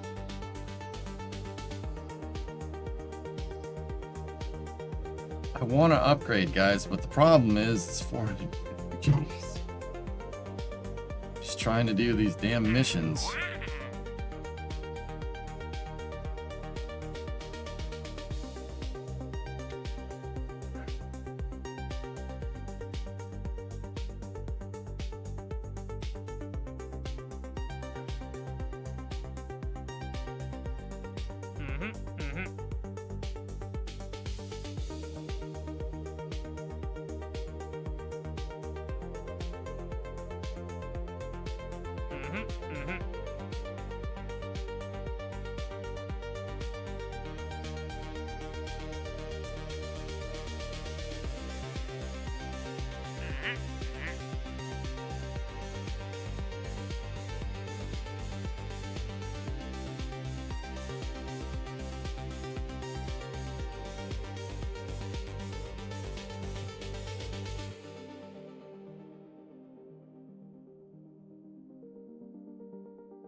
Can you check out a loan?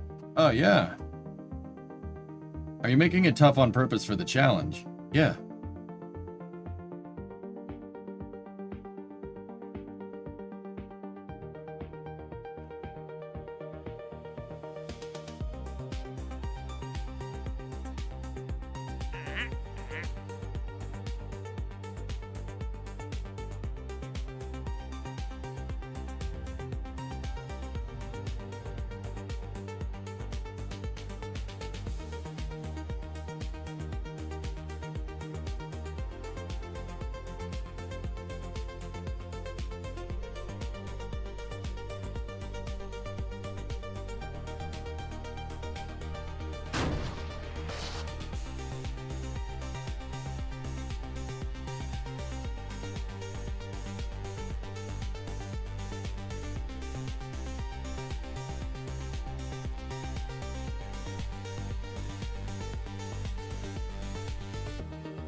Dynamic pressure is a little bit high.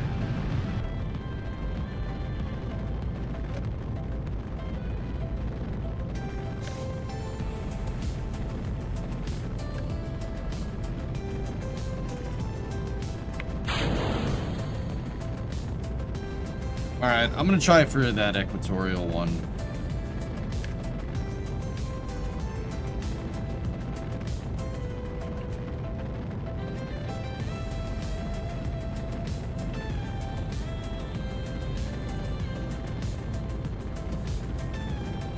Should be pretty easy money.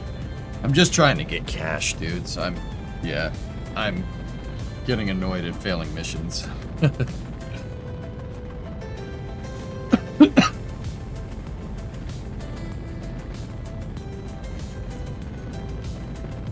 Oh, this is space. I'm in space. Emerald. Give the 10 subs and got 2 Valorants. Thank you. Oh, this is space. I'm in space. I am in space.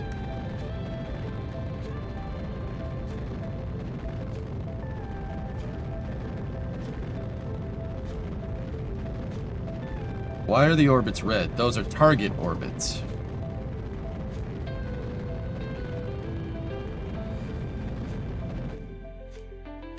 Paging.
Okay, this is the one we want right there. It's not that one. That is another mission.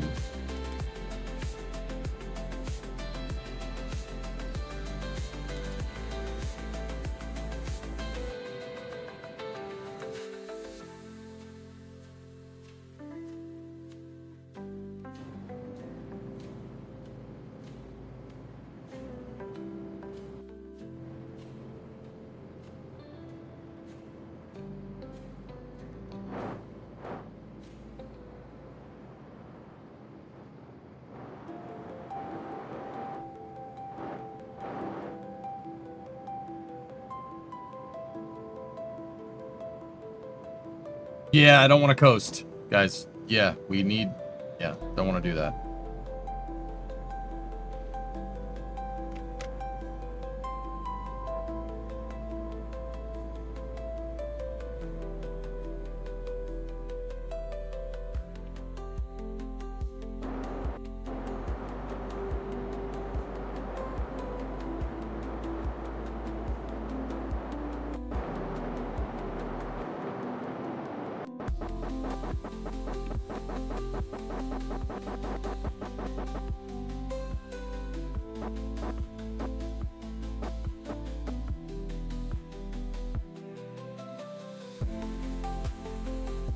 Alright, let's see if we can get phase.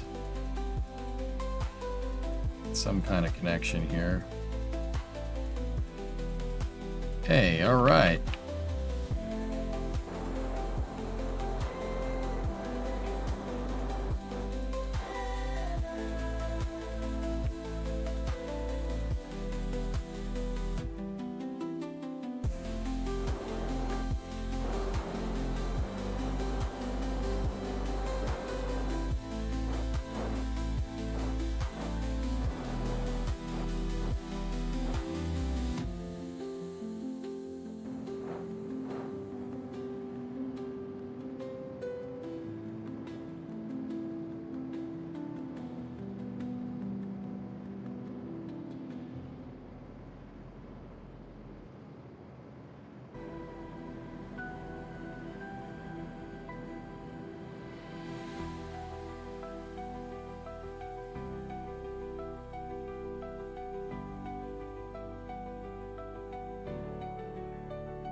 Nice. Delivery. Go and throttle up.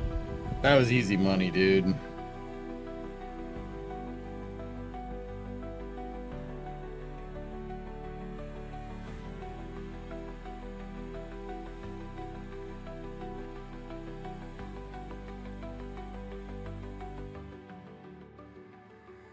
He's gonna double his relay sats. Honestly, no. I should deorbit them or terminate the missions, dude. I don't like putting relays in and using relays as my spacecraft antennas because then it gets real messy real fast.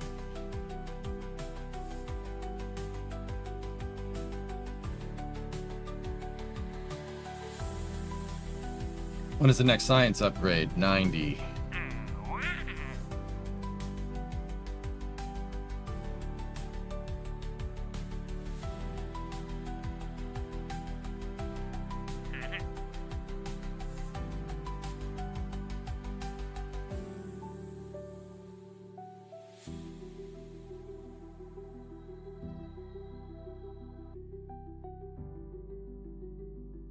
I think we can get to the second red orbit, yes.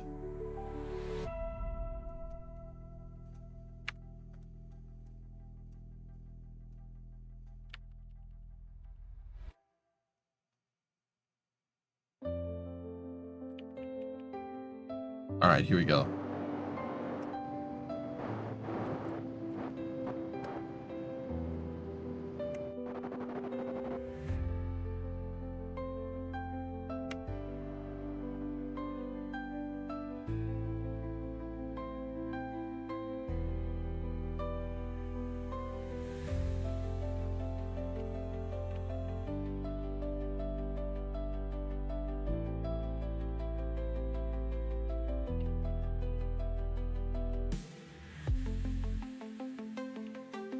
The hell? I am so stupid. Oh my god. And on that terrible disappointment, it's time to end. Oh my goodness. How am I so stupid? See, that's what I mean, man. Rusty. Rusty. We gotta fix that. Ran out of electrical power, dude. The solar panel's facing in the wrong direction. I didn't reorient it. Just put 3 solar panels. Oh, what a great idea. I didn't even think of that. I can't, dude. We're low on part count because of the VAB. See what I mean?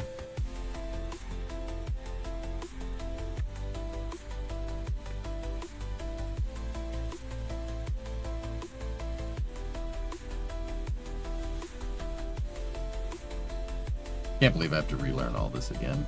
It's so ridiculous, dude. It's so ridiculous. Can't you afford the upgrade?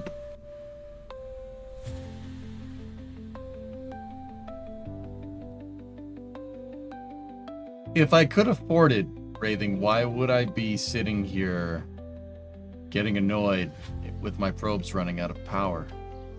Can't afford it, man. Can't afford it. Can't afford it. Do you really need 2 antennas or 3 RCS?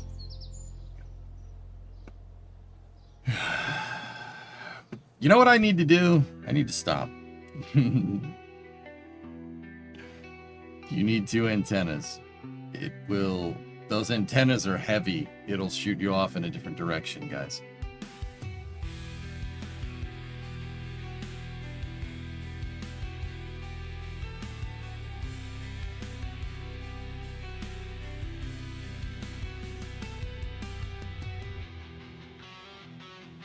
Just want to know that you're doing great. Don't let things get you down. Yeah, it's all good.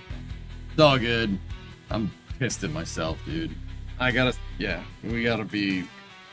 Hey, you know, like, this is better.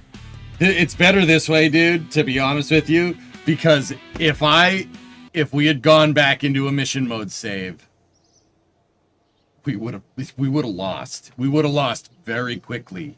There's no way I was gonna be able to get anything done in a mission mode save. I'm happy that I chose to do this. It kind of showed just how incredibly rusty I am at this game. It's not great. It's not great, but we'll fix it. We'll fix it. I just have to get back into the groove, you know?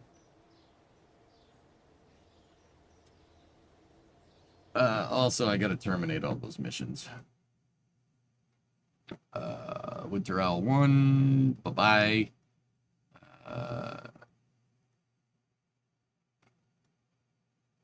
Marvin Launcher Mark 5, terminate, I don't want that. The Impactor is fine.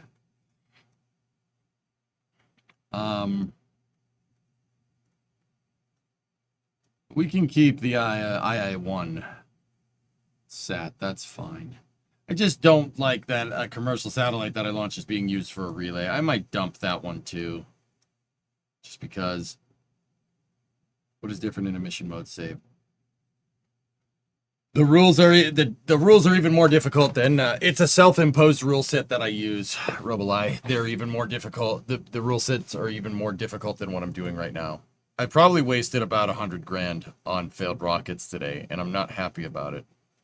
Just retract the antennas. All right.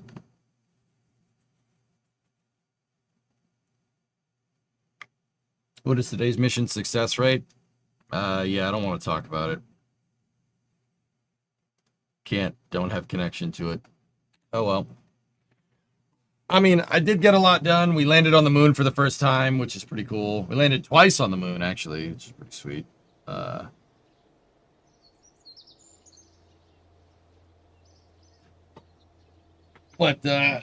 we got some work to do, man.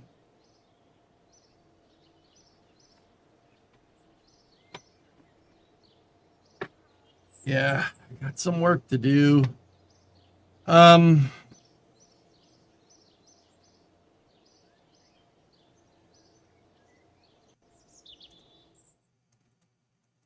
We have 45 science, though. That's pretty good. I just gotta think about what we want to pine for the next thing to unlock, I suppose.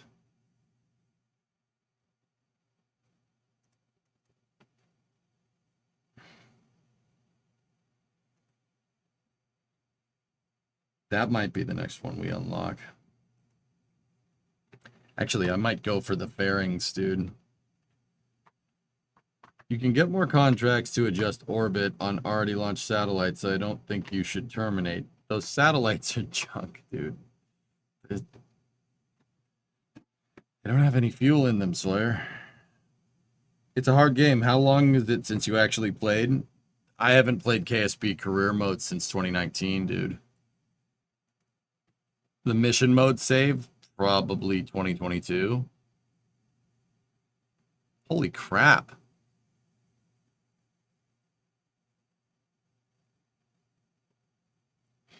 How did you do the early career without risking the Kerbals? I made a roly-poly and farmed science to get that. I tacked straight to that. To this day, Putnik.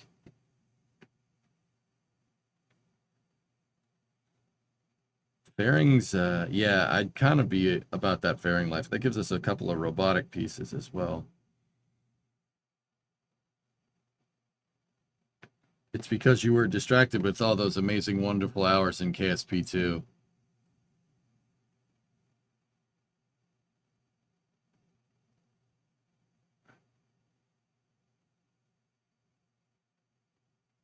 Oof.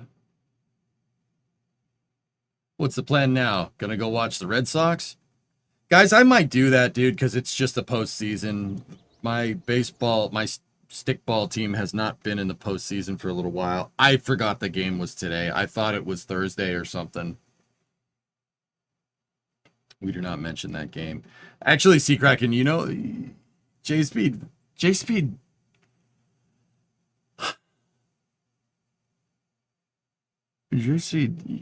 Yeah. You know, it's like, he was like, you were playing KSP2, and I was like, but surely KSP2 didn't make me worse at KSP1. Surely.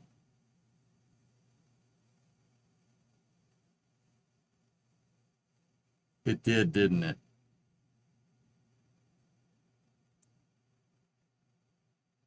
I hate that game so much, dude. I hate that game. Frick that game. Like, the freaking game made me soft in Kerbal 1. I hate it. I hate it so much, dude. That realization sucked so hard, man. Oh my goodness. I suck so hard at this game. This is so embarrassing. Any thoughts on Kitten Space Agency? Jamesito, I consult on that game, dude. Yeah, I'm a consultant on it. I think they're moving in the right direction. Did you see the thrusters that they showed off the other day? They look pretty good. 5 years of no organized KSP play doesn't help either. Facts.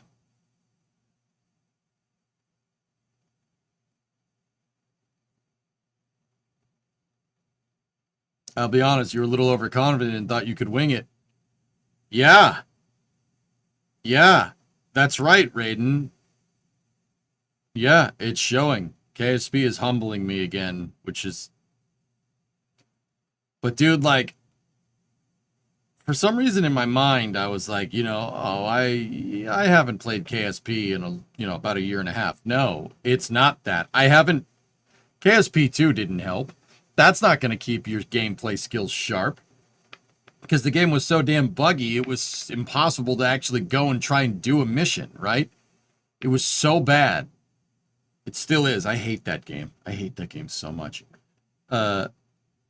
Because, like, if you don't count KSP 2, I haven't really played an organized Kerbal save since 2022. That's 3 years, man.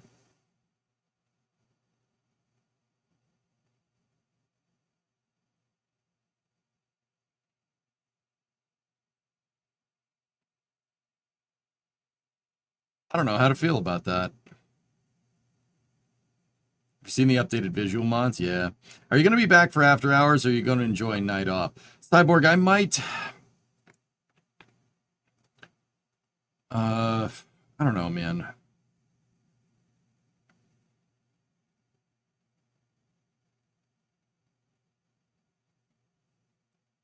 Discovery, go at throttle up. Cardinal. Sorry, it's just a number, dude. Don't mean nothing.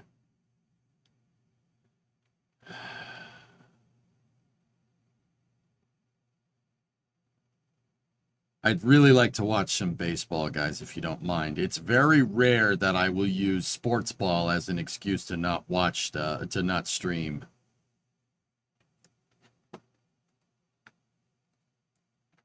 Yeah, I should get the cloud mod, Kraken. I should do it. Yeah, so about that OIG report. If anything, Raiden, I don't want to go and read that, because you know why? It's just gonna ruin my day, you know? And that's like something I can control. You know, if I go and watch the Red Sox and they lose, that's also going to ruin my day. But I can, you know, that's out of my control. That ain't my problem. You know what I mean? I don't want to read that OIG report. You can't make me. You can't make me read it, man. You can't make me read it. I don't want to read it. No, I don't want to go. No, I don't want to go.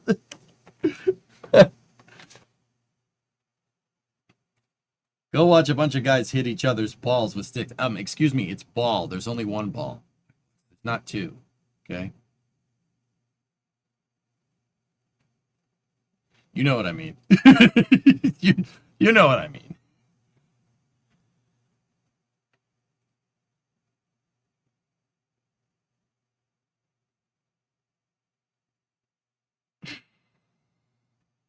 All right.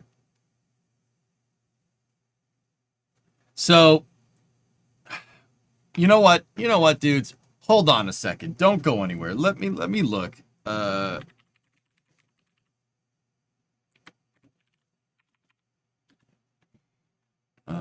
Okay. So we have wildcard games right now between us and Dead Yankees.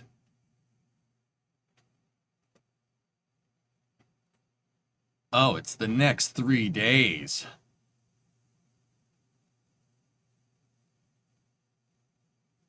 Yeah, but actually, now that I'm thinking about it, it's a best of 3, so... Oh. Baseball question. Are all the bats wood or can you use aluminum? You can't use aluminum. They banned aluminum bats, see Kraken. Yeah.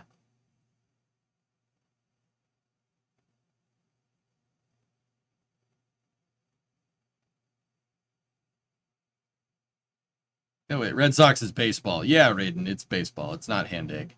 Hand egg is the Patriots. That's my team. Are you going to GTA race on Friday? Yeah, of course.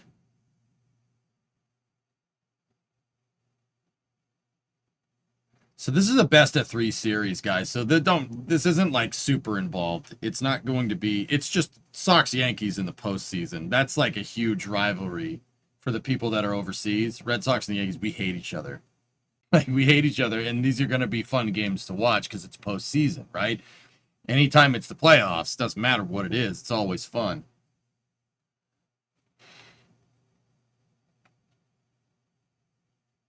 Yeah. You know what? I'm going to watch these games. I don't want to miss Red Sox Yankees postseason games, dudes. So at best, it'll cause disruptions in your regular streaming schedule today and tomorrow, and that's about it. Worst case scenario, another day. But yeah, I'd like to go watch. Discovery. So that's what I'm gonna do, dudes. I hope you enjoyed part 4, but don't worry, Kerbal isn't going anywhere, regardless of the games, right? We'll be back and playing KSP tomorrow.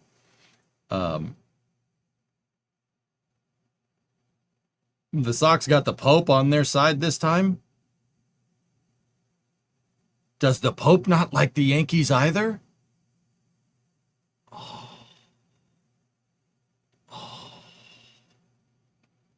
I thought he was a White Sox fan.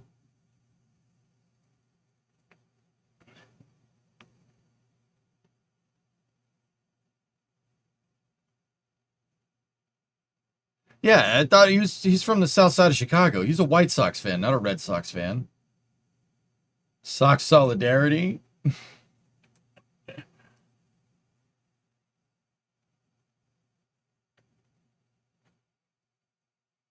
Thought he was a Cubs fan.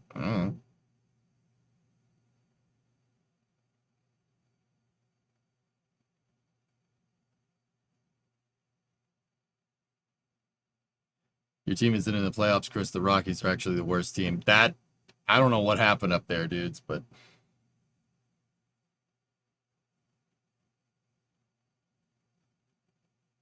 I was gonna say, if the Pope doesn't like the Yankees, that would just make me very happy.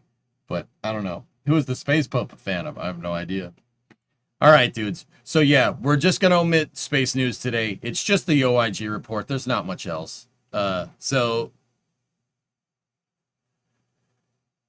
yeah, we'll see what happens. I wasn't planning on doing after hours today anyway, fellas. But tomorrow, if they do play again, we will come back for Summer Car. At best, we're just going to miss a couple of space newses. But yeah. So I'm going to go do that. I'm going to go have some fun. I'm going to watch the Red Sox game. And yeah, I will see you guys back here tomorrow for more KSP. So we got so tomorrow the schedule will be KSP and then maybe another baseball game. It depends. And then Summer Car for after hours. That's guaranteed. That is going to happen no matter what.